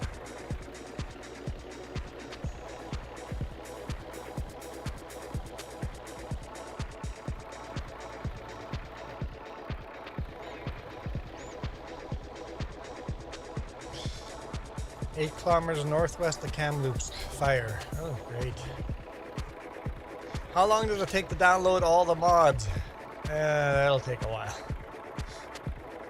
That would take a long while, especially since there's Mod Hub mods and our personal mods that you have to go to our Google Drive to get, which is in the description. Or if you just want some of these old tractors, go to our Google Drive and just download our Google Drive stuff. And you won't want everything in there if you're not joining, like the billboards and stuff. But our Google Drive has some unique mods. Some of them you can find on websites. Some of them are private mods that private modders have shared with us. Keith Bleeker has shared quite a few with us that are private mods that are not online anywhere.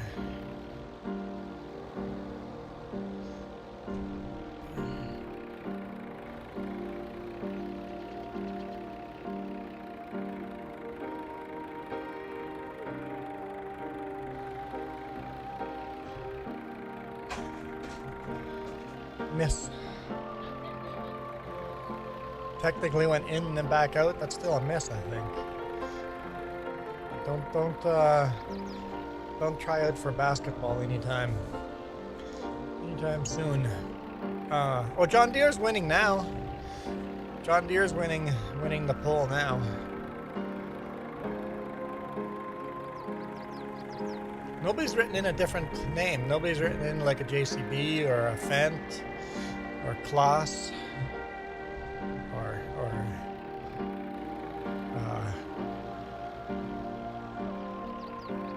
trying to pronounce it right. IMT or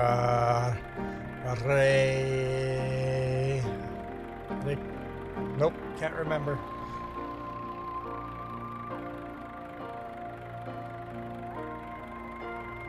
Rakovica, something like that. But nobody's written in a different favorite company. Are you allowed to do that? Allowed to do what? You can't write it into the actual poll, but you can leave a comment. It says other, leave comment. Fiat. Oh yeah, Fiat I didn't have on the list. Lamborghini makes some tractors. My write-in would have been versatile.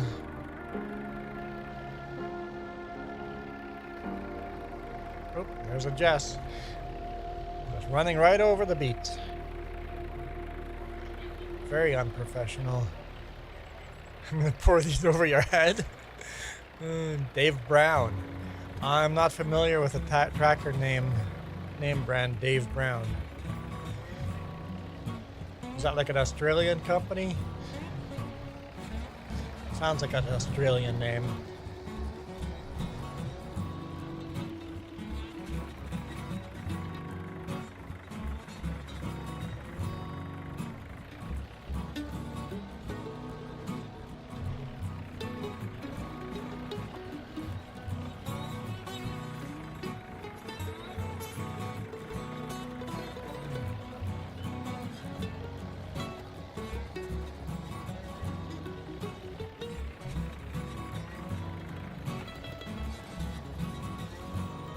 What?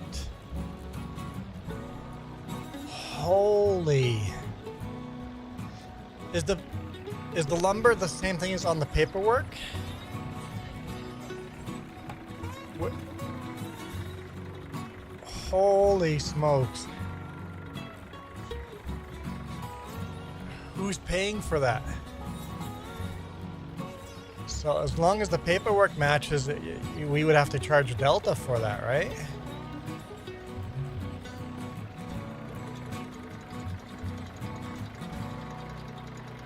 I don't know why I didn't dump this on the back trailer. Not us. We're not paying for it. Okay, so we didn't screw up. Because I've almost left. And sometimes you just jump in and go, right?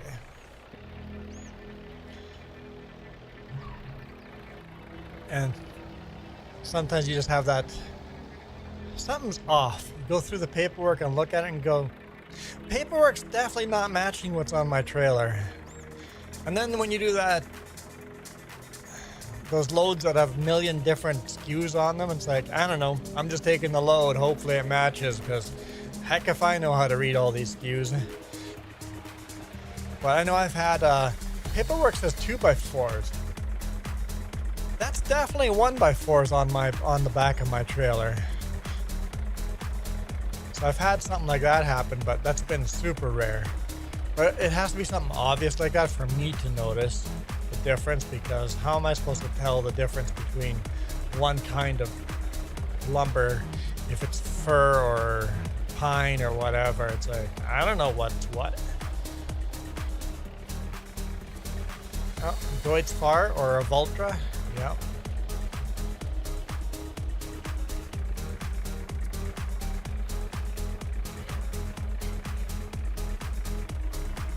Oh, the paperwork is wrong all the time. Like, I don't even bother with the paperwork anymore. One day I'm going to get called out on that. Paperwork said to deliver here. Why'd you go here? I'm like, because the paperwork's rarely right.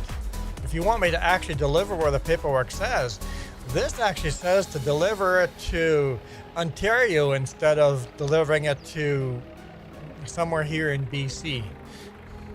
Some middleman is where the paperwork address is, right? And it's like, if you actually want me to deliver to addresses, I can do that. You just will not be happy with me, ever.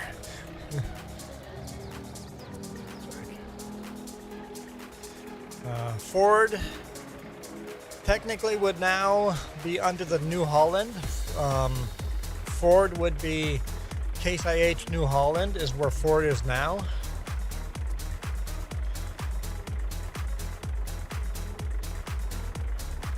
Because Ford slowly turned into New Hollands, and then New Hollands got purchased by the Case IH company, or the same mother company. So Case IH and New Holland, Ford, it's all the same company. Having said that, Versatile used to paint their tractors blue for a couple of years. Versatile painted their tractors blue and called them Ford Versatiles. Oh, you asked me about my favorite tractors. It depends on what era. So if we're going 1950s, early 1950s, I'm going with the Ford, or not the Ford, I'm going with the John Deere Model A. If we go a little later, like the late 50s, I'm going with the Massey Ferguson. If we go a little newer, start getting the Big Bud in there. The Big Bud's pretty awesome. And then Versatile. Like I said, my write-in would be Versatile. Versatile would be my favorite modern tractor. But I like my Massey Fergusons. I like my John Deeres.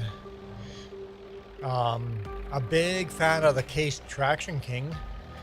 If we're looking at the 80s, late 80s, the Case Traction King, right before they went to Case IH, because Case bought International Harvester.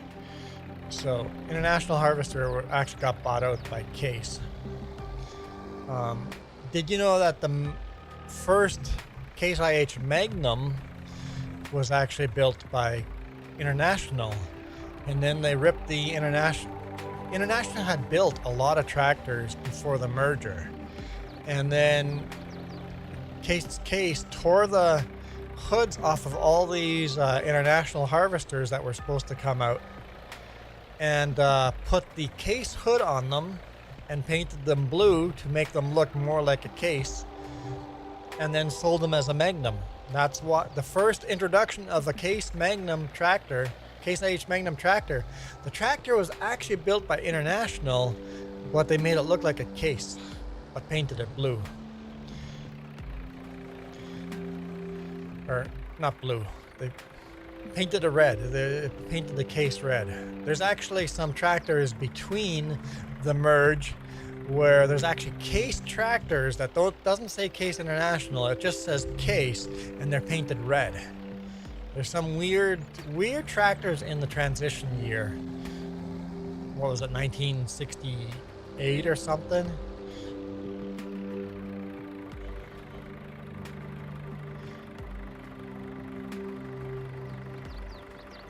Something just didn't feel like, yeah, sometimes you get that feeling and I'm like, oh, I hope everything just works out. And then sometimes it just doesn't. I'm glad we're not doing a whole bunch of KMT loads. It's too hot to be tarping in this stuff. Last week I was debating refusing to tarp when it was like 40 degrees outside, and it's like, it's getting right to that line of it's not even safe for me to tarp. It took me an hour and 45 minutes to tarp. A load that should have taken me less than an hour to tarp. It's like, it's just too hot. Too hot to be out here tarping.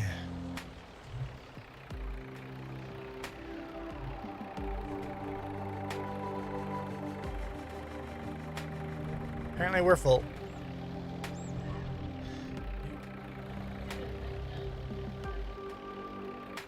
What's that? Tarp at night. Yeah, unfortunately that doesn't work that way. We have to tarp when we load it, whatever time that is. Luckily I did load at 6 a.m. so that reduced the amount of heat I had to work in, but it was getting excruciating hot by then. Afternoon would really suck.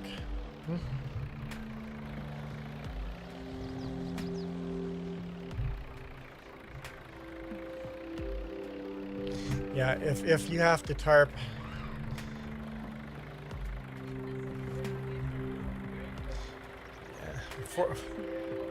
forklift only loads 7 to 3. Yeah. We have to. Yes, I did say those words. So we're forced to tarp right after that. But yeah, the forklift loaded me at 6. Had to rebuild the load like 3 times to make it fit.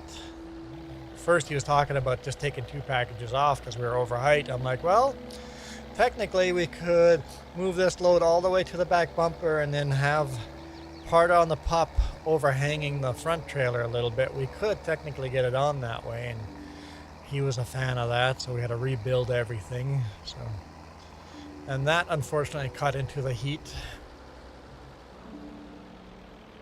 But why do we have to tarp on a beautiful day like this? Like, there's no rain. There's no chance of rain.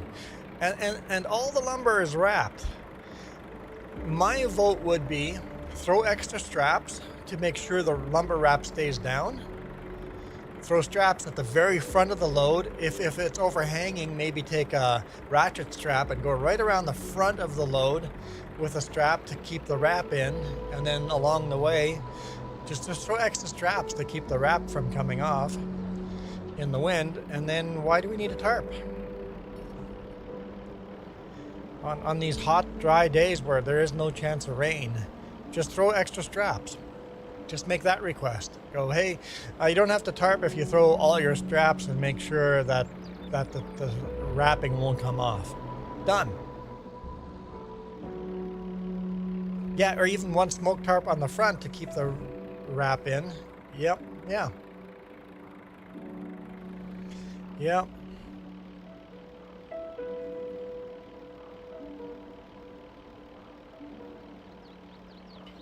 Michael, are you off of work now? Or your last break?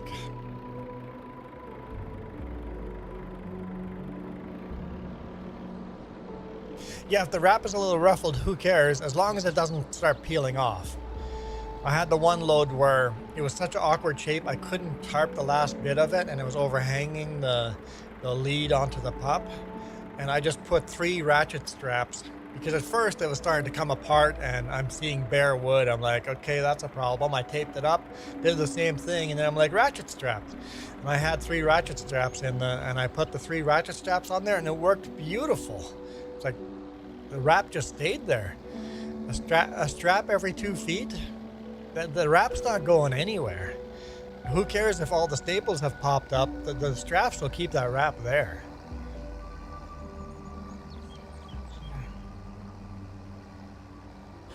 On a perfectly dry day, I think tarping is a waste of their money and a waste of my health.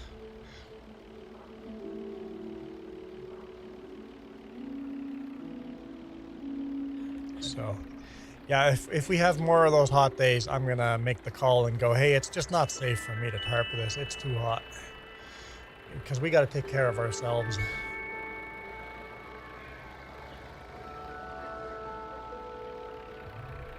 Unless you're coming over and helping me, I'm not doing it. Even untarping is hot.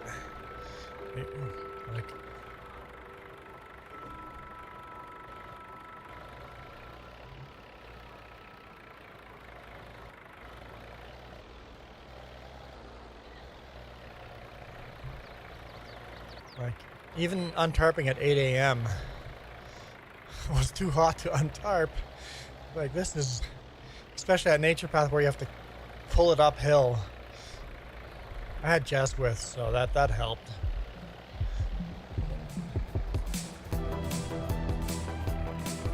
So a black car running with no tags over 100 miles per hour. That seems a little aggressive.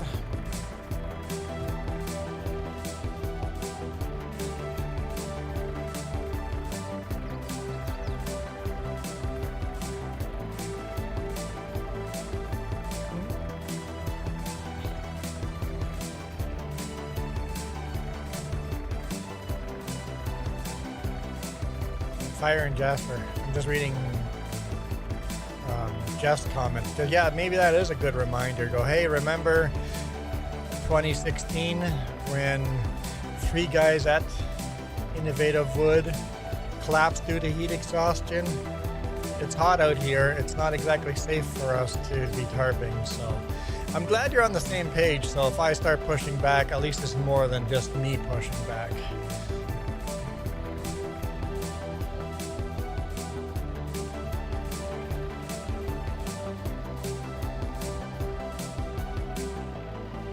Well, Michael, you're not working out in the sun lifting tarps that are that heavy. Like, this is our tarps are not what you think of as a tarp. We're not those flappy blue things you can buy in the store. That's not what we have. These are thick tarps. They're like 2 millimeters thick tarps. Heavy rubber canvas or whatever they're called. I had a bunch of guys quit because it was too hot to work for the amount of money they were making. Yeah.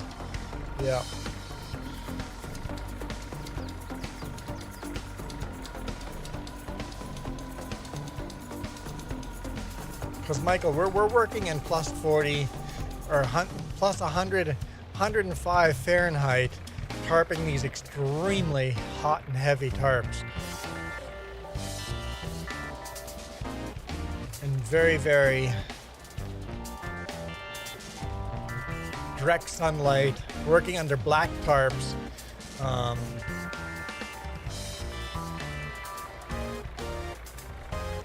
2016 is the year decks died for Sutco because people quitting.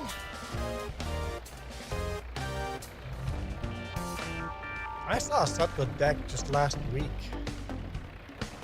I'm like, what's going on with that? Why is there a driver pulling a deck?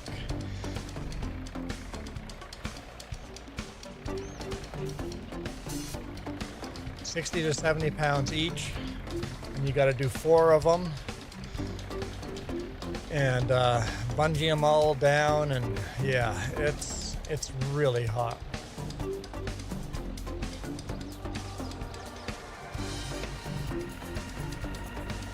Yeah, they're heavy tarps, and that's dry. That's dry tarps. When it's amazing when it's raining out and you roll up wet tarps, how much water gets added in between that, even though it doesn't look like there's any water sitting on there, but just the moisture, the wet on that tarps makes those tarps to a point where it's like hard, almost impossible to pick them up.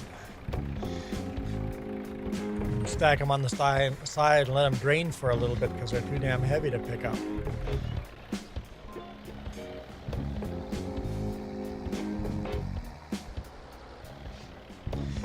When I had my longer 22-foot tarps, and they were the thinner tarps, that was so nice.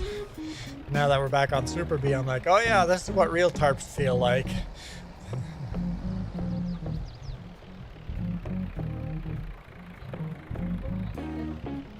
And then you have to pull those things, climbing a steep hill, dragging them on the ground,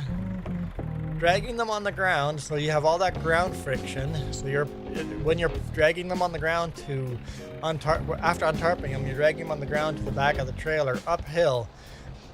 All that ground friction like doubles the weight of them. So we're basically, Michael, pulling you up a hill to just go roll these things up.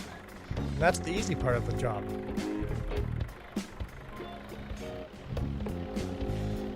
Gotta lift them up and toss them on top of the trailer. And our trailers like what, 4.5 feet, 5 feet off of the ground.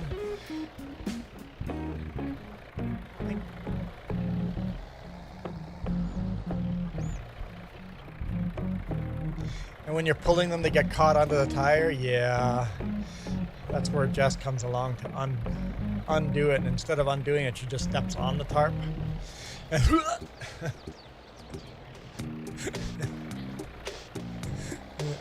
Often anyway.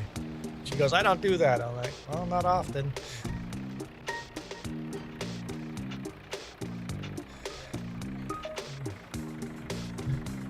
All right, enjoy your drive back down to Delta. Now, that's one way of job creation. Holy smokes.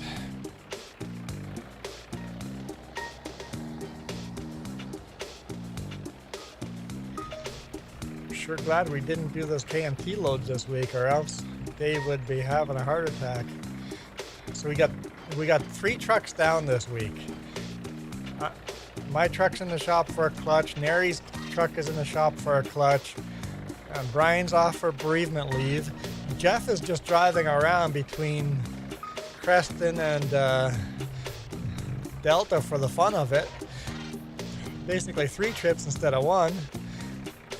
Yeah. 1 truck is making money this week. There's 1 truck making money. Should see if there's anything wrong with Steve's truck. Oh, that's not good. Just send him a text going, "Hey, you're the only productive truck this week."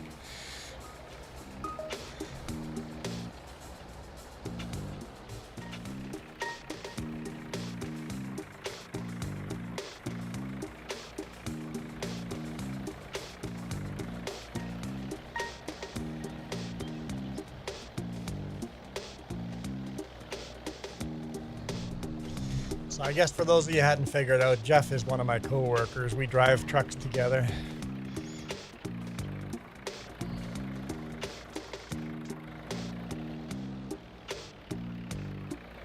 That's it. There's 1 more bucket. Not even a full bucket. The front trailer looks pretty full. Let's dump it in the back trailer. Cool. I don't know, does this field need plowing? Might need plowing.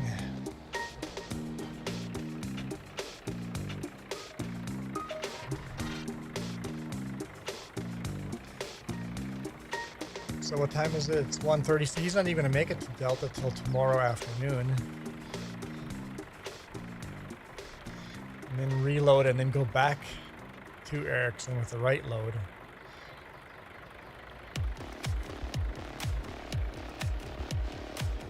So Michael, most of the time you don't see tarps there. I guess in a place where it rains a lot, it would make sense to just have the curtain side, transport lumber with the curtain sides. If I were buying my own trailer, I would buy curtain side trailer.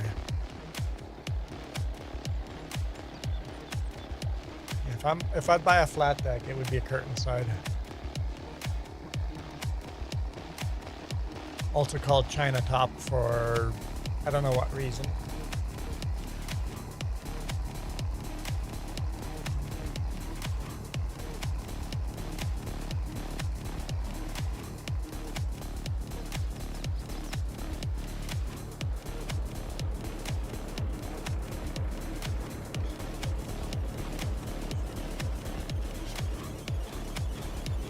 What to carry?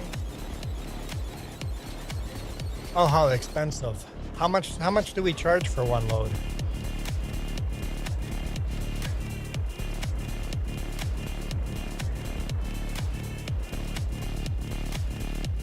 Because we easily charge over $1,000 a trip.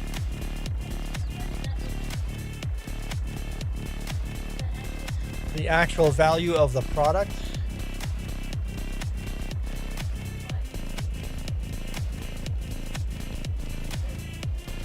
Yeah, the value of the product, that's why we have to tarp it. Yeah, okay, good point. That's what you're trying to say, is we tarp because of the value of the product. Yeah.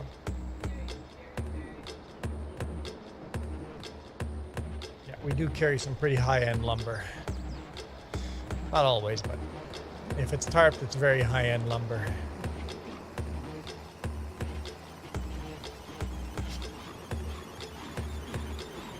Yeah, if I'm still sitting here today, that means I'm only going to have Wednesday, Thursday, and Friday to record videos. My main channel will not have a video every day.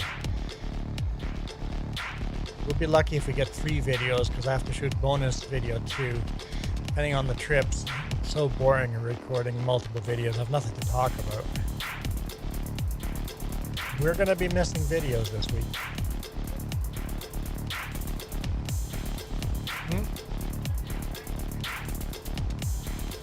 I don't know.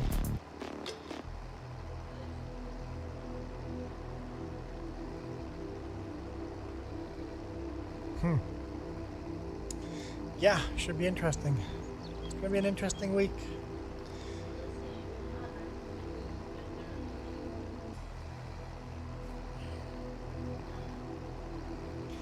I certainly want to get back to my trailer, though.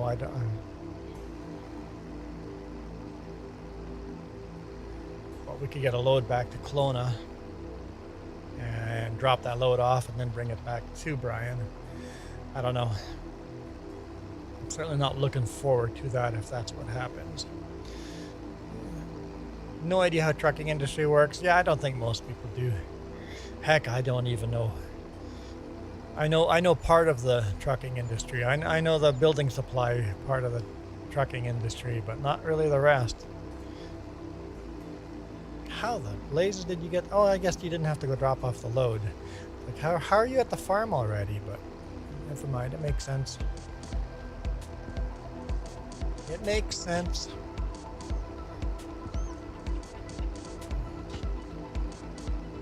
I know a little bit about refrigerated because I used to work in retail long enough.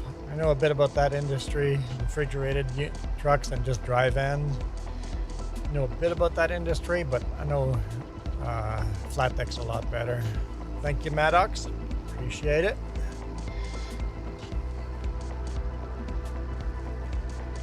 Most an expensive hat for me.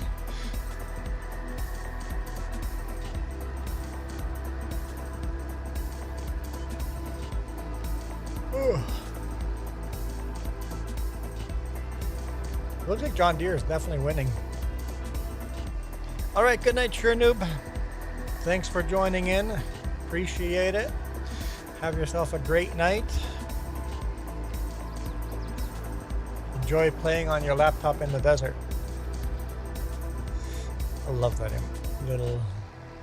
little avatar.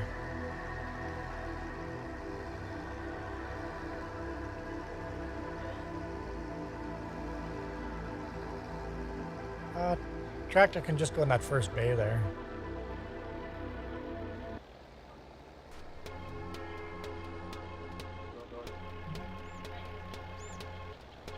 Yes, there's a lot of bales here. Yep, that's probably why we're getting laggy.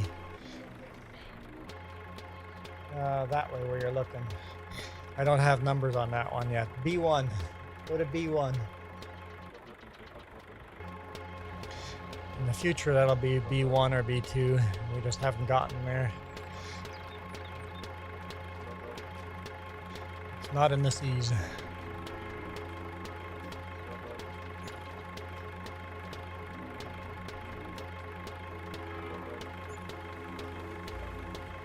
At least this isn't expensive. It's not expensive to repair.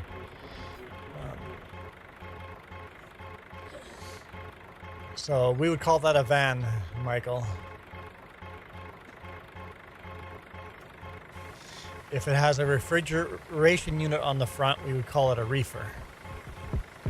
So it's a dry van, has no refrigeration unit on the front. If it has that big unit hanging off the front end, we would call that a reefer.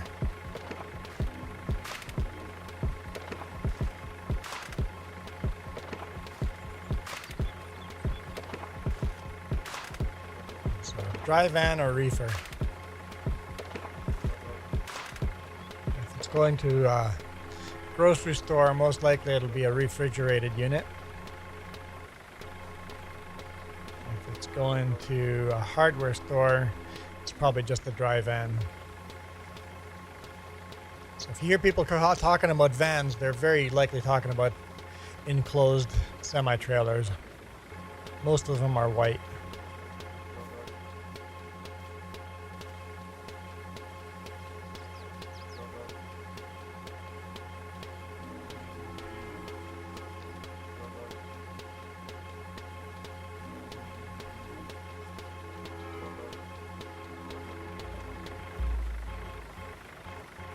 Are you calling it?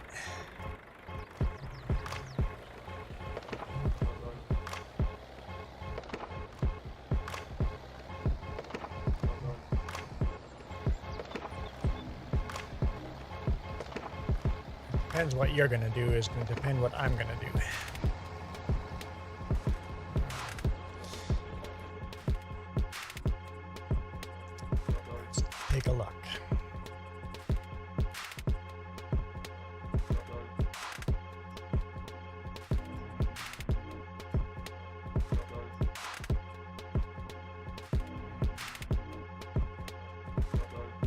Yep, needs plowing. So I want to plow that down there. If you're going to join, we can plow with 2 tractors. I want to run the 2 foreign tractors for plowing. So if you're going to grab a plow, I would say wait for me to grab a plow. If you're not going to grab a plow, I'll just grab a blue tractor. I think we have to put the red tractor on the red plow and the blue tractor on the green plow. It'll just be more fitting. He returns back on Monday. The end of July will feel like the end of July.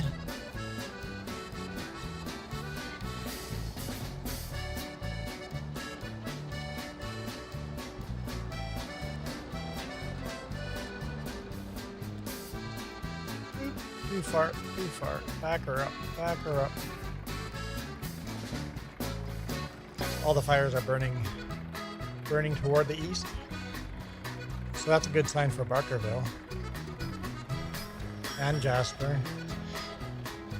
Not for Spence Bridge.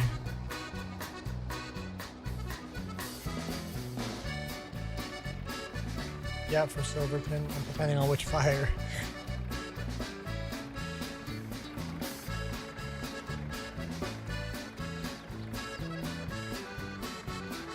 Yeah, Spence Bridge is small enough town that it doesn't really tell you. It's already intersection where Highway 8 meets Highway 1.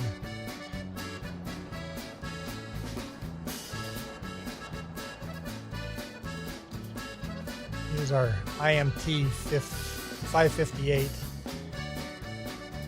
And we'll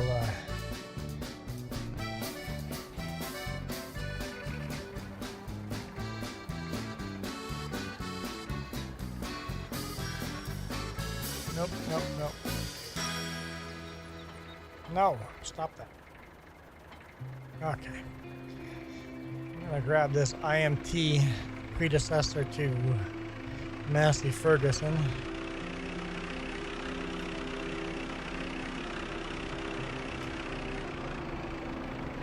Bales are falling off. Speaking of, let's just see how that's going. Nope, it's full. Let's shut it down then. We need silage, so we'll have to take care of that. First plowing.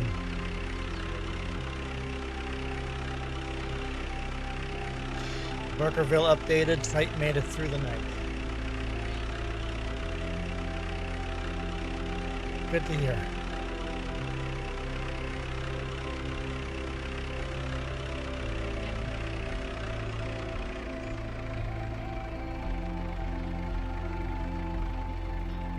Okay, Jess, you see that blue tractor?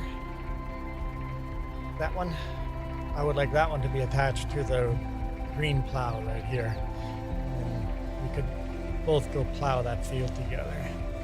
Make good time plowing.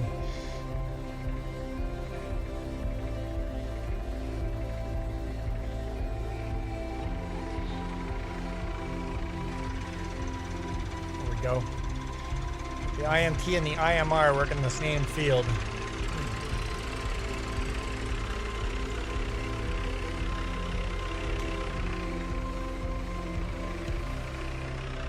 All right, overdrive.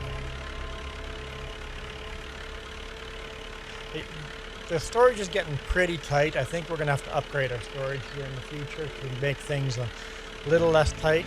As our tractors are getting bigger, everything's getting tighter.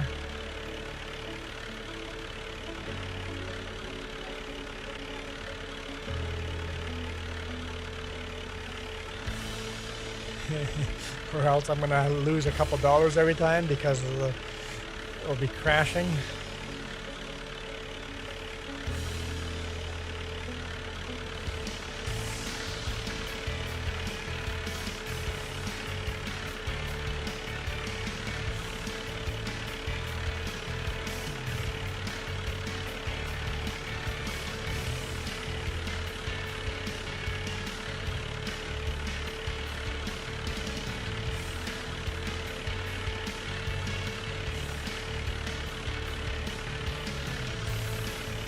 But you can see other than this IMT, it's got the Massey Ferguson colors.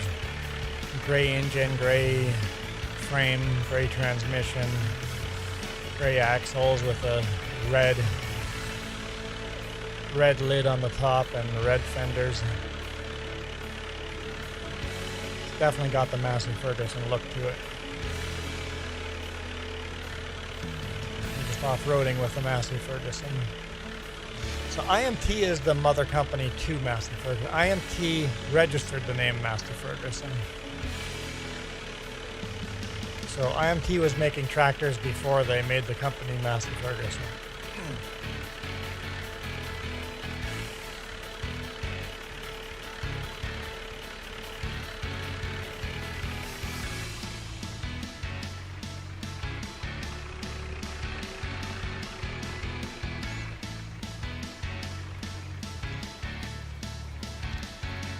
Okay, plow.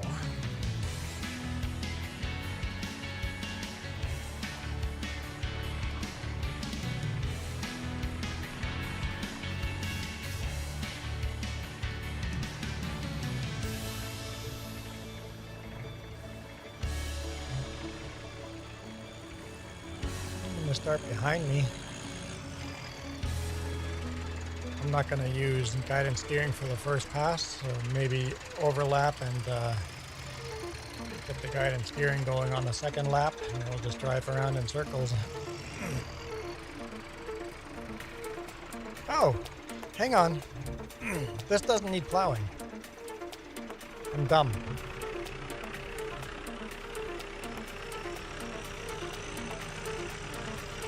Your tractor's faster than mine. Okay, never mind, I got the other gear going. You're still faster, right? 27. Max it at 27 as well. Okay, so we're both 27. Okay, here we go.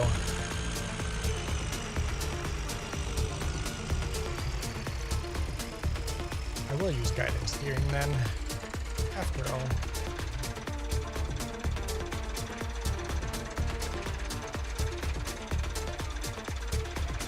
Cold plow.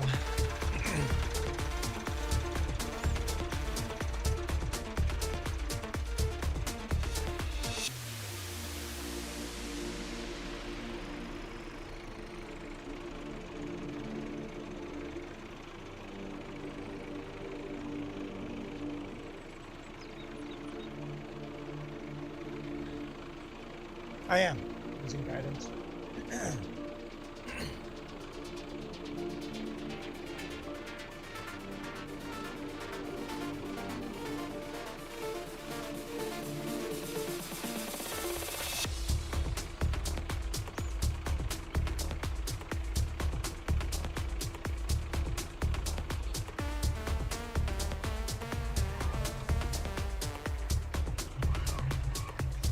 This tractor is a little clunky through the gears.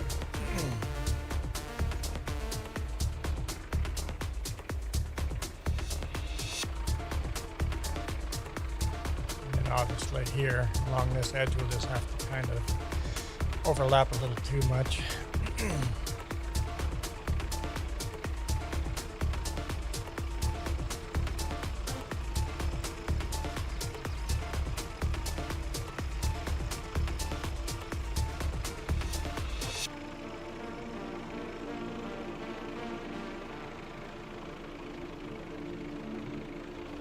Trying to gentle the corners a bit.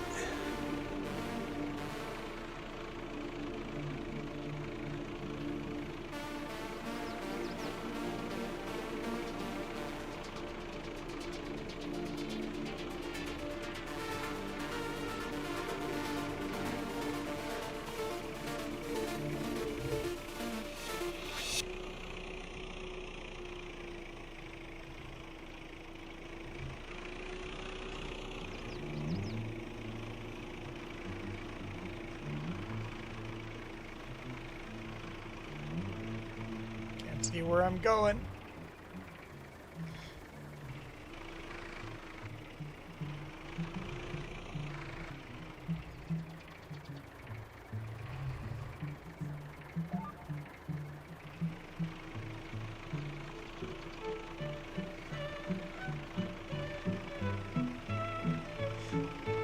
Just with our headlights on again.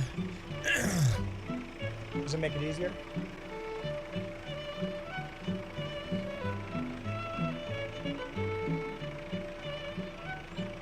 Muffin Man.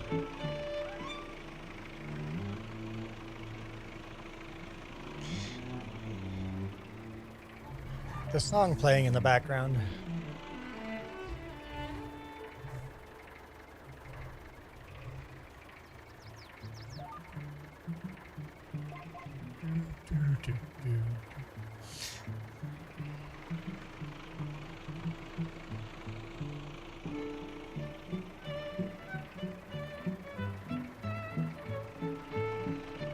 Here.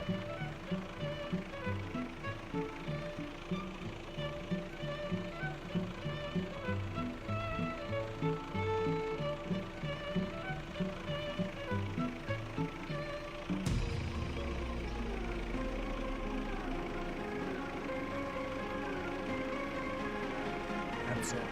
Now we're here, right beside you. That's what it's called, right beside you. Yeah, this field, that little awkward triangle, that's just, now the field's going to be bigger, we'll probably stop doing that. The little awkward triangle is going to be done because the fields are bigger. I mean, there'll still be awkward triangle here, but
Jess, over there. I'm making a pretty good time.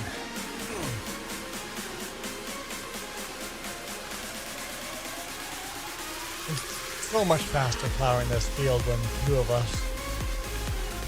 So much faster.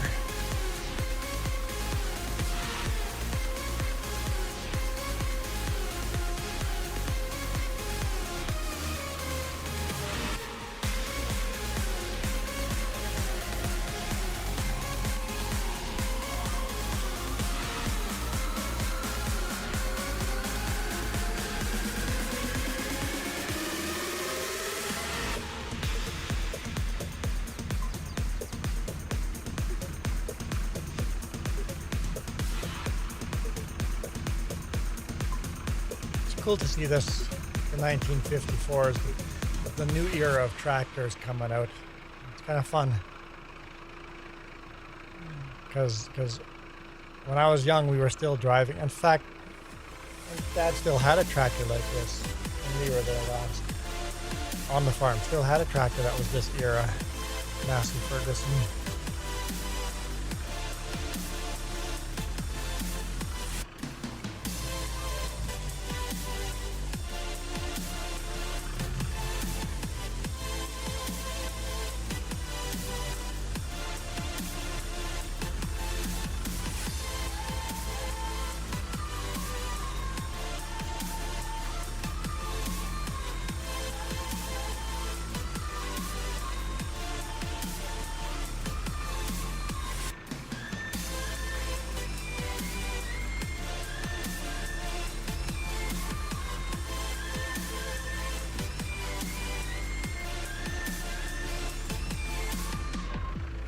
What speed are you plowing at?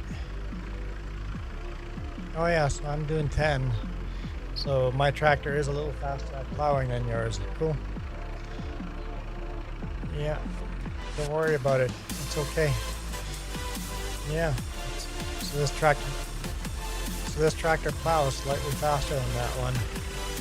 It's interesting that there's a difference. We do not have to plow the white limed section.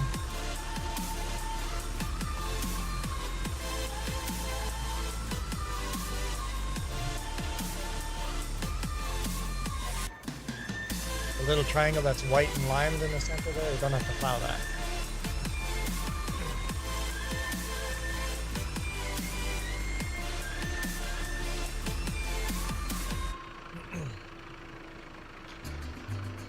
That's so weird how people come in here and a whole bunch of people watch, and then it just dive bombs again down to 1 or 2 people. Then all of a sudden a whole bunch of people come and watch, and then it goes down to almost nothing.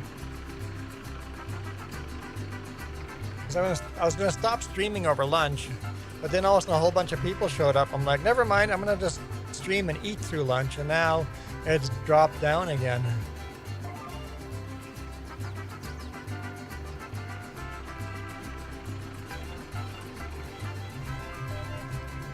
You're going to be faster than me this time. I've got a power line pole to deal with.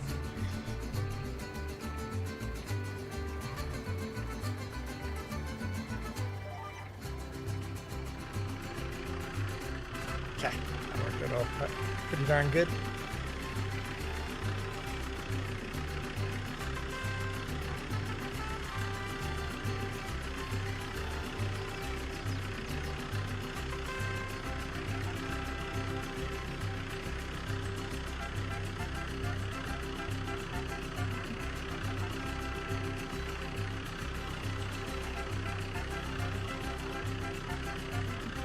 I don't know, I guess nobody else is excited about these tractors. I am. It's fun seeing the new era tractors coming in. It's kind of like unlocking, you know, going through, making progress in the game, unlocking new tractors, new equipment. Farmers growing.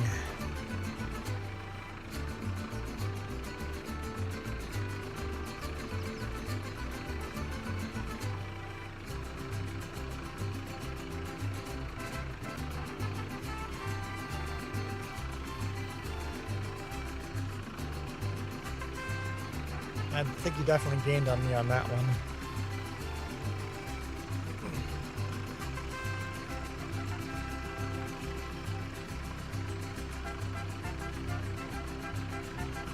Like I said, power line pole.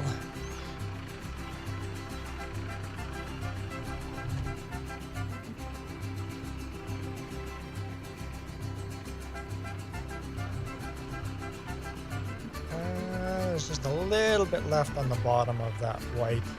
One more pass on the bottom.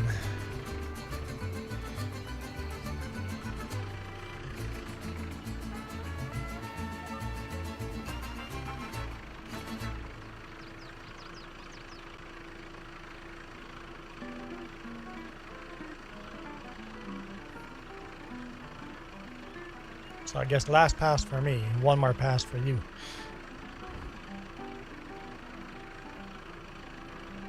What's that? Yes. Yeah. Because the plow's so narrow and the way the game works, it's a little wonky. You have to rely on the guidance steering, or else the line is a little funky, a little hard to. It's like, are you sure guidance steering? I'm supposed to go there? But you kind of see underneath that green pattern, it is plowed underneath it. And the next pass, the green pattern disappears. So it's something to do with the game and how it's programmed. With plowing, the small plows, it does that. I bet it does with the big plows too, but just not as noticeable.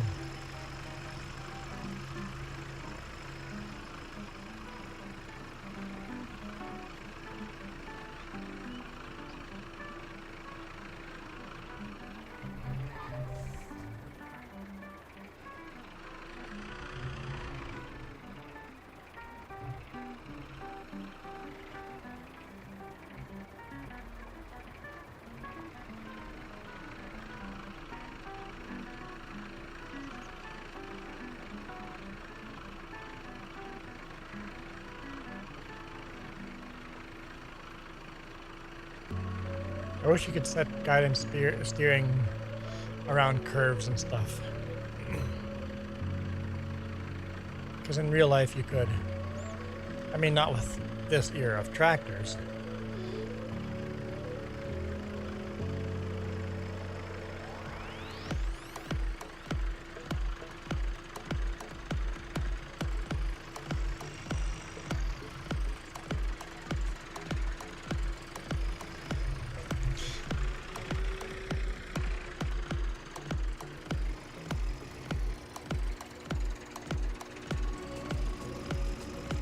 You were in a rush, you didn't want me to catch up, and then you missed something?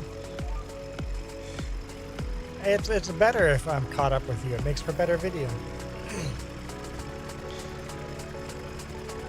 No, that's worse video, unless you're live streaming. In that case, just like when we do motorcycle videos, if I'm recording video, I like to be the rear rider.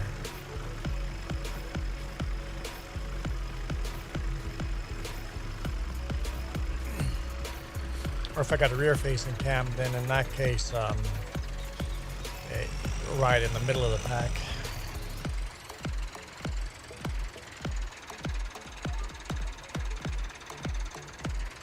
Yeah, it's a cool tractor.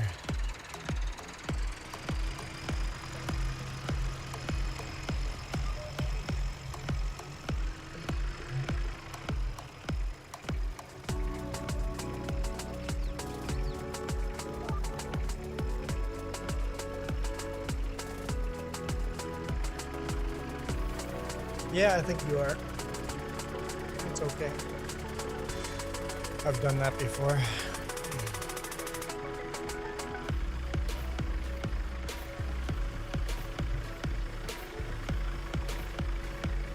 You just really want to make sure that line was plowed, that's all.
Making very good progress with the two tractors.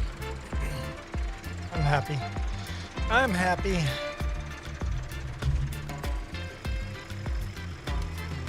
You need me happy? If I'm happy, you're happy? Because I'm certainly happier when you're happy.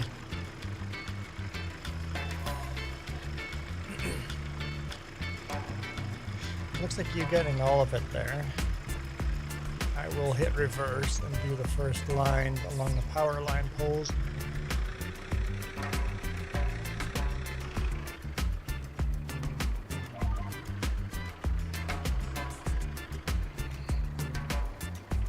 Means you're going to be way ahead of me.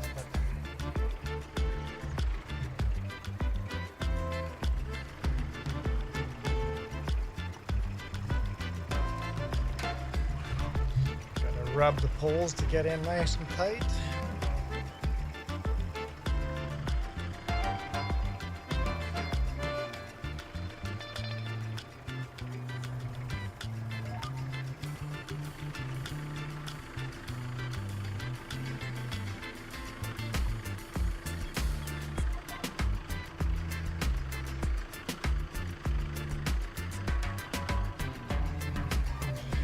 A little figuring out to get that all lined up right.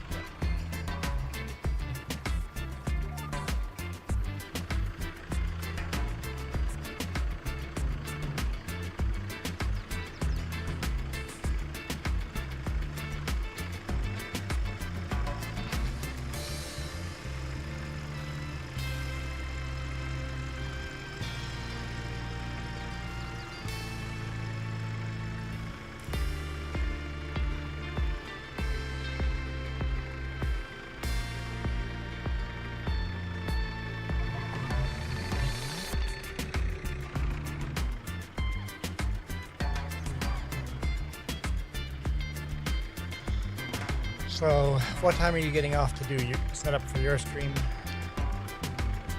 Oh, you don't know if your server's gonna work.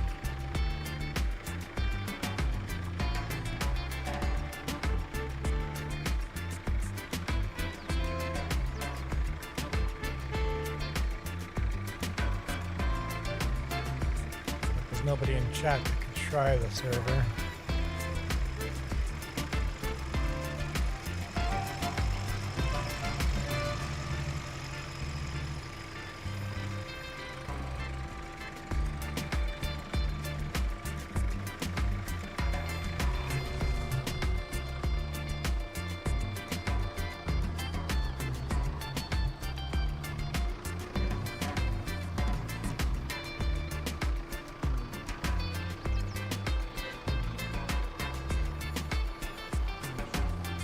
Yeah, you can't do a stream if you don't even know if the server's gonna be up and running.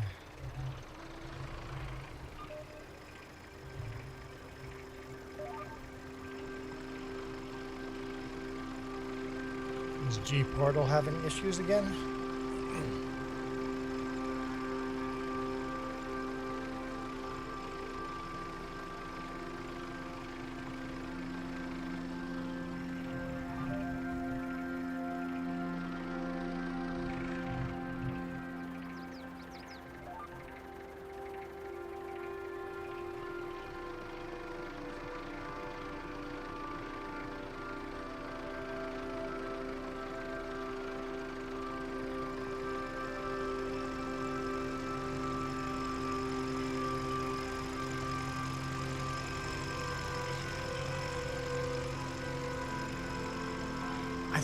I think people are going to be joining at 3 o'clock to do yours.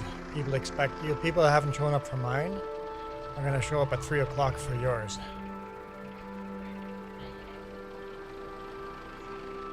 Yeah, really cool stuff planned for your stream. We should end mine then, because it's 2 o'clock. That way we have 1 hour break between. Yeah, let's end mine.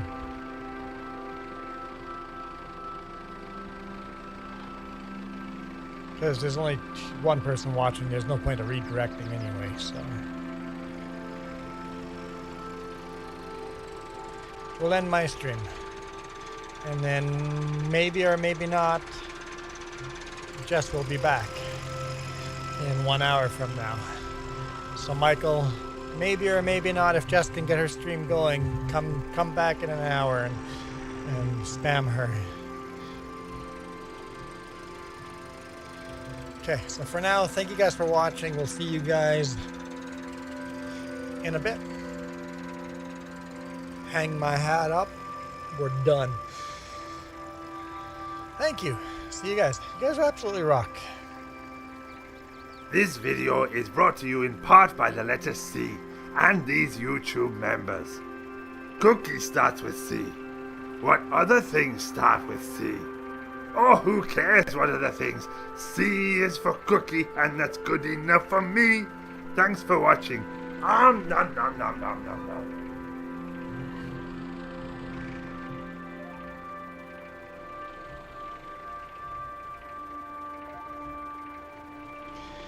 Hey, you guys can go now. Okay, bye. Bye. Adios. What are you guys still doing here? Bye. Bye.